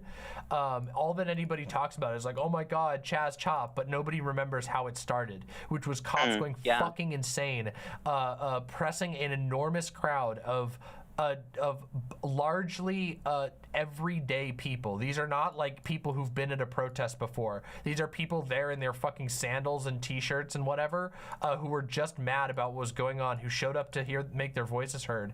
Them driving this enormous crowd of people into the tightest spaces that you can, declaring on a moment's notice that a curfew, and then immediately just throwing grenades into the crowd. Just people who it's not fucking, they weren't even clashing against like black bloc people. These were everyday protesters that they just fucking brutalized. There's like a video, there's a really famous clip from Seattle of a cop taking like a bike cop taking his bike and bashing the wheel down on someone's head who's already on the ground, and the guy who's on the ground is just like a guy in a t-shirt and shorts, just some random dude that this guy was like, I'm gonna fucking hit you with my bike for no reason.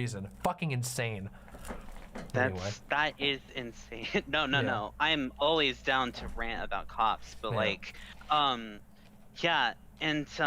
there's a big story from that year that I will tell you.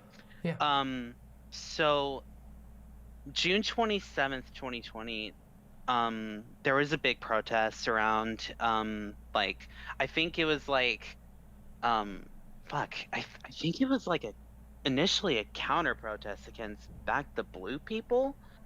And maybe my memory's off there, but I remember there was one point where a driver came speeding in right across from everybody, and a lot of people started surrounding his car, and so he took out his handgun and waved it at people. Yeah, insane. And then he got detained for 10 minutes, and then they let him go, which angered the protesters a lot.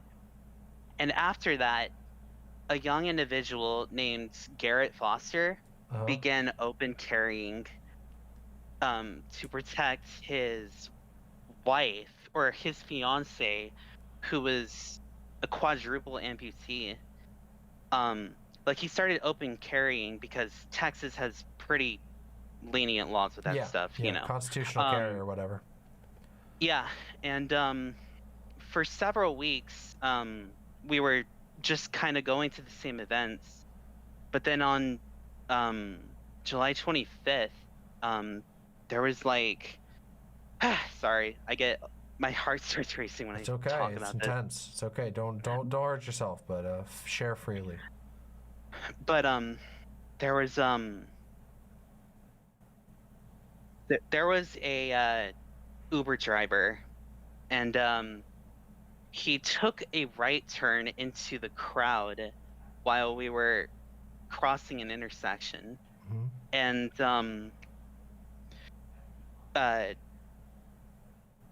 from my understanding, he was apparently at an abrupt stop. Apparently he almost ran Whitney over, and that's the name of Garrett's fiance. Oh my God. And so Garrett stepped in front of her and was like, "Hey, move along." And then I couldn't see this happening, by the way. I was too far from the car, and the only video footage that exists of it just doesn't really show anything. Yeah. And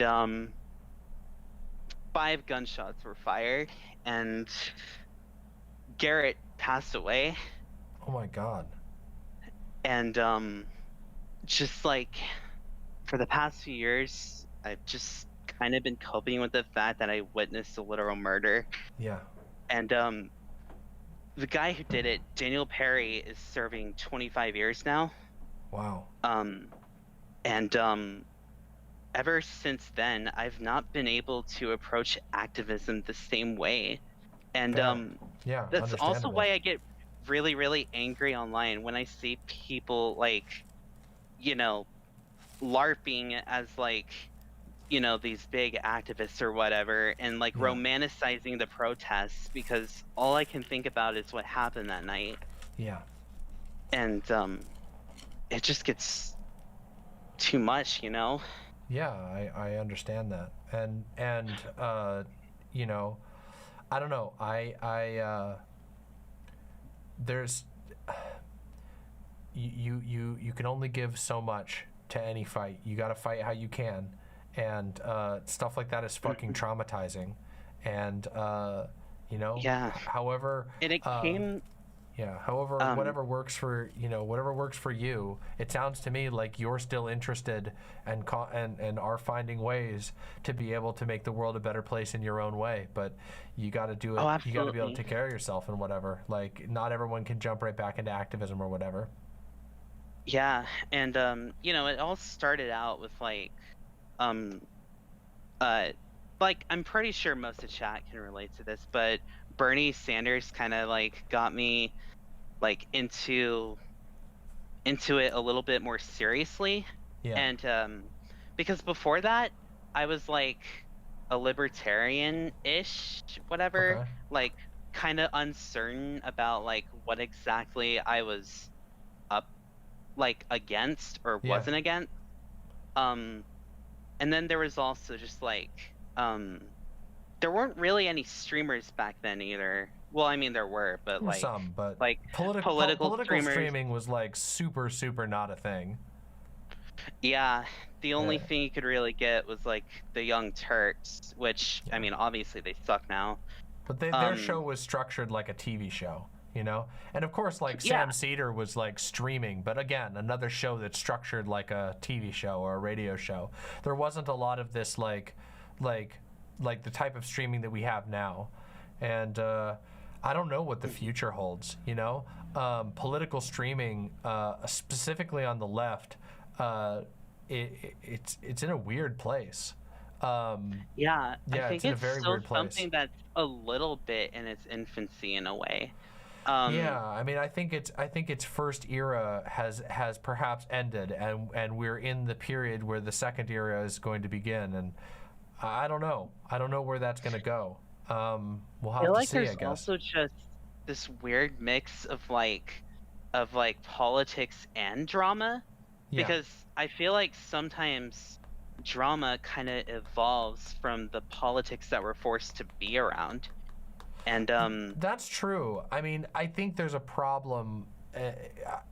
Like, there's this weird thing where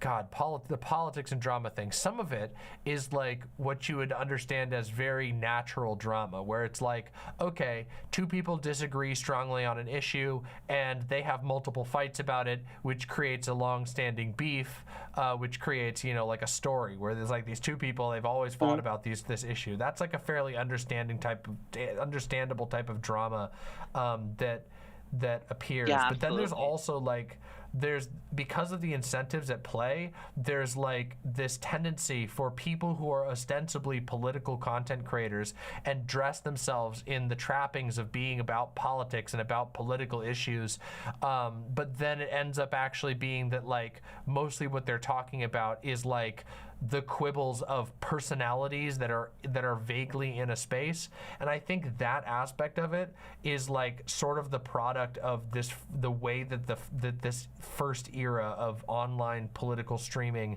has gone. That like again, I came into the politics space, you know, fairly early on to its existence. That was 3 years ago now, and it's not even close to the same as it was before. In fact, like all of the like liveliness that was here, there was a lot. When I first came into this space, there was a ton of different content creators. There were a lot of different voices, a lot of different opinions. People were going back and forth on things. There was a lot of excitement. That is like all gone, you know? And now there's like a handful of big voices, some people who've stuck around for a long time like myself, where I'm not really big, but I'm comparatively, like, I'm not a small streamer either, you know? And then there's just like nothing, there's no way for people to start, there's nothing happening that brings new people into these spaces. It became so, it had like a toxic shock overload where like the entire system shut down from like septicemia. And like, the part of that was just this constant inability to separate politics from these super hyper personal quibbles, where the politics was ostensibly what was supposed to be being talked about, but it never was actually that. Those issues were being used as like a facade for another conflict, for someone's reason that they hated somebody else. And so, oh, we're having a panel on trans rights. Oh, well, I'm going to make sure that two people who hate each other are on this panel because we're actually going to use this panel as a way to get attention on a fight. Like, it's terrible. And it has completely ruined the ability for this space to be fun or be about politics. Either of them is like not possible. And so I don't know. There's a I don't know what the future is going to be for this type of stuff. I don't even know exactly how I want to structure, you know, because I will never stop talking about politics until I stop talking about anything on the internet. I have always been political. I will continue to be political no matter what my home content is. But like, I don't even know like how much I want to make politics my main thing. For a long time, I would brand myself always as a political streamer. That's what I do. But it's just like, what the fuck is anyone doing anymore? It's like, oh, you know, are you just supposed to talk about news? Or I don't know. It's just I don't know. I think But there's a mix of news and drama. I feel like I think some people are a little bit more on the news side, but I know that a lot of people definitely tend to like mix it a lot more, especially since like a lot of these conflicts tend to, you know, occur with like other political streamers. Yeah. But yeah, and back on the topic of like early activism, it was really pivotal to see how the Young Turks in particular like switched up this year. And like I actually if y'all haven't seen it, by the way, y'all should see Keffels' video about the Young Turks. Oh, it's it was really good. Yeah, Keffels' video about the Young Turks was fantastic. Yeah, I actually had a pretty good hand in making that video. That's why I got a special thanks at the end. Well done. It's a really good video. Thank you. Honestly, but yeah, I should do a reaction to that video. It's fucking fantastic. I watched it while I was gone on my vacation, and then by the time I got back, I was like, oh, it's been so long. But honestly, maybe I could do a react on that next stream or something. That would probably be fun, because that video was fucking fantastic, and I think it was really good. Yeah. I do remember you did kind of pop in for like the last 30 minutes or so during the early during the screening. Discord premiere. Yeah. I was on my phone in like my mom's basement, literally, at that time. Yeah. Oh wow. Was she watching with you? No. That's why I went down to the basement. I was like, I'm gonna go down and pop in so I can watch this without disturbing the rest of my family. Oh yeah, because there's a lot of yelling in that video. Yeah, it's crazy. Mainly from Jank.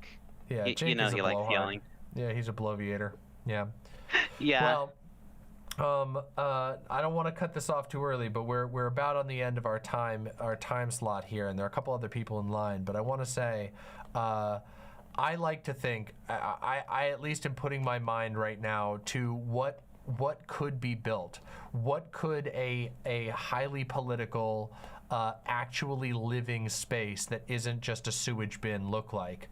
Now that, like, I don't know, I have felt very negative about the directions that political spaces, specifically on the left, have gone online. But I also realized that, like, there was a pandemic. There has been some, drama that I'm not going to rehash here that I think was particularly influential in the death of a lot of the connections that bound the bound people together in these spaces. And I think there's perhaps room for some kind of a rebirth, but it's going to have to look different. And I don't quite know what that's going to be. I'm always going to be political, so I imagine I'll always have some connections to political spaces online. But I don't think that the way that it was before was viable. The way that it ran before, obviously it collapsed under its own problems. So whatever we build going forward, I am certainly going to do my best to continue to encourage people who are like-minded and have shared politics to connect with one another and build things together. And I'd like to think that there's hope for more meaningful, valuable, entertaining, inspiring lefty politics online that isn't so fucking pretentious and isn't so fucking misleading, Like, I think that online lefties can do a lot of good if they're not pretending to be the single-handed representative of the revolution, and if they're not just like shallowly using political topics to give some sort of like special meaning to their drama content. Like, I fucking hate that shit. Collective approach is absolutely better than like doing this weird individualistic or whatever approach that has been kind of going on for a bit. Yeah. But yeah, I absolutely am on board with that.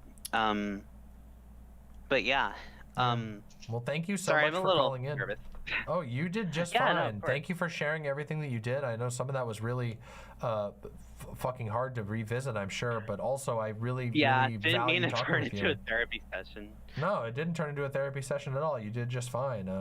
I mean, plenty of the stuff that we're touching on here was fairly traumatic for me. I mean, the shit that I went through in this space with the harassment that I received has been very, very difficult to deal with, and has changed the way that I live my life and the way that I think about things. So, it's just, it's pretty intense. The shit's intense, and a lot of it's really important issues, and there are some absolutely psychotic people who move around in these spaces and treat other people like shit. So I hope to make that be less dominant in these spaces. But anyway, thank you so much for coming on. It was absolutely wonderful getting to talk with you, and I hope we get to speak again in the future. I hope that as time goes on that you'll find what I do and what other people in this space do to be valuable. So thank you so much for coming on. I really admire what you do for this whole space, and I will continue viewing. Yeah, well, thank you so much. I hope you have a wonderful night. I really appreciate this conversation. You too. Good night. Bye.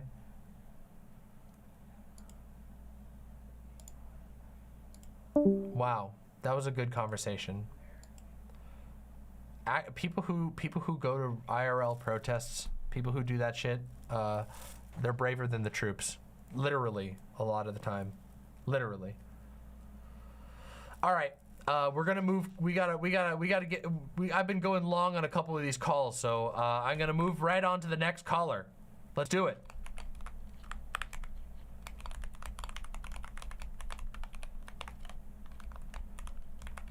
Thank you all for being here. Press like on the stream if you haven't already, and consider supporting the show. Thank you very, very much for all of you who are here watching. Hello, hello, hello. I'm the Radical Left. Welcome to the show. Oh, can you hear me? I can hear you. How are you doing? All right, I'm doing just fine. Good to hear, good to hear. Welcome to the show. Thank you for having me. Absolutely. What would you like to talk about tonight?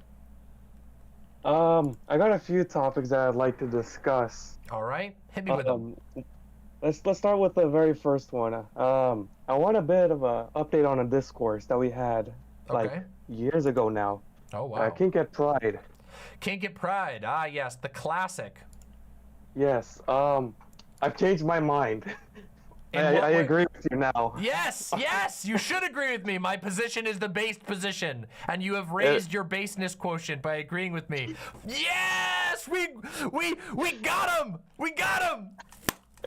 It took the Republicans being fucking evil, but we're here now. I know. I told you they were gonna do that. I told you that the Kink at Pride is a proxy issue about that reveals how they feel about sexual degeneracy generally. They want to capitalize on very basal feelings of disgust and use it to basically legislate and oppress things that do no harm. Yeah. Anyway, I'm happy to hear that you agree with me. That's based.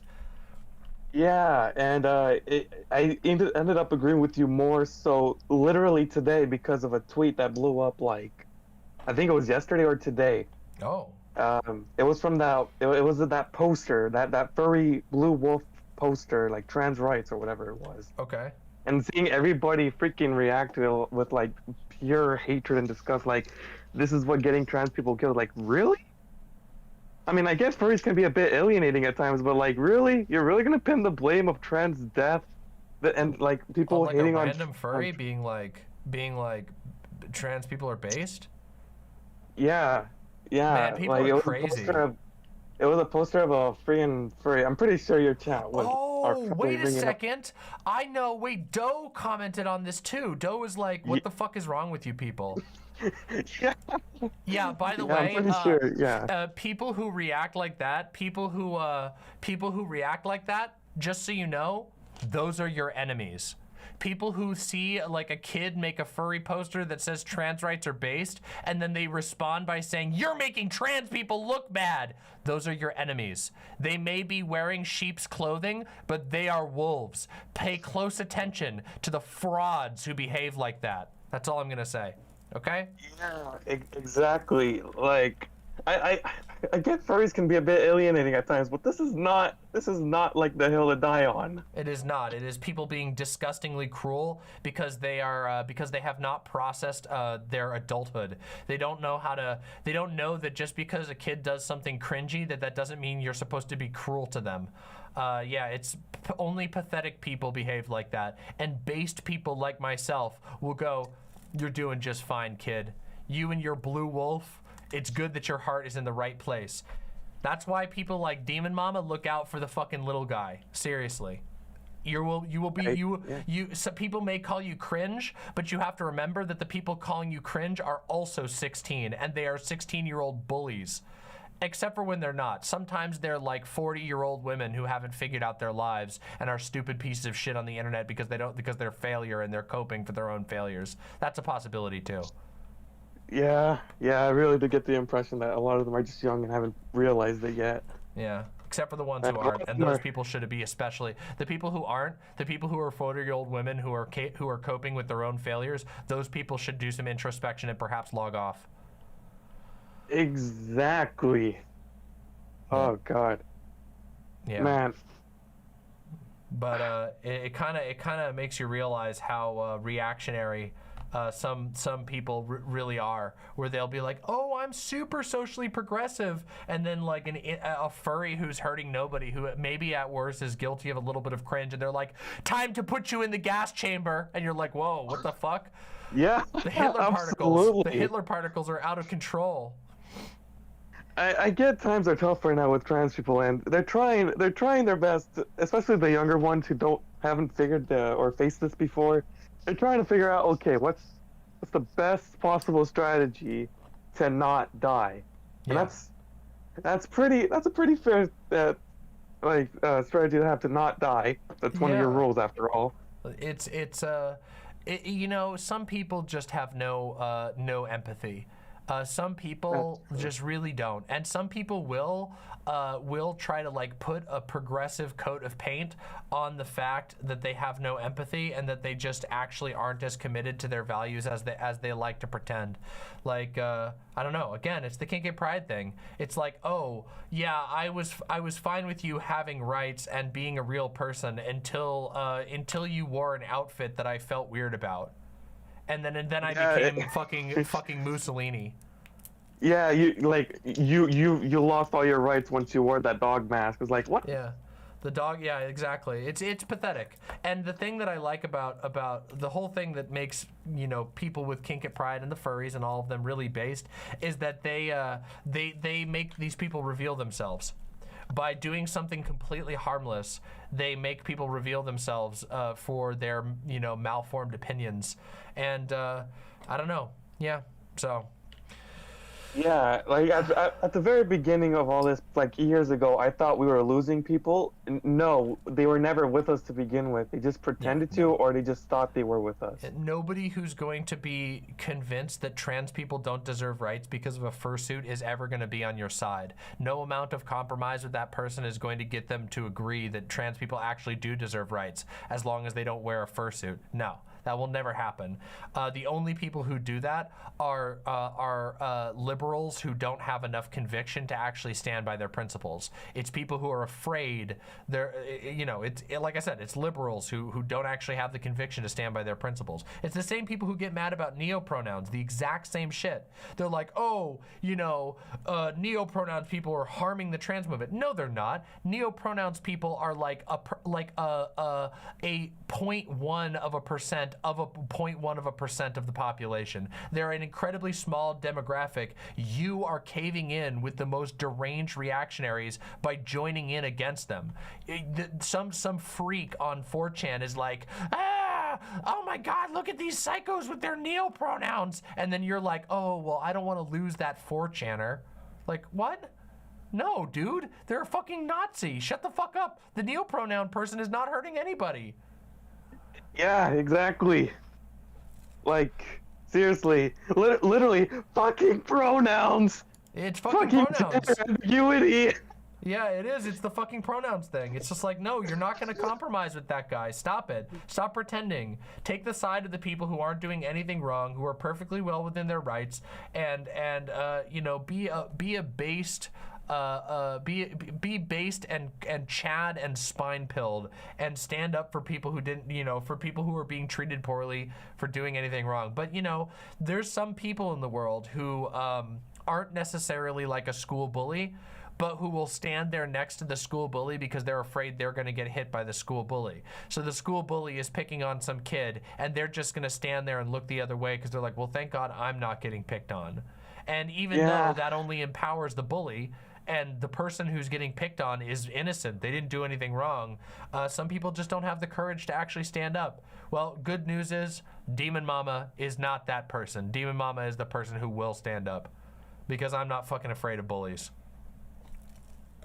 Based, absolutely based.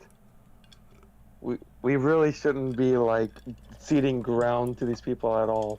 I agree. That's the one. They genuinely believe that. Oh, if we cede enough ground, that will be it, right? It's appeasement. It's literally appeasement to Hitler. Yeah, it's appeasement for people who who are Hitler curious. And I think it's lame. And I think it's a weak position, and I think that people can perceive the weakness, and we should reject that. We should reject that completely. Anyway, I truly hope that person, that young furry who made that propaganda poster is doing okay. And if anybody knows them, you should let them know that Demon Mama thinks that they're based. Okay? There you go. If anybody knows that person, pass the word along. I hope that that message gets into them and that they enjoyed that. Yeah. Well, I hope so. Anyway, any other topics you want to talk about? Yes. This is probably something... I don't know if you said you're going to stop talking about this, but I'm going to bring it up again. ASMR. ASMR based. Yes, because I love ASMR, and I understand... Yes! Yes! I've loved it since as long as I can remember. As the first time I learned about the genre, yeah, I really... I get why people get really weird about it. I mean... Not everyone likes whispering. People get too weird about it. They really need to just look. No one tells you you have to like pickles. No one tells you have to like mayonnaise. No one tells you have to like ASMR. But you don't have to be a fucking weirdo about it. Just let people enjoy their shit. Nobody's forcing you to like it. I am like an ASMR super fan. I fucking love that shit. I know all of the big channels. I keep up with all the big channels. I know tons of small channels. I love ASMR so much, but I don't force it on anybody. And yet I talk about ASMR one time and people come in and act like fucking psychopaths about it. Absolutely. And also, I recognize you as a super fan. Every time your recommended pops up, at least one of your videos that are recommended are of ASMR. Yeah, I know. It's like, but I'm just shameless. I don't care. I'm like, good. Yeah. It's probably a good video too. You actually, if you look closely, you might even see my comments on some. Once in a great while, I will comment on an ASMR video that I particularly like on my official Demon Mama account. And so some people have seen it. Some people have also gone to see a good video. I have a pinned comment on one of Softly Galoshes videos on my official Demon Mama account, which is pretty cool. Man, that's pretty damn cool. Yeah, I'm not ashamed of it. I love that shit. I will I don't care. I will literally all of the haters can throw all the garbage at me that they want, and it will bounce off me because I will advance ASMR into the future. I want ASMR artists to succeed, and I will do whatever I can. So the haters, you guys are simply going to be the waiters at my table of success, of ASMR success. Yeah, Demon Mama ASMR when? Yeah, no, I mean, hey, maybe someday. I've thought about it. I would need to get a different mic setup, but I've thought about doing it in the future. I think I could do some pretty good stuff. I have a really good sense for it, so I've actually done it before, but not for but it was not like public. It wasn't publicly posted stuff. I recorded something for a friend who was really into ASMR, and I made them a custom ASMR video because I had really good recording equipment at that time. But that's about it. Yeah. Well, I mean, we'll take the typing ASMR whenever that comes around in your freaking channel sometimes. Oh my god, I really should do it. I really should actually unironically do a typing ASMR video with how awesome my keyboard is, because my keyboard is like next level. It really comes through sometimes during your streams, or like you can hear it. It's legendary. This is the one that my friend made for me, and it is a actual legend. We just cleaned it up, so it's in its best condition that it's been in a long time. Oh damn! So it's a custom built one? Yeah, it's completely custom. The switches are custom as well. That's why I can't. People ask me, "Oh, it sounds so good. What is it?" Well, no, it's like I can't recommend anything because it's custom built. My friend put it together for me, specifically after listening to my sound setup and going, "Okay, this is what I think would sound best," and also then asked me what my tactility preferences were, and it's just turned out perfect. It's the best keyboard I've ever owned, like hands down. I love it so much. And I know a lot of people get into building their own custom keyboards, and maybe one day with enough money I'll start doing that on my own, because I don't know. Having a custom keyboard just sounds cool to have. Oh, it's sick as hell. It's honestly, building a custom keyboard like this isn't even the most expensive thing. It's just a lot of time. I think this keyboard was like all of the parts for it was less than $200 for a completely custom keyboard. And I mean custom keycaps and everything. Everything is custom about this. And it was like less than 200, and that was with us ordering 2 sets of keycaps. So yeah. It's not too bad. Like you're not gonna spend that much more than you would on like a decent keyboard. It's just that the work that went into it was a lot. My friend spent a long time putting the switches together and everything like that. So, yeah. Well, it clearly shows in the product. Yeah, it's amazing, right? That shout out to Grime Dango, always and forever the legend. What a I'm also gonna shout out someone in your chat, Nevi. Fight stick ASMR really does hit different. I am with you on that. Yeah, I've seen a lot of that.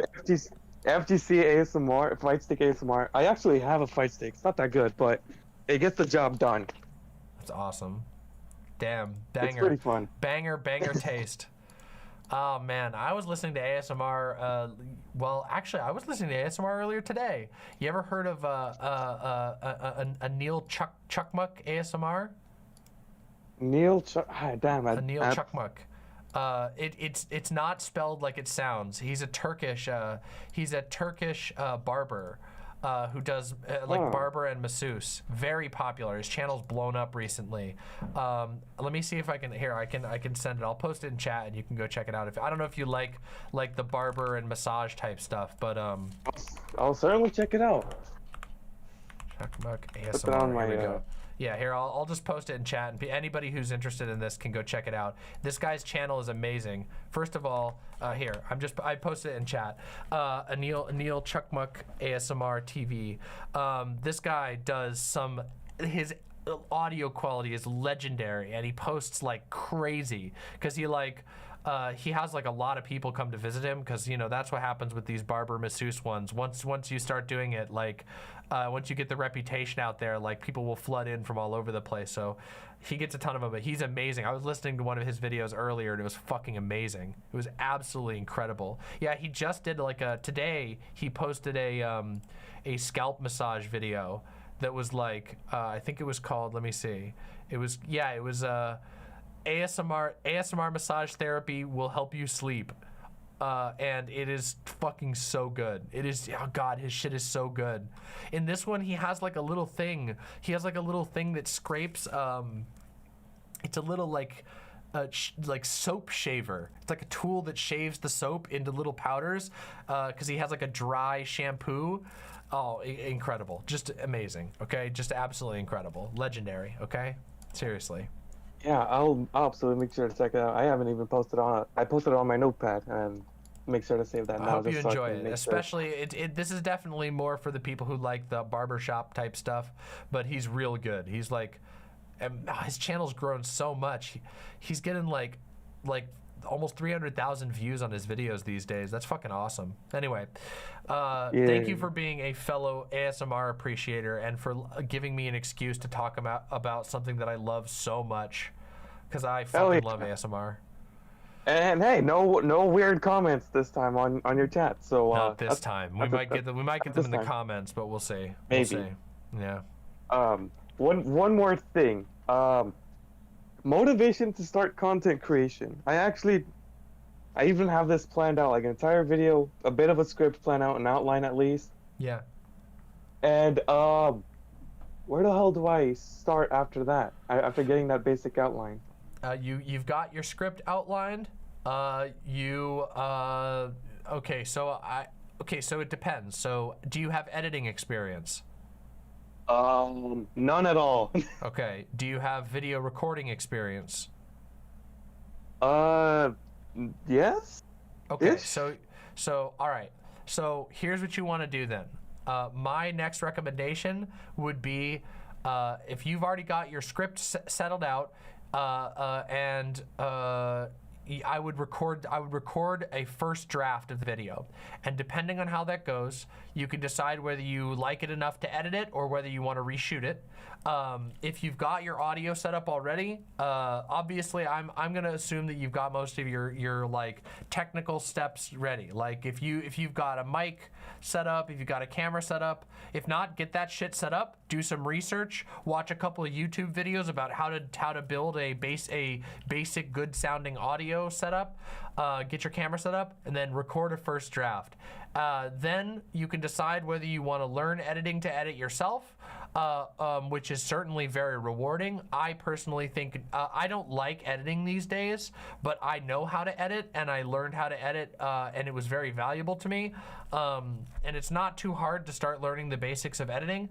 Alternately, you can find an editor. There are a ton of people online who would be willing to edit your video. There are a ton of people in this community that you could ask around and find somebody who'd be willing to edit your video for probably a very fair price. And you just got to do it. So I think the next step would be to start recording.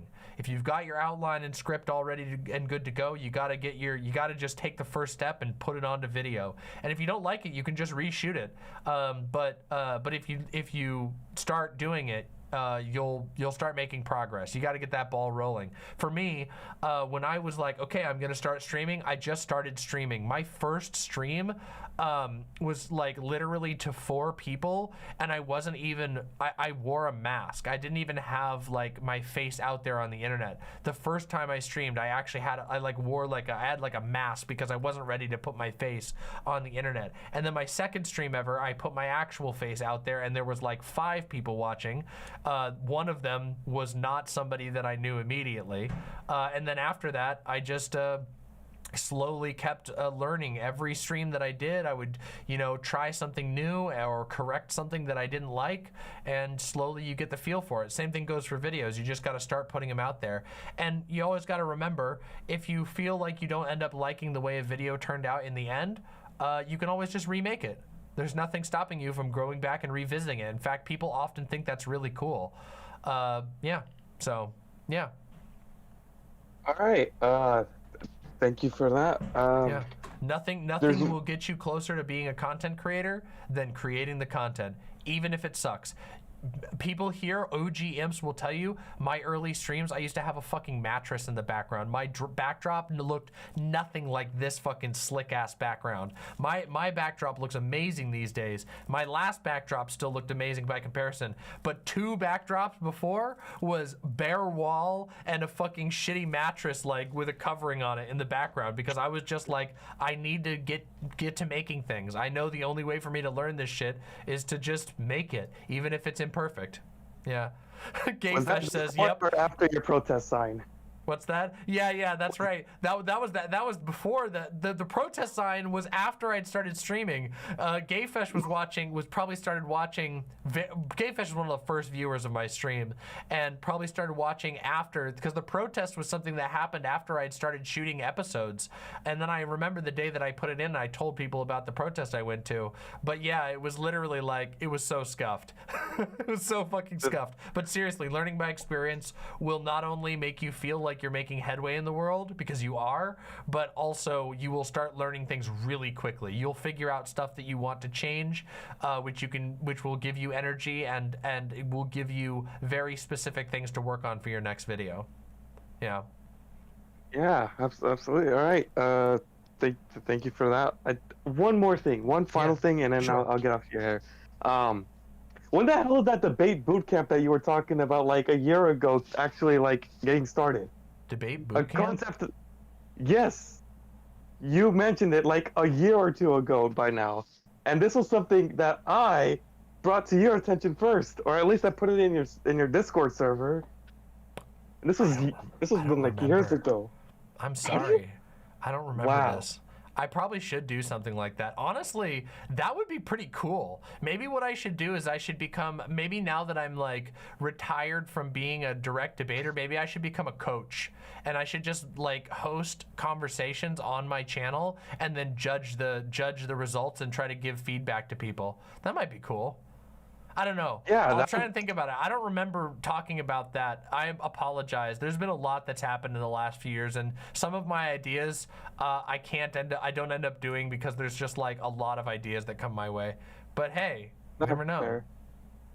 What do they say? Yeah, Oh, I see. It barks daily. Anyway, well, thank you so much for coming on. We are at the end of our time. Awesome conversation. Always a pleasure to talk with you. Always happy to hear that I've convinced someone ultimately of my positions. But it's your benefit, really, not mine. I only get the pride. You get to be more based. So. Hey, at the end of the day, that's what we do. All right, we learn. We come to your show. We learn. We get better. Fire. I learn at the Radical Left. Thank you so much, Radical Left. I'm the Radical Left. Thank you for being here and have a wonderful night. You too. Wow, that was fun. That was a fun convo. That was a really fun convo. I'm the Radical Left is fun. Every time I'm the Radical Left calls in, we have an interesting conversation. That was awesome. All right, let's bring in the next caller. Let's bring in the next caller. Next caller.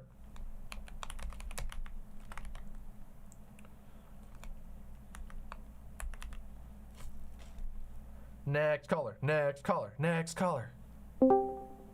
Hello, hello, hello. Moo. Hi. Hello. One moment. Pronouns real quick. She, her.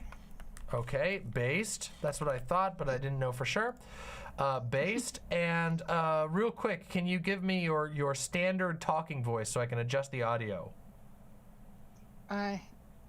This is how I usually talk, if that's okay. That seems perfect. Awesome. Thank you so much. Thank you. Welcome to the show. I hear it's your birthday. It is. Happy birthday! Thank you. I specifically, when I heard you were doing the call-ins on my birthday, I specifically wanted to get in for a birthday shout-out. Yay! Happy birthday! Well, this is your birthday shout out. Happy birthday, Talula. It is wonderful to have you on your birthday, and I hope that your birthday is fantastic. Yeah, there you go. There you have it. Thank you so much. No problem. I hope you have a great birthday. Seriously. Also, did you have a topic you wanted to talk about, or did you mostly just want a birthday shout out? Because, I mean, I can give you more of a birthday shout out. I could go on for more, but... That much is appreciated. I did make a list of some things just in case there was more time to fill. Well, there's definitely some time. We basically budget out approximately 20 minutes for most callers. Usually, as you can tell, if the topic is particularly engaging, I sometimes run a little long because I'm a blabberer. Wow, who would have predicted that? But yeah. That's lovely. I do want to give a shout out to all my idiots pals. Fire. And I was wondering if you've ever played Omori? Omori? No, but I'm familiar with it. I have not actually played it. I have been recommended it. I've heard Omori is very good, but I've never actually gotten around to playing it. I think, in fact, it's on my Steam wish list, if I'm not mistaken. Oh, I adore it. I definitely recommend it. What type of game is it, if you don't mind me asking? It's an RPG, I would say. Okay. All right. Interesting. So you got like stats and a party or something like that? Is it like Mother? It's got some inspiration that I think is clearly related to the Mother series. Okay, that makes sense. That's what I thought. That sounds really interesting. I haven't played an RPG like that on stream. Maybe that would be a good option because I feel like I've heard it's a fairly reasonably sized game. Like it's not a gigantically long game.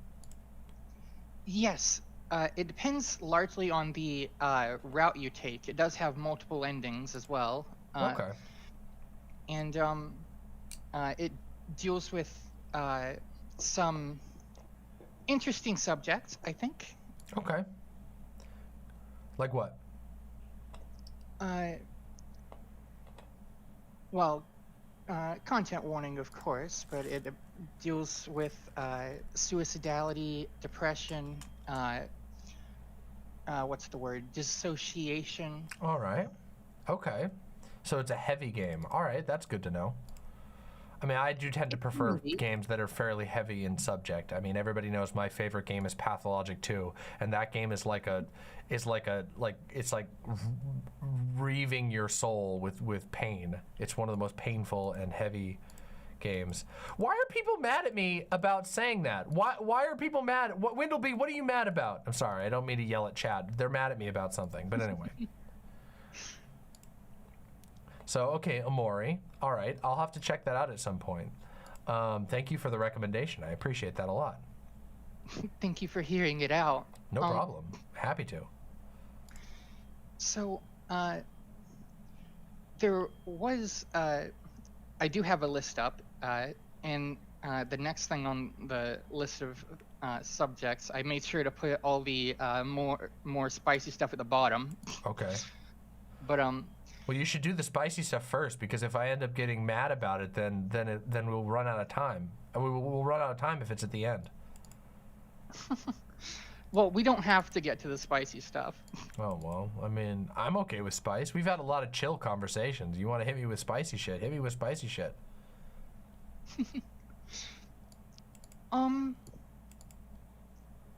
Well, with that in mind, have you, I'm sure you have a little bit of experience with the politics around violence. Sure, yes. We hate violence here. Violence, bad. Never, all violence, nobody should ever be violent, ever. This is a YouTube-approved stream. Thank you. Yes, a lot of my friends think you're, a lot more of a liberal compared to Doe as a leftist. Oh, you do me so dirty. Do none of them have vision? Do none of them see the glory? They think I'm a liberal. A liberal. I'm telling Doe. Oh my God. I'm gonna. Fuck. A lot of us do miss DeliaCore. Oh, I see. You're the Doeites. I get it. Oh, I get it. I see. Well, that is where I met a lot of my friends. It's true. I mean, I am. Well, listen. I am constrained by the limit of having to be. Doe is the wild critter that can run free in the forest that is tended by me. So Doe can cry all it wants and say, oh, this, that, and you can call me a liberal all you want, but we know that it is I that brings the order that makes it possible for Doe to live its life. You see? That was the real secret all along. Doe, it's not that I'm a liberal and Doe is a leftist. It's that Doe's a leftist and I'm a fascist. That's the secret. Oh, not really. That was a joke. Anyway, that is true. That is very spicy to call me a lib. That's spicy. I like to think that I have a fairly radical politics, but no, it is true. I mean, Doe is more I don't know. Doe is more like centered in radical language than I am. So I guess, but in some comparisons, I am more liberal than Doe, but not really. Like our general political outlook is fairly similar. I'm just not as good at expressing, you know, those things. I'm not as well read as Doe. That's just simply true, at least on that front. There are some areas where I've read more than Doe, and there are some things I know more about than Doe, but radical politics and the language of radical politics is not one. In fact, I've learned so much from Doe, and to be completely honest, Doe has taught me more about politics than any other single person in my entire life. I have learned so much from Doe, and also Doe regularly challenges me to think deeper about my own politics. So I joke about everything, and it does sting a little to be called a liberal, but especially in comparison to the critter that I take such good care of. But you know, it's not a big deal. I don't have that much pride over it. And the truth is, I've actually learned so much from Doe, and Doe does constantly teach me more about politics, and teach me things that make me rethink politics that I held in the past. I mean, I used to be. I used to be super cringe, like utilitarian type, and Doe basically changed my mind on that type of stuff. And I also used to have a much more, this is relative. Keep in mind that like I've always been batting to the left of like 90% of the people in these spaces, but even still, I used to be significantly more reformist, even than somebody like Doe, and Doe has challenged me to grow on that front as well. So yeah, that's definitely a spicy one. But to be completely honest, Doe teaches me a lot, so I appreciate Doe a lot. I totally watch out, understand. chat. Let's remember who's at the top. Let's remember who's on whose hand here. Okay, let's just remember that. Let's remember which hand does the petting and which head receives the pets. All right, let's just remember that, okay? You fuckers. I totally understand. I've always personally figured that it's largely a difference in language myself. I mean, yeah, that's fairly true. There are some things like, Doe is much more equipped in some ways. I mean, Doe's language is infused with like a lot of reading of Deleuze and Foucault that I haven't even gotten to yet. You know, I've only done so much, and I've learned some from what Doe has taught me, but I haven't read nearly as much as Doe has. Doe is constantly reading. Doe is like burning through books constantly. Doe has read so much more than I have when it comes to political theory. So yeah, Doe is much better able to articulate certain political opinions than I am. And, you know, sometimes that makes me come off as a lib, or it makes me come off as like, you know, perhaps limited in some of my analyses in certain directions. And that's just because, I don't know, you know, I've always had my political journey is very different than Doe's. You know, I was raised incredibly conservative. Doe was not. And, you know, I didn't like jump directly into leftism. I had a very like bumpy political journey, a lot of which involved me sort of like grappling with policy issues as they came to me in the news until, you know, a couple of years before I started streaming, when I got very politically involved and started rethinking things. And, you know, I've always had a politics that is not very theory based. It was always based on like grappling with issues that were directly in front of me, you know, or that affected me in some way or another. And not that Doe doesn't do that. Doe's actually quite good at bridging the gap between those two things, but Doe also has like a ton of theory knowledge that I don't. I totally understand. I can relate, actually. I'm pretty sure the one interaction I've had directly with Doe was telling it that I'm illiterate. All right. Well, all right. You know, that happens. I don't know. I don't know anything. I don't know. I mean, I'm not illiterate, so I can't really speak to that. But yeah. I guess Doe is very literate. So, but Doe is also like very autodidactic. Like Doe doesn't really, you know, go to classes. Doe teaches, you know, reads things on its own and takes extensive notes, and then listens to other, you know, we'll seek out other individuals who have opinions on it, and then compares its opinions to their opinions. And yeah, that's totally valid. And I mean, everyone does learn their own way and develop thought in their own way. I mean, I'm a bit of a dumb cow, but well, it happens.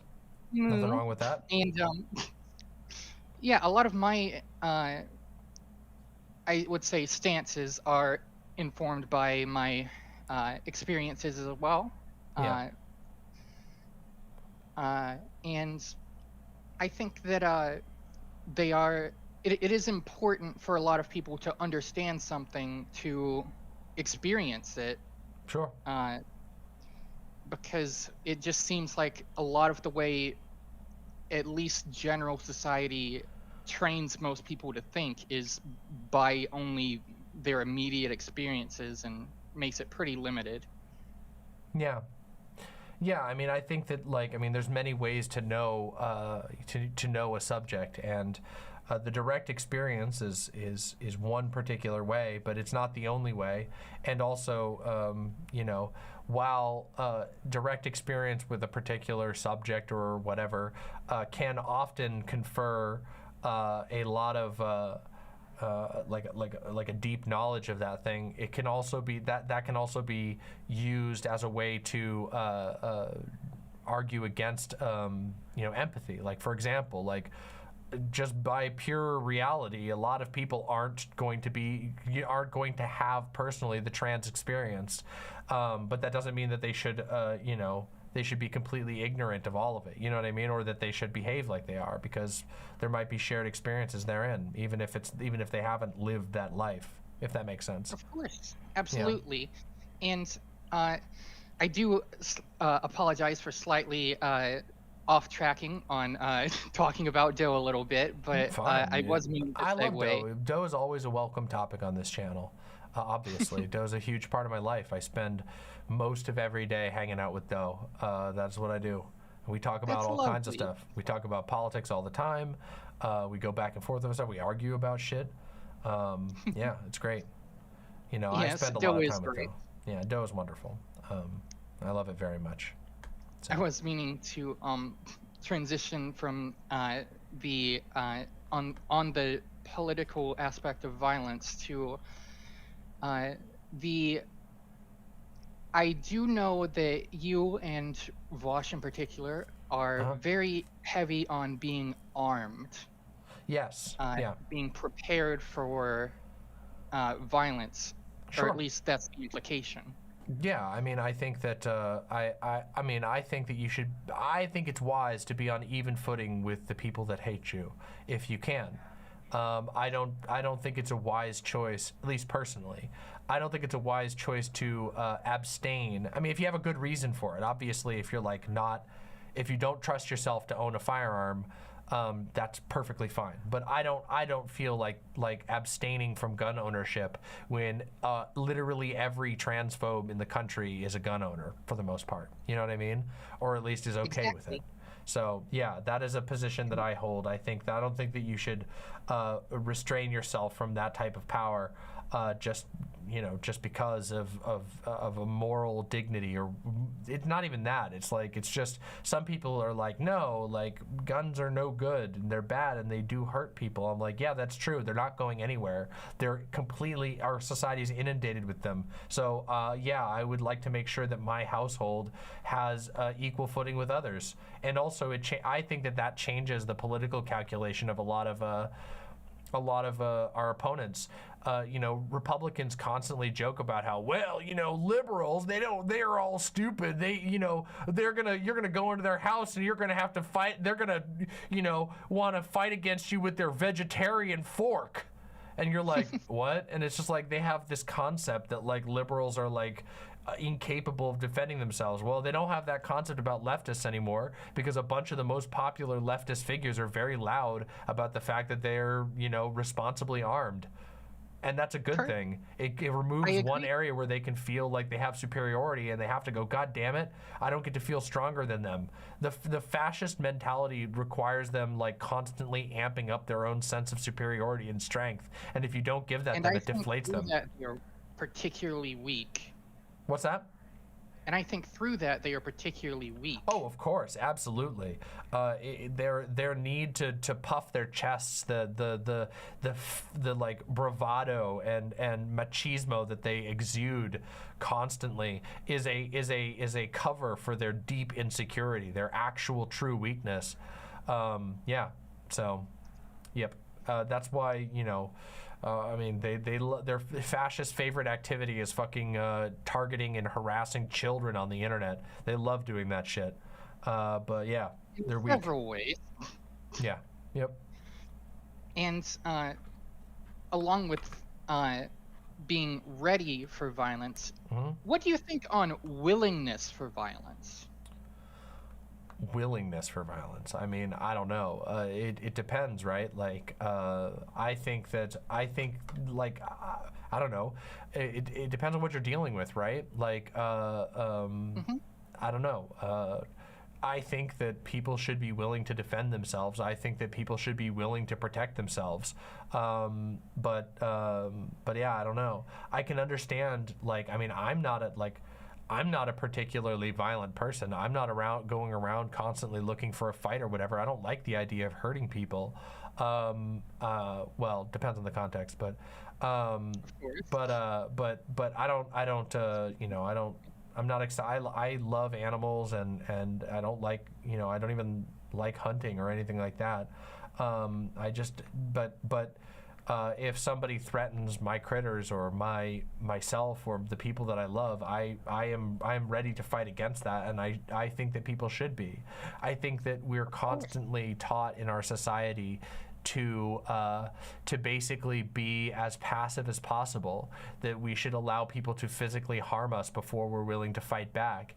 And there's a lot of pressure to basically it's hypocritical, interestingly. You know, on one hand, we live in a country where like, you know, the Second Amendment is like, you know, there's a huge faction of people that are in the Second Amendment, but only if you're the right person. If you're a woman or a trans person or a minority, you're told to basically you should keep taking shit. You should keep taking hits on the head. You should be able to have your head bashed in by the cops. What's that? Never mind all of the above. Yeah, of course. Yeah. So I think it's I don't know. I think that it's fine if people are. I'm fine. I think it's fine if people are reluctant to jump to violence, but I think that people should be realistic about when violence is being done to you, and being able to fight back. But also, there's a calculus that has to be done there, because it is true that to a certain degree, minorities are judged harsher for less violent acts. You know. Like everybody knows, like the like, I mean, anger when you're a minority is treated with like you're going crazy. I mean, you can see this as far as even like videos online where it's like a trans person angry for a very good reason, and it's like, trans person freaks out, purple-haired SJW loses mind, triggered, and it's like a video of like a trans person getting like treated horrifically and then getting mad about it, and that's supposed to be, you know, you're supposed to feel bad, and it's like, I don't know. And it's incredibly well ingrained into our society. It goes as far back as medical hysteria and even further. Oh, of course, yeah. So I mean, like, there is a calculus that has to be done, and I don't blame people for coming to you know, to different conclusions on it. I just think I will always encourage people to resist violence, and that there is no need to feel bad for protecting yourself. There is no need to feel guilt for saying, no, I will not endure violence. No, I will not stand by and have myself hurt or anything like that. That's understandable, and I mean, it is of course something that is relatively close to what our society gears us towards, in lines of, well, I mean, being polite even is supposed to be a good thing, but if you think about it, it's largely just being submissive. Yeah, yes, it's submissiveness. It is submissiveness to the dominant power, and it's unfortunate. Yeah. I agree. Though I do personally think that I hold violence and a willingness for it a lot higher than most people. Again, largely due to my experiences. Fair. I also feel the need to respect the notion that the system itself is inherently violent, and especially enacts violence constantly against minorities and the oppressed. Yeah. Yep, I agree. I think that I think that the conversation around violence and political violence is completely screwed up in framing, and also, of course, that things that are violent are often categorized as non-violent so long as they're done against the right people. Incredibly so, yes. Like for example, I mean, an extreme example of this, it's not common in lefty spaces, but it's common in liberal spaces for sure, is that, you know, people don't see cops like arresting, throwing people to the ground as violent, because that's a criminal. They gave up their right to not have violence done against them, which means it's not actually violence, really, even though it is. I actually mentioned something about cops to a bunch of gamers earlier in another server where I was asking about the standard rate for tipping, because I don't eat out much, but since it was my birthday, I wanted to.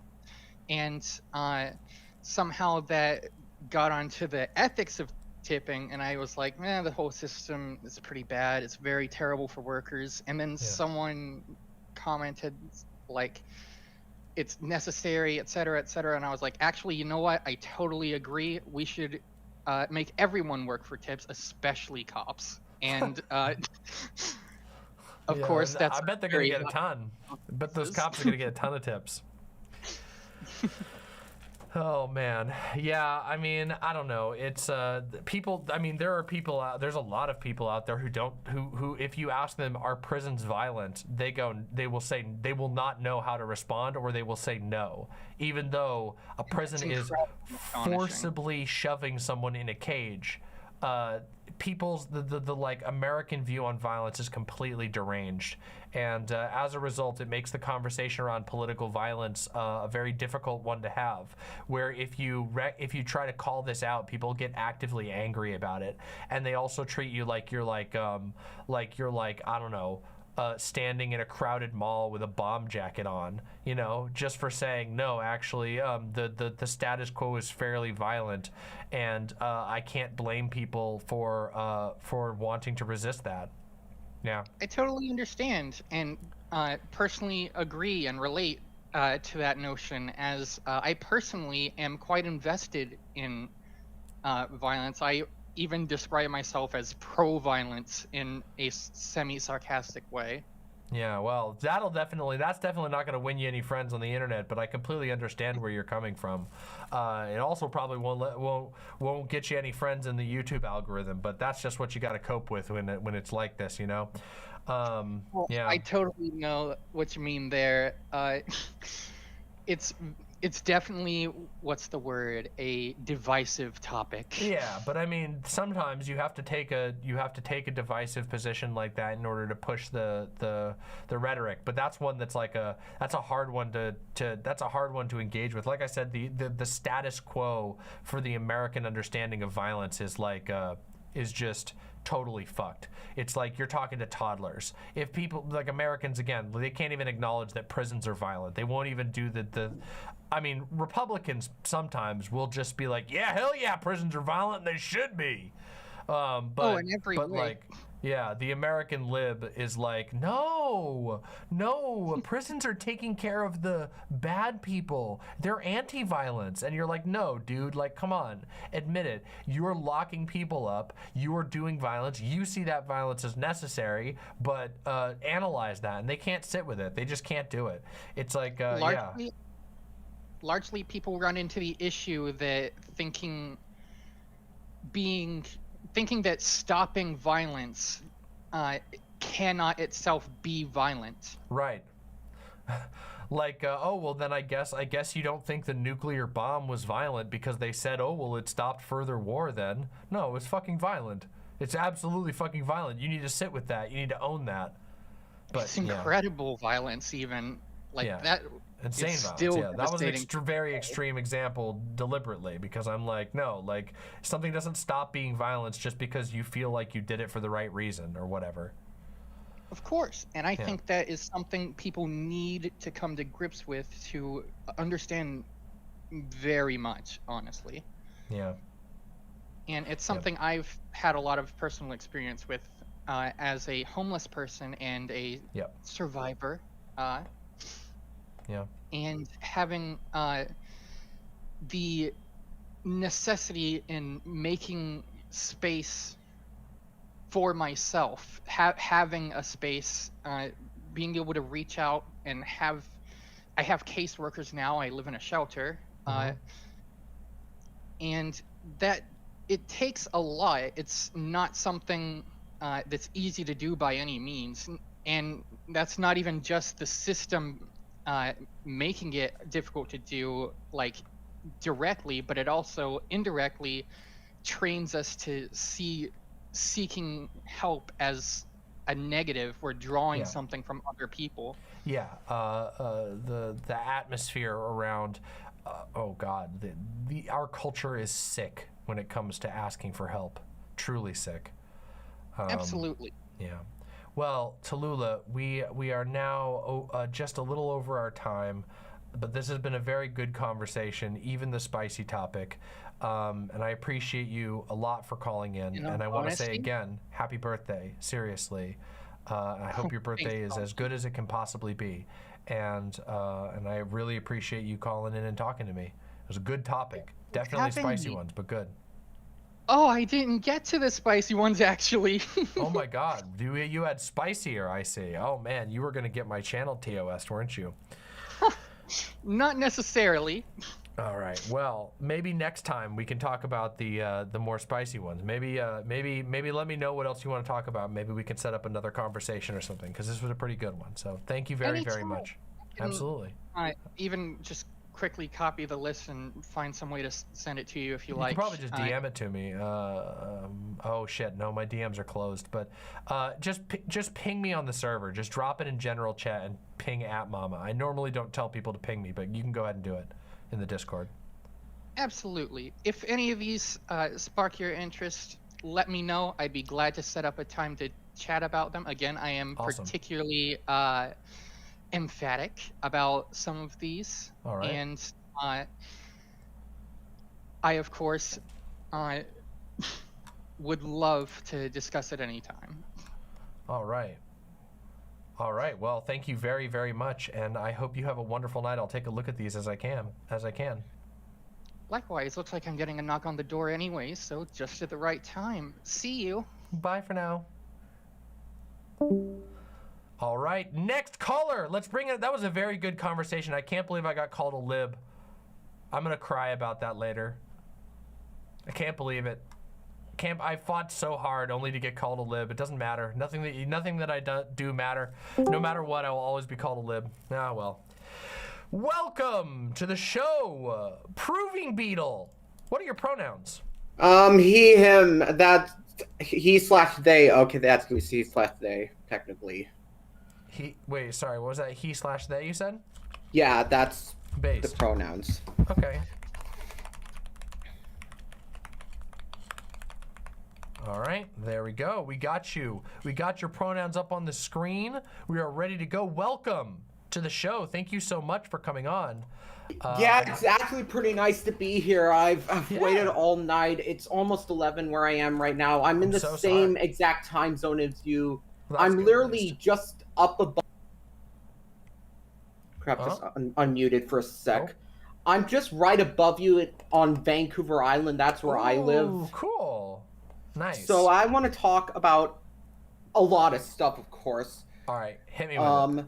One thing I really want to talk about is just how bad this current far right, rise we are currently seeing right now is getting, and it's like they're certainly getting very loud and very intense. I've even been seeing it in my local life as well, like where I live. I mean, okay, well, so I live in. They're crawling out of the woodwork. Yeah, there definitely are. And one thing, so as you know, I live in Canada because I said I lived in Vancouver Island, and this is something that really, really concerns me. And fair. I saw this coming. So the Conservative Party of Canada just made this announcement that they're putting on the list of their social conservative ideas that they're going to ban young trans people from being able to transition, and also bringing down vax mandates as well, which was like insane. And that is something I really am been sounding the alarm off of, and a lot of people here in where I live are, in my opinion, not taking this seriously. Yeah. And I don't think we have what is required to fight back. And while I do have hope that things could turn around, it's got to take a lot of, effort to push back against it. Yeah, I mean, well, I would do my best to get people motivated, get the word out that these types of votes are coming, and try to get people motivated. The truth is, there's probably a lot of people who are willing to stand against it, but as is the case in a lot of, in a lot of democracies, people get lost in the issues. They don't know even what's going to be on the ballot because they're busy with their lives. It's a serious problem across basically all democracies, and it's especially makes it possible for right-wingers to push through changes on issues that are relevant to minorities because the majority just doesn't know what's happening. And so I would definitely keep focusing on getting the word out in your area, but also just remember that, like, as always, the anti-trans faction is always a minority. They are the people who are highly motivated anti-trans people they're a minority of people, and while it can sometimes be hard to make their opposition aware, and that sometimes it's the other people are just people who are apathetic on the issue or don't know, those people exist, and that those people can be convinced to stand up against this stuff. The vast majority of people do not get that worked up about trans people. A lot of them are not particularly educated or whatever, but that's just how it goes. Of course, and I mean, this is the thing about people who are anti-trans. They are bad people. And I really mean miserable that. People too. Like, and I mean this for myself. Before I joined your channel and this whole community, back in like the late 2010s and early 2020s, when I got into politics, I was someone who would just go from side to side without any idea of where I'm supposed to go. I was like a chicken with his head cut off. Fair enough. And at one point, the guy who was melting down over their pronouns over Starfield? Yeah.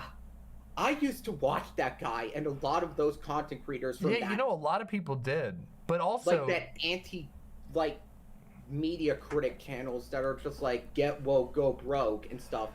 Well, a lot of them didn't used to be quite this bad. A lot of them had vaguely chuddy positions but didn't freak out about it. That's why I said their minds are breaking.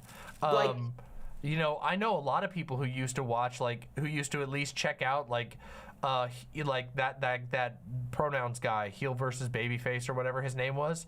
That guy has had a lot of casual watchers, but as as certain political issues have come to become more popular, they've lost their minds. He started out as a World of Warcraft YouTuber who would just do World of Warcraft tutorials, and now look where he is. Yeah, exactly. Because when I was part of that subcircle, the rise in transphobia, the rise in bigotry just became so bad for me that not even I could ignore it anymore. And I was in December of 2021, early 22, I'm not sure, I was I'm getting out of here. This is not the place for me. This is not a place that believes in what I believe in, and I have not looked back since, and I have actually felt a lot better. Yeah, I mean, some people get trapped in those spaces, but a lot of people realize, wow, this is getting really toxic and I want to get out of here.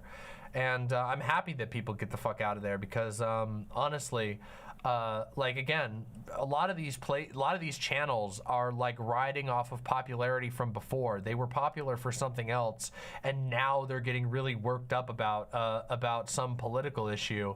And the truth is, though, for a lot of people, they're just not that into it. A lot of people are not into hearing somebody freak the fuck out over pronouns.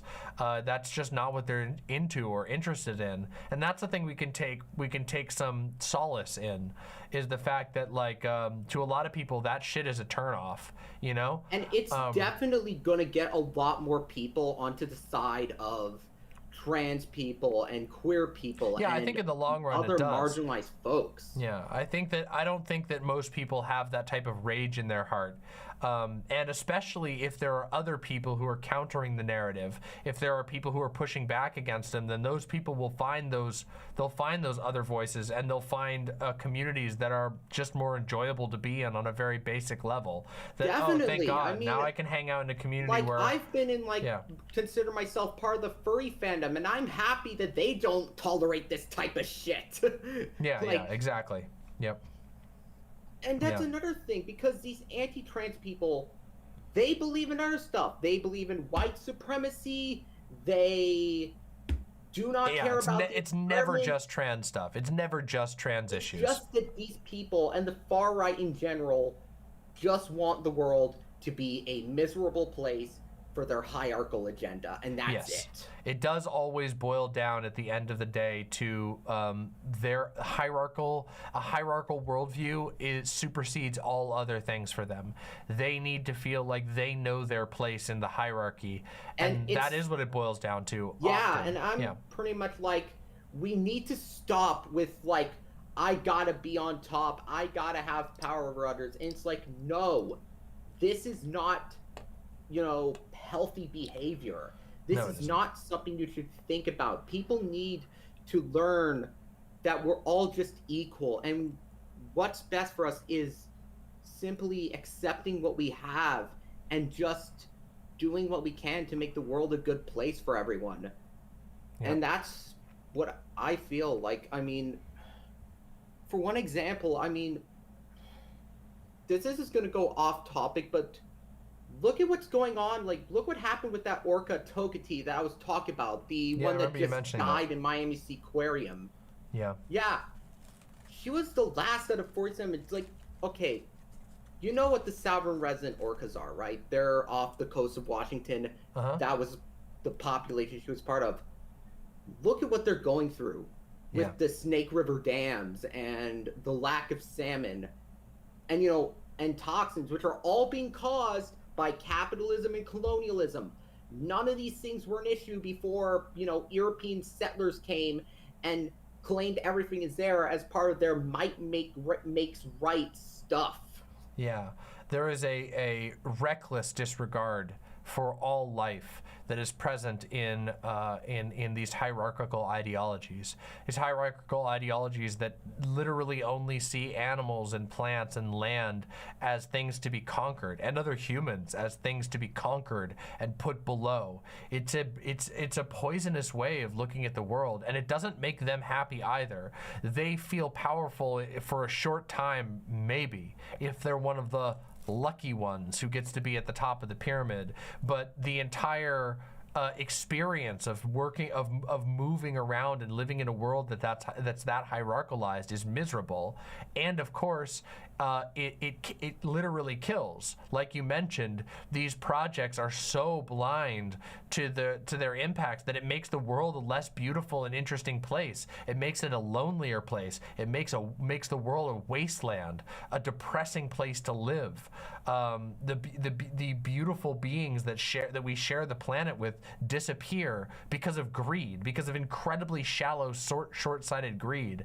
And all of these things are built off of a hierarchical worldview, a worldview that says that all living things are resources to be exploited, or are slaves to be used. And it's terrible. That's what happened with orcas like Tokati. That's what happened with Telecom, and that's what's going on in places like SeaWorld.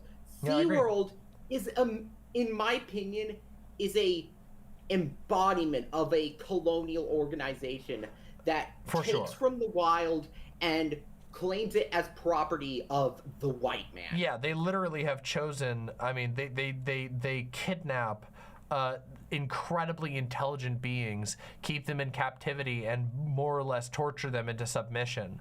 Yeah, it's absolutely terrible. And I do think that it is very emblematic of the sort of soulless center of capitalism, which is that. And you want to know why we don't have seaside sanctuaries yet? Do you want to know why? Because it goes against the interests of those who want to make a profit. It goes against, those who own the marine parks. It goes against those who want to drill for oil, want to catch all the fish. That's why. Because Yeah, if something like that were to it boils take down off, to people who want profit. They want to make even more money so they can heap their piles of gold larger, so they can feel like they're more important than other humans. They can feel like they're ahead of everything else, that they're the kings of the world, the owners of all things, and it comes at unbelievable cost to everyone else and everything else.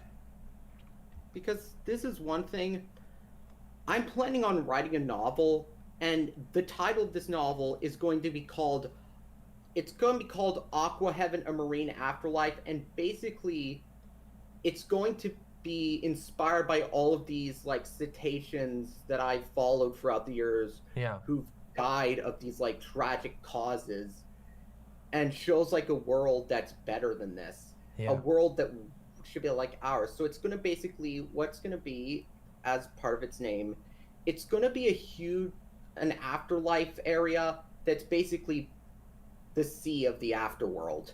I see. It's basically where all these oceanic creatures go after they die, and even humans go to after, who have a connection with the ocean. So what I'm going to do in that book, I'm going to have a lot of queer representation in there. I'm going to have indigenous representation. I'm going to just go on with it. I'm going to have the main protagonist. The main protagonist is going to be a gay, is going to be a captive orca who's going to be based on like, the orcas who've died. Yeah. And while in the afterlife, it's going to be revealed that this male orca is gay, and he's going to be in a relationship with another male orca who's going to be also transgender, and I'm just going to be... That sounds great. Yeah, like, because guess what? I'm asexual. I'm part of this community. This is... Absolutely you are. Who I am, and I want to, I just need to think of the words again, but... I mean, I wish you luck in creating that. In creating that novel. Writing a novel is a hard undertaking. I've written a novella, and that was a hard undertaking. Yeah. But I do wish you the best. Queer people and autistic people and minorities are very creative people. I agree. And the reason why is all because of one thing: we stand against the status quo. True. Well, the status quo stands against us as well.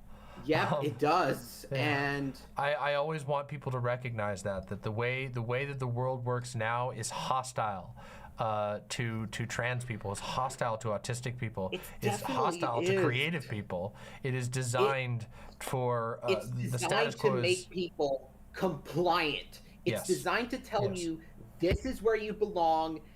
You are going to be we're not going to be working for you.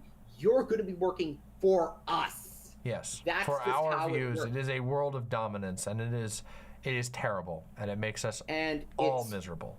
It's not good, and I agree. I've realized the things that I've hated most about in my life, the things that I think are just pushing us back, I've realized, oh my God, like, it's all because of this system we live under. It's all because of this colonial capitalist system where most people don't get a big say in what happens. Like, it's just a tiny minority get to drive our world forward, and the people who drive our hierarchy, they're not good people. They're not even people close. Who care about us. The richest man in the world, Elon Musk, who got so angry, angry about his trans daughter. That he blew $40 billion. $40 billion. You really trying to tell me that that $40 billion couldn't have been used better than sitting in Elon Musk's bank account until he could blow it on Twitter? Come on. Like, you know what? He could have done something great. He could have built seaside sanctuaries for orcas. He could have helped the poor. Well, they don't, though, because the people who are driven to gather, to hoard that much money are not people who are thinking of other people. They're obsessive. They're sick. They're sick with greed. Truly sick people. One thing is, most good people, if they were as rich as Elon Musk or Jeff Bezos, they're going to do things that's probably not going to make them rich. they're going to try to give that wealth away. They're going to try to overspend it on stuff that actually is productive and helps other people and makes our society a nicer place to live in. And of course, the capitalist system, if you do that, you get punished. You get pushed down. Yeah, sometimes explicitly shut down, sometimes explicitly undermined.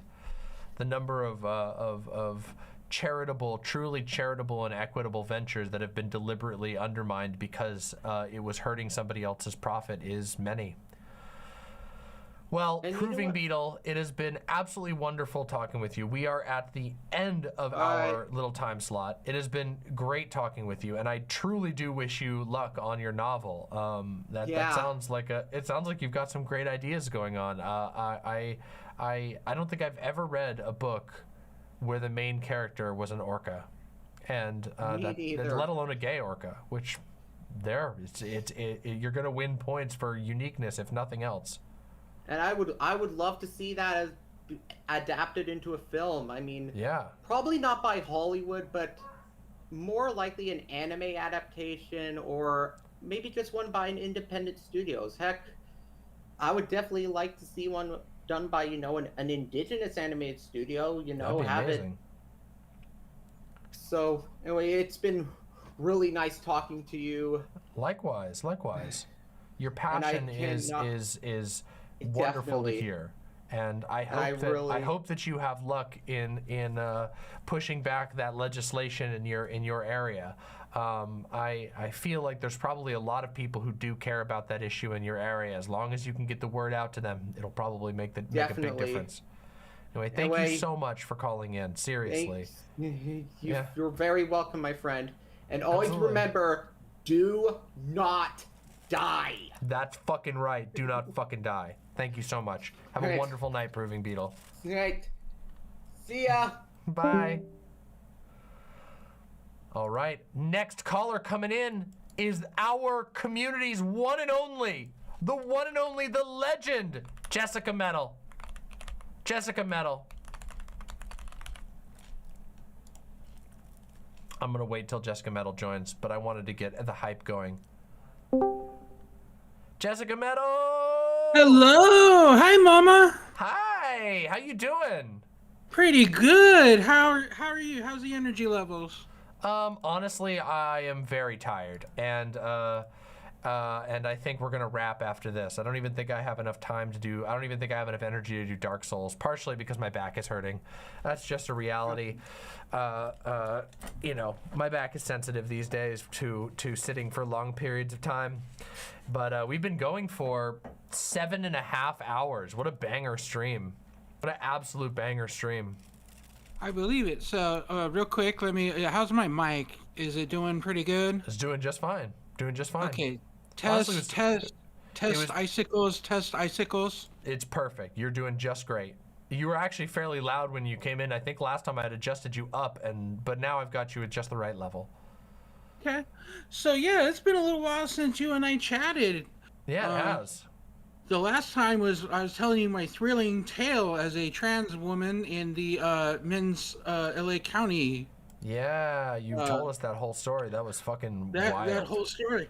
Well, the saga continues because since then I have gotten out of that horrible place where I lived with all that crazy living situation, and I am now a proud resident of Portland. Fire! Damn, you're right up near my neck of the woods. Yeah, I moved up here to Portland about a year ago. Amazing. And I moved in with my partner. You may know her. I do. I do know her. Real quick. Hello. Come here. Come say hi.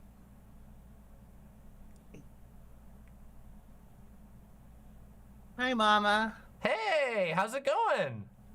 How's it going? It's going good. I don't watch the I watch the streams. I'm not in chat as often as I used to be, but I do watch on my TV. Hey, well, I'm glad to hear you're watching. I hope you've been enjoying everything we've been doing lately. Although, I mean, I've only just started coming back to streaming. I'm glad you did the thing on the Bethesda that I suggested in the the topics section. Yeah, I wanted to hit that one for sure. For sure. All right, well, I'll let you talk to Jessica. I'm going to go back to listening. Thank you. Enjoy. Yeah. Bye. But yeah, I wanted to share that with the imps because basically this is why your community is so awesome. Okay, for those that don't know, I met Lady Kilgana on Mama's Discord server. Fire. Okay. Yeah. I met her there. We ended up, falling for each other, and eventually, because of all the crazy laws and bad living situations for trans people out there, we're both refugees. Basically, from where we were living, we fled there and came here. And since we've been here, there's outside of like one or two mildly weird scenarios, there's like no transphobia. It's like people Portland is great. There's so many trans people in Portland, and it's there is. Yeah. So I wanted to share that, and and then I wanted Radical Left kind of beat me to it. I wanted to talk to you about the same topic on Twitter where the people are. Yeah. Because kid. Yeah, because the discourse is that this is bad advocacy. This is bad. No, it isn't. Praxis or whatever, and I need to dispel that myth, okay? Yeah. Because I've done my praxis. If people go over the last time I talked with you, in my praxis ended up saving me from going to jail for like 7 years. So awesome. I know a thing or two about it. I might know a thing or two about it, and I wanted to explain to people that your advocacy isn't always about trying to convince some nebulous moderate. Sometimes advocacy can be a way to get people that already agree with you to be more fired up or to give them hope. And where me and Lady Kilgana have come from, the anti-trans propaganda is everywhere. Yeah. Okay. And they don't pull punches. Okay. They will say that they're trying to groom your children. They'll insane shit. Yeah. They'll call us, faggots and everything. And while I personally believe I am a faggot, that's not true. Not everyone agrees with that self-referential term. Well, and also using it against someone is not the same thing as using it self-referentially. Right. It's clearly used to marginalize. Yeah, right. I have no problem with, clearly self-referential terms, but they're not pulling punches, okay? Exactly. They want us dead. And so me as a trans person walking around in an environment that keeps telling you that you're less than, that you should die or whatever, and then I see a furry with the trans flag saying unapologetically queer and trans rights are human rights, that's I feel seen. I'm not a furry myself, but I've been around furries for a very long time, and a lot of they overlap with the queer community. Of course, there's tons and tons of queer furries. Right, and so people have this thing where they only view being a furry as a sexual thing, but it's more than that.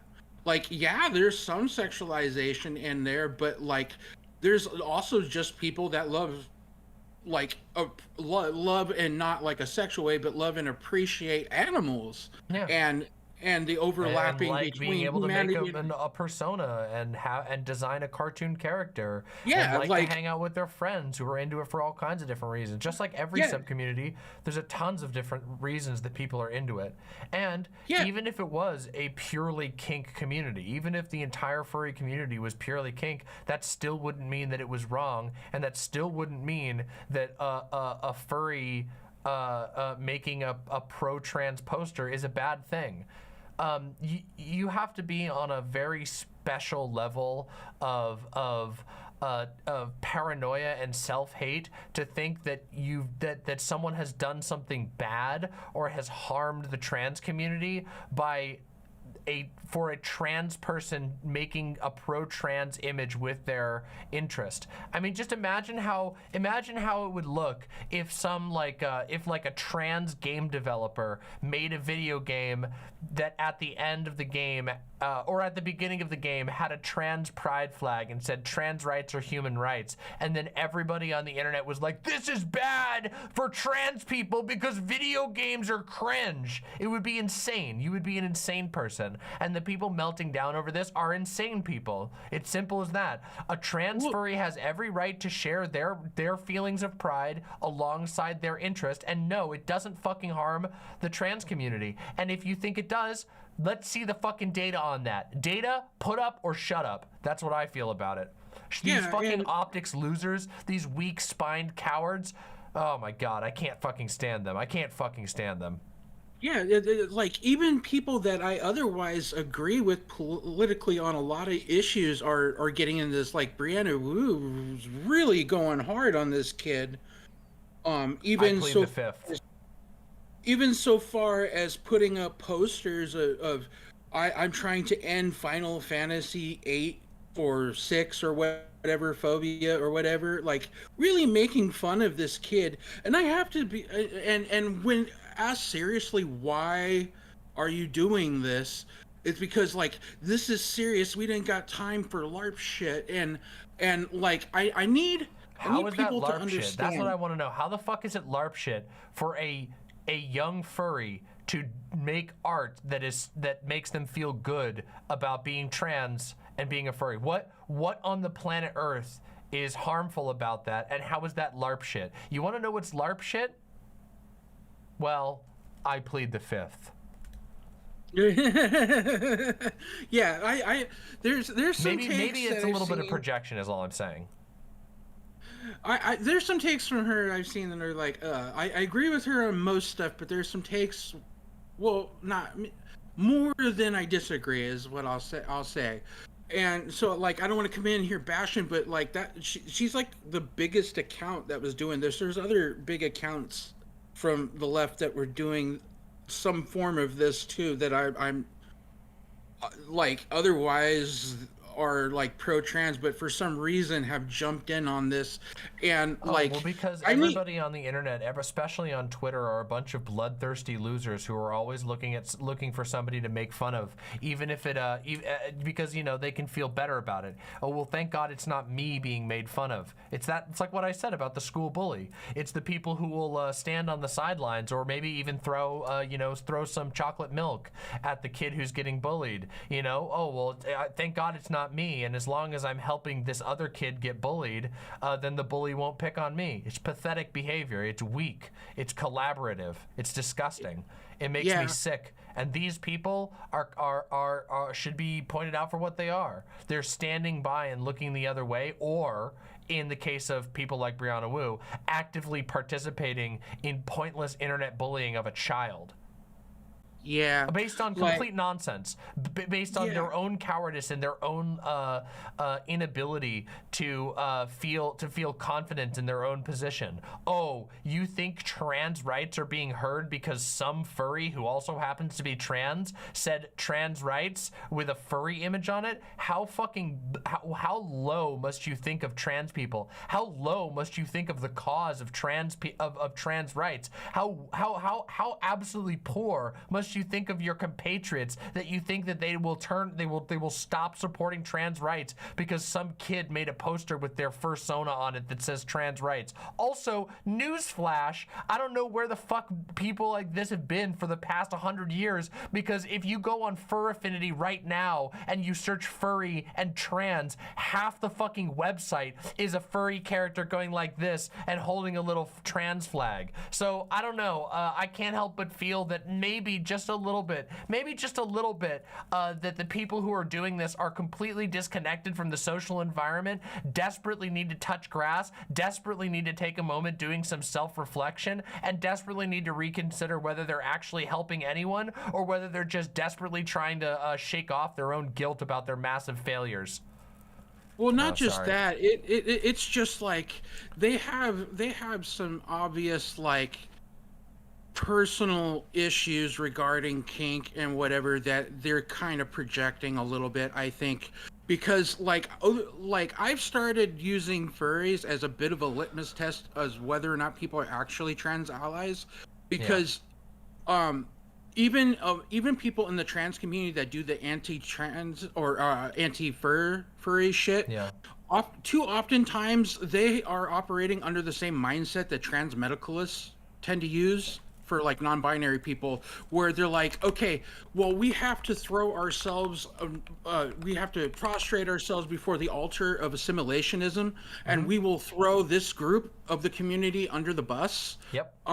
So that way, like, we'll be nice. And I need people to understand that, like, assimilationism is a fool's game. Obviously, trans people want to kind of like assimilate in the true meaning of it, but colloquially, for like assimilationism, like colloquially, people want, you know, or I mean, like assimilation in the sense that, you know, trans people want to be respected and treated like a human being within their community, right? That's fair. That's not assimilation. Assimilation is when the things that make you unique, the things that make you stand out are flattened and deleted in order to make sure that you fit in better with a norm or a whole. The desire to be treated like with basic respect, the desire to be able to eat food like any other human and live your life without harassment like any other human, is not a desire for assimilation. It's just a desire for basic human respect. And assimilationists believe that in order to get that basic respect, you should have to flatten aspects of yourself so that you don't offend whatever is determined to be the norm. Right, like that was the point I was trying to get to, was that, like, to break it down for people when they hear that term, that maybe they conflate the two. And that's not true. Like, assimilationism, as I'm describing it, is a fool's game because the goalposts are perpetually shifting. They're always going to make some new demand of you in exchange for like implied acceptance. Well, why don't you just drop the furry shit? Well, why don't you just drop the trans athletes? Well, why can't you just be a little more normal about your gender? Do you really? Oh, why can't you just be happy with your pronouns? Don't you really don't need that surgery or hormones, do you? Ooh, can't you just be happy in your normal gender role? Ooh, why can't you just get back into the kitchen and make daddy a sandwich? That's what that is the chain. It is always, it's a pushing you back to a position in which ultimately you're caving to somebody else's demands. Yeah, can't you just be not gay? Why do you got to make it everybody else's problem? Yeah, see, and I need people that fall for this to realize the ultimate underlying thing is to waste your time. Get you so focused on changing yourself to not be who you are, that you're not pursuing your own personal happiness and realizing that the whole point of you coming out to begin with was to stop doing that. And so they're effectively, by playing into the assimilationist game, you're basically forcing yourself back into the closet, constantly changing who you are to appease other people. At some point, there's a term that people use, it's called leaving one closet just to go into another one.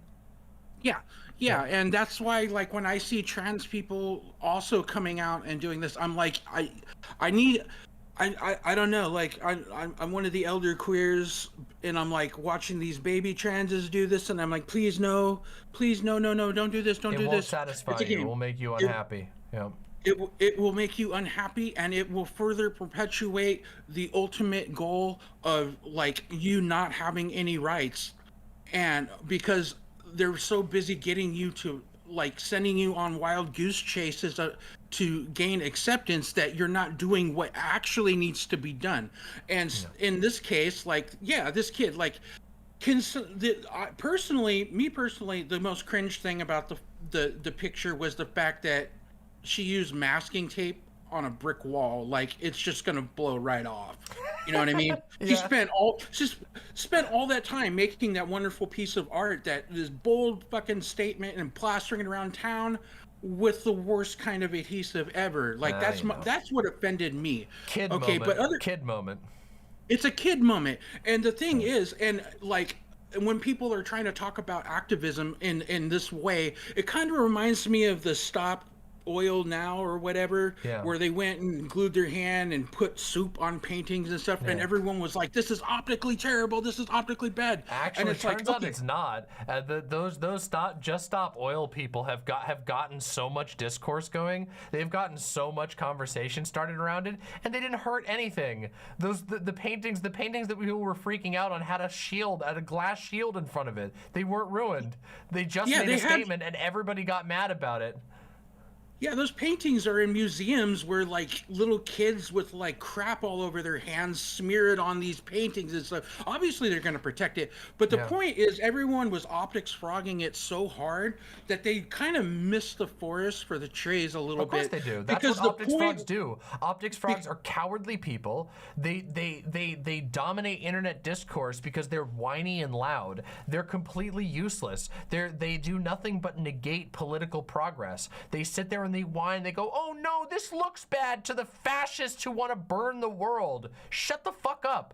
Get out of the way or get with it. It's as simple as that. Yeah, like I kind of thought of a quote joke regarding this last night, and it's how many online leftists does it take to screw in a light bulb? 301.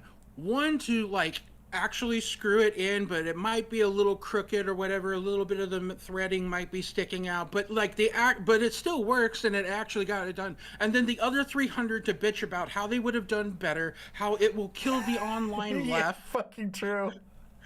And then like one of those 300 might make a video essay about how like Vosh and Keffels is bad and like they would support not correctly screwing in the light bulb because they're cringe.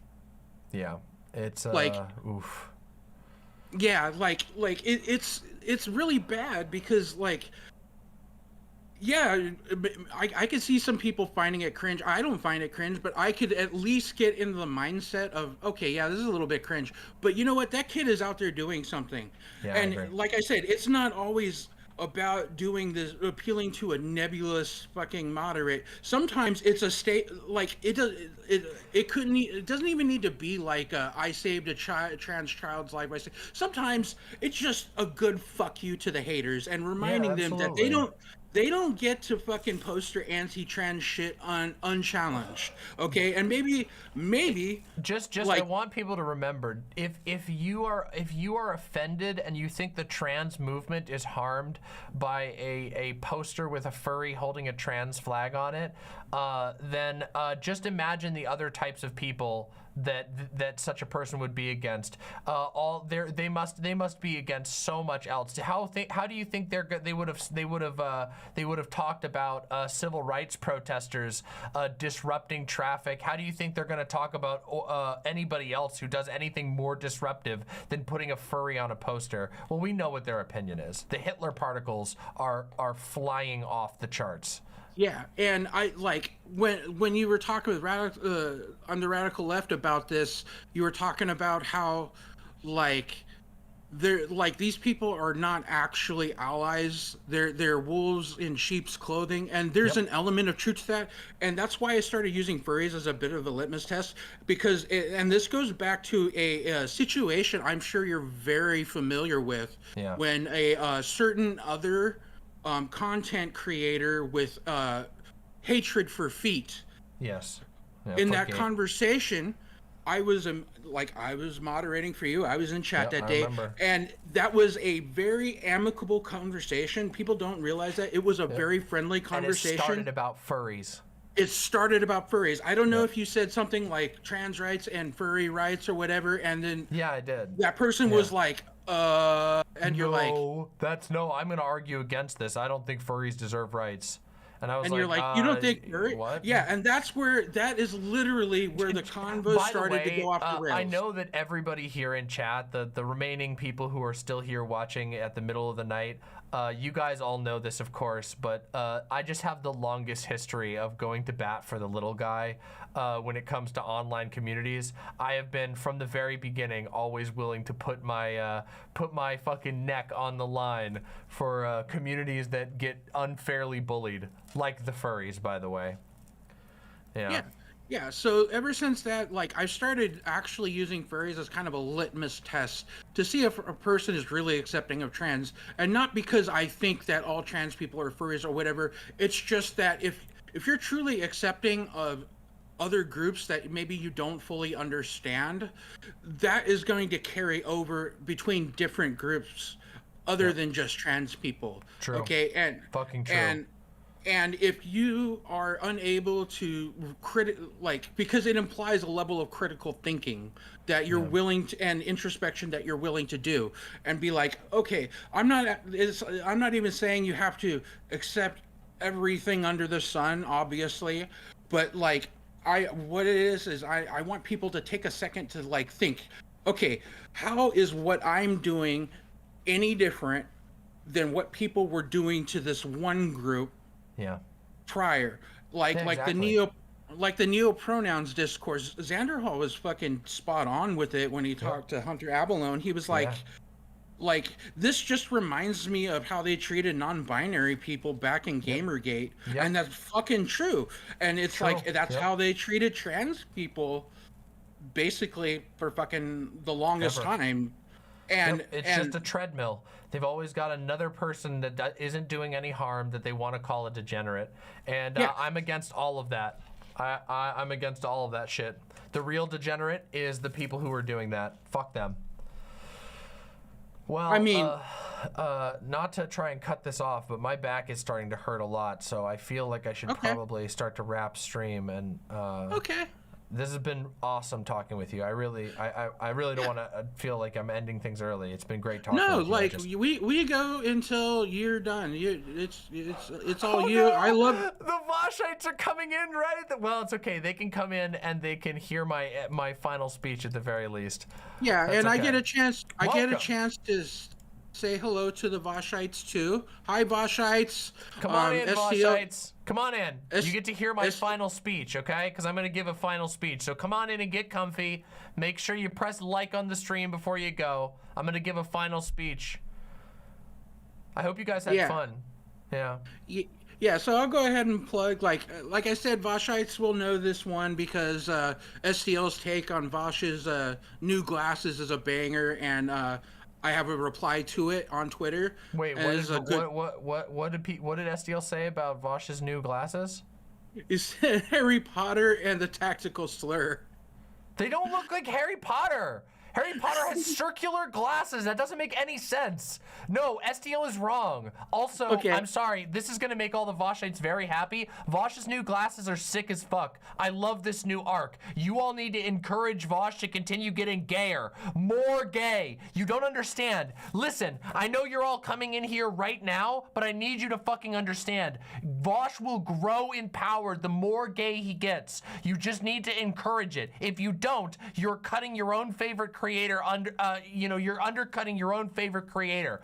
You may not believe it, but I am the queen of hell, and I know this to be true. So trust my infernal wisdom and encourage that man to continue gaying it up, because the more gay he gets, his power will rise. You don't understand. That's how it works.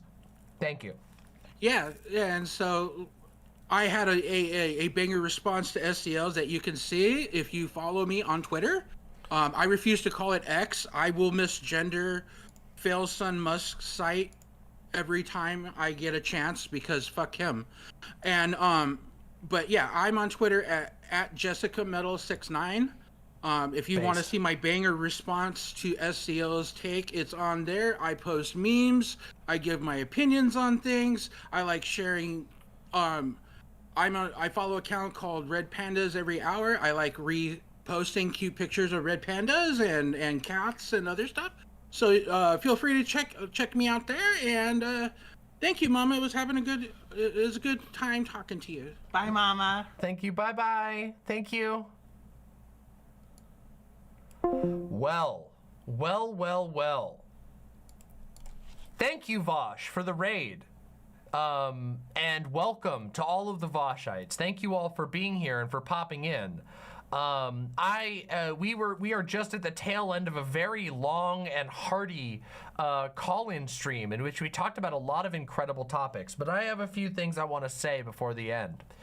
So I am going to say it right now. It's time for me to talk about the things that I've been thinking about. As all of you know, I went on a long break, and coming back, my comeback stream, I said that I wanted to change some things. Inevitably, this has meant a slower pace of videos going out, and also, admittedly, less people have been tuning into the stream. Now that's their loss, because what they don't know is that we've been doing more fun stuff than we have been in a very long time. I said that I'm going to be keeping away from drama, and I know that that's going to hurt the analytics of my channel a little bit, but I don't care. And I don't care anymore. I was very worried for a while, but I realize that this space has become miserable, and it's never going to get any better if we don't build it up better. Build back better, like Joe fucking Biden, right? No. Well, yeah, maybe, I guess. But no, straight up. I know that I have to rebuild a lot of things, but the truth is I've already done it once. I've been streaming for 3 years, and when I started I had basically no viewers, and now even on nights where I'm doing content that is totally off the wall, somewhere between 100 and 200 people will always be present, and these people are incredibly passionate, and you guys know how good I am at what I do and how entertaining what I do is. The political spaces online throughout the pandemic basically completely fell apart. They swelled up into a giant rotten toilet and then burst and flowed over the sides to the degree that nobody was happy anymore. And I think there's a lot of content creators who felt this, Vaush included. I think that, I mean, Vaush went on his Fortress arc some time ago because the toxicity in online political spaces grew so strong that it was pointless to try to continue engaging in that type of behavior. The reality is that the political spaces online have largely fallen apart completely. And what we have now before us is an open field. And I would really like to grow something new. Grow something that's very different from what was, but that feels alive again. Because when I first came here, political spaces did feel alive. They just died pretty quickly, and I don't want that to happen again. Instead, I am going to be engaged in a truly new arc. Maybe we'll call this the Infernal Arc. Maybe we'll call this the Hell Building Arc. I don't know what you want to call it. But we're going to start building something new. And we're going to start encouraging people to have fun again, to get back into the love of the fucking game, to be funny, to be interesting, to talk about topics that matter while having a good fucking time about it, and not being a bunch of insufferable pieces of shit constantly using the veneer of important issues as an excuse to hash out your moronic beefs. Yeah, it's I think that things have gotten for a lot of people unfun. I know it's been the case for me on my end. Maybe it's not true for the viewers, but I feel like the viewers are probably feeling that as well. You know, I think that I know for me that increasingly as time has gone on, especially throughout this year, everything has just felt less fun when it comes to streaming in political spaces. It felt like basically everybody was just looking for an excuse to cut one another's throat. And another thing too is that this arc is going to be the strongest and loudest for trans rights and queer liberation and queer thriving that we have ever seen. I will brook no quarter for the fucking cowards who think that it's appropriate to bully a fucking child because they think that a furry holding a trans rights flag is bad for the movement. You fucking cowards are going to be left in the dust. as you already have been. You've signaled your position in the dustbin for a long time, but that type of opinion is not going to fly in my glorious march forward. I'm tired of pretending that we have to take insane bigots seriously. I'm tired of pretending that we have to meet them at some kind of a table. These people have no meaningful say. They have nothing of value to bring to the table. They're not serious people. They are babies crying about pronouns in their video games, crying about black people in their TV shows, crying about fucking women who aren't in the kitchen. Meanwhile, they live in their mom's basement and eat a diet of steady fucking Hot Pockets. Fuck that. I'm not gonna play nice with that type of bullshit anymore. I'm not gonna pretend that we're supposed to, you know, spend time taking those opinions seriously. No, instead I am going to encourage you all to continue to fight, to continue to stand strong, to be proud of who you are, to be proud trans people, proud queers, proud fucking furries, proud kinksters. To share your beauty with the world, share the things that you love with the world, to love the shit that you love and love it unapologetically.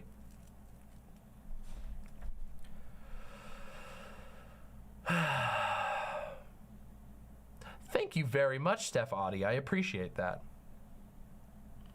Anyway, I want to thank you all who stuck through and hung out and listened to all the interesting conversations we had tonight. We talked about some really impactful, valuable, and useful things, and I really treasure these community call-in streams. They remind me why I do any of this to begin with. The fact that so many people are able to find connections through the community that I've built means the absolute world to me, and I only want that to continue. I want to be able to let that flourish more.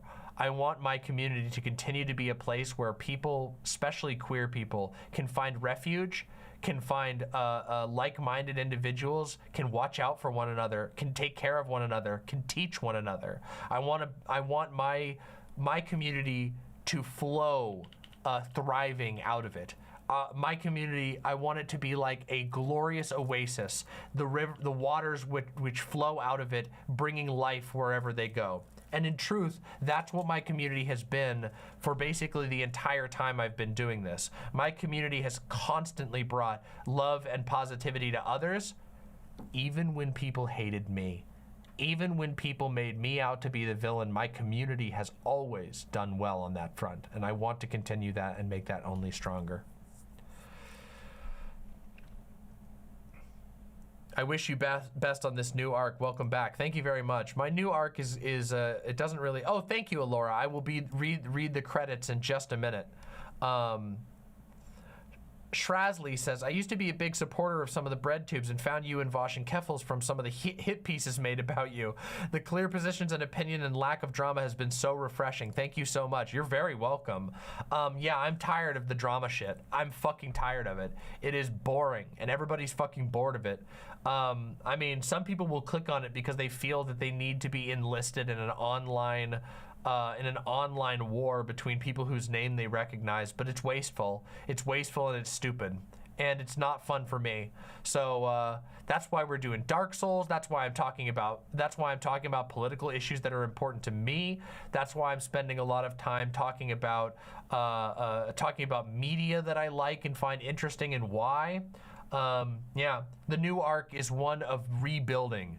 It is an arc of trying to build something new that will thrive in the long run, something that is not so easily disrupted. And I don't know exactly how everything's gonna go. I'm not like some kind of perfect architect that has calculated my steps 47 steps in advance in the future. I just know that that the former paradigm was not working, and that it's time for something new.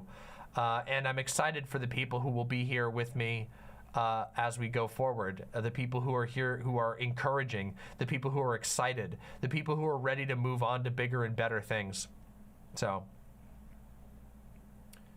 Aardvark says, Demon Mama, you've single-handedly taken me out of a doomer spiral from the state of politics with your obvious kindness and passion. You're an inspiration for real. Thank you so much. Ryoma says, that road trip changed you.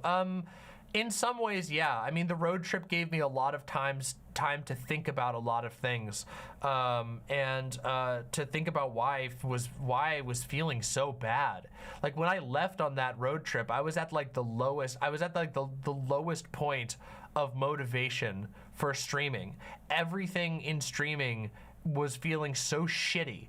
I felt so fucking shitty about the drama. The huge drama that was boiling around me before I left was so fucking horrible and empty and pathetic and embarrassing. It made me feel shame. And so on the trip, I just kind of sat through that and thought through a lot of it. I had to sit with those emotions and figure out what it made me think and what has changed from the passion that I felt in the past and to where we are now. And I think a lot of it is that, like, I don't know, the ground has been scorched, and now it's time for some seeds to be planted. It's time for some shit to start growing again. Yeah. The Great Leap Hellward. True!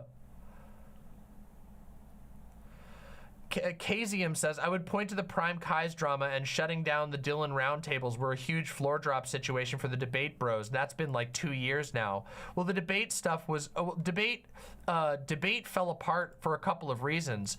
I've talked about this before, but the debate so when debate panels started, they started as a fairly genuine and real like a genuine and real liveliness was in these things. There was a real life to them. People were talking about issues they cared about. There were people who were there. Some of them were somewhat characterized. They had different opinions, but there were always new people coming in. They were cutting their teeth in conversations that they felt genuinely about. And as time went on, these issues, real issues, stopped being talked about, and instead drama that was disguised as an issue. Let me give you an example of this. When I went to the Hippy Dippy Championship, one of the topics on a championship that had like 2 of the topics were discourses that were about me. They were discourses that had been started by someone who hated me about me. And those were the topics that were on the panel by the end. So these panels became, they went from being genuine people engaging with one another on topics that they cared about passionately to being vehicles for very specific communities' drama. The panel stopped being about a group of people arguing with one another, even if there was all kinds of flaws in that, you know, with the showboating and the whatever. They went from being like actually about like a fairly genuine, clash of people to being vehicles for one streamer to farm clout or to try to harvest clout from a specific community, and the audiences reflected that, and the audiences became more boring because they were only there not for all the different people who would show up on a panel and all the interesting things that would be said and all the stuff that would come afterwards. They were there to see a drama get continued, a drama that they had already been following somewhere else. And that literally killed these things. It killed everyone's passion for it. Nobody wants to participate in that type of garbage because it's not fun. It turned them into insane harassment machines. They went from being a fairly interesting and dynamic way for people to participate in a community. And also, new people stopped appearing on the panels because it was all about harvesting the drama of a handful of communities. Kazium says, yeah, I was really into it at first. We all were. A lot of people were really super into it.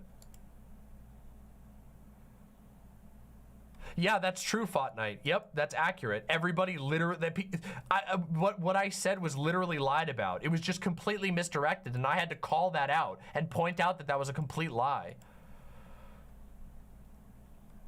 Yep.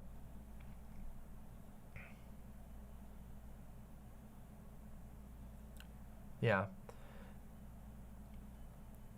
Yeah. And, you know.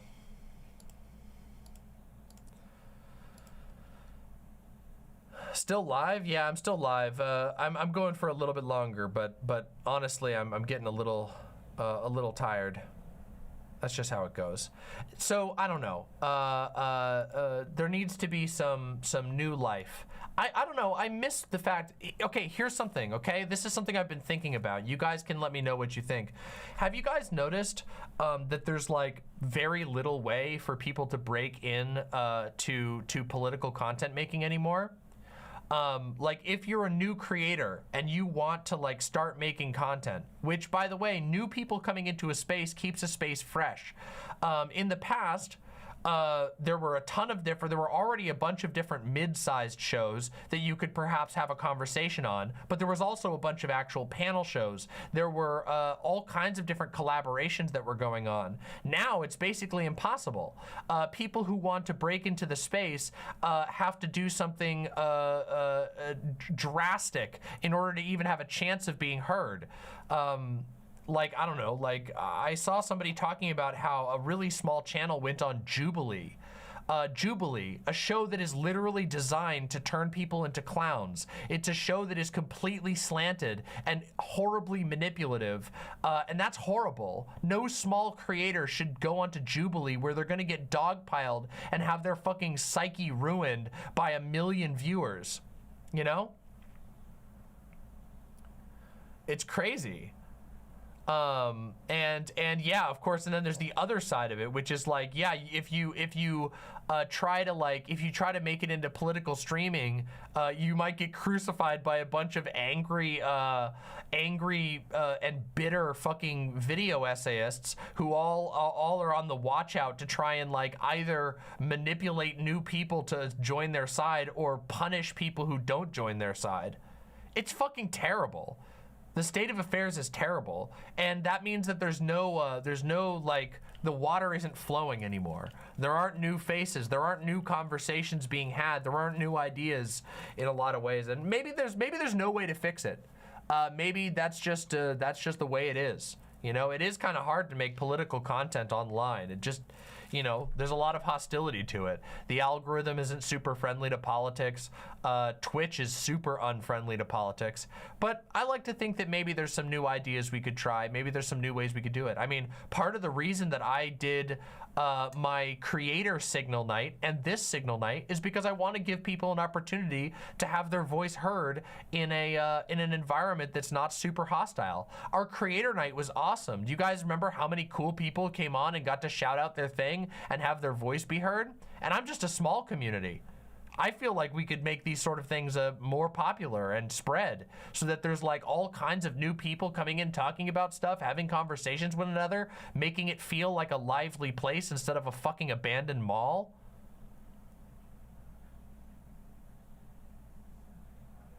That's true too. The Kiwi Farms thing was like horrible. I mean, but we know how Kiwi Farms flooded into these spaces.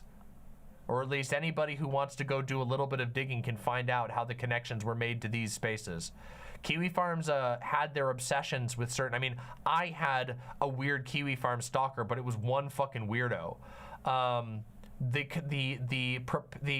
Kiwi Farms getting into being obsessed with people like Keffels and myself and others was caused by the actions of some influential people who have huge platforms.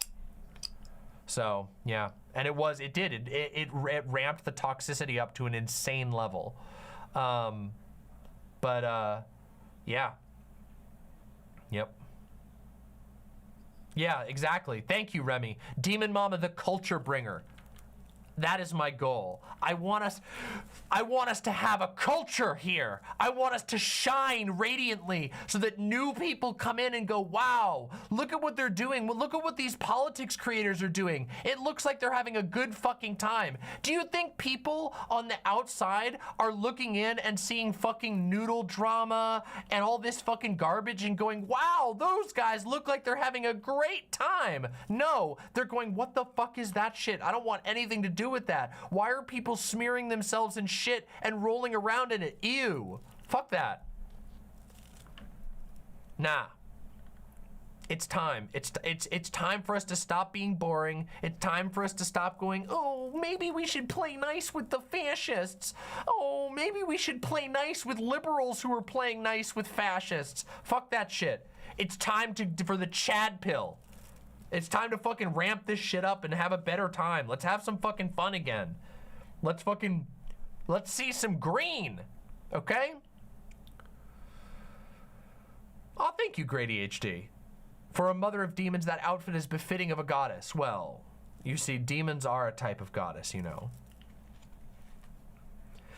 DM, don't kink shame the people who like to roll in their own shit. In this case, I will. If your idea of a good time is rolling around in internet shit, I will shame you. I will. I will fucking shame you.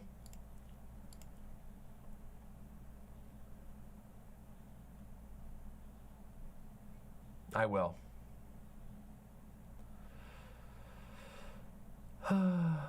I like things like your creator night is a great way to get to know new creators. Get a few other well-known streamers involved and you could really boost some small beans. Yeah, well, also, I would just like to see big creators do stuff with each other more often and actually have a good time with it. Do you guys remember when we used to play games together? That was so much fun. We used to play games with so many people.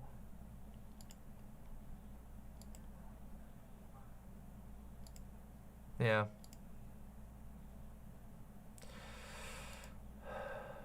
Based, Gayfesh, we gotta do some shit. We gotta do some stuff. Can you guys believe that someone called me a liberal tonight? I can't even believe it. I can't even fucking believe it. Can't believe it. Oh, the Among Us games we used to play in Phasmophobia, fucking fire. Fucking fire. All right, everybody, let me read something real quick.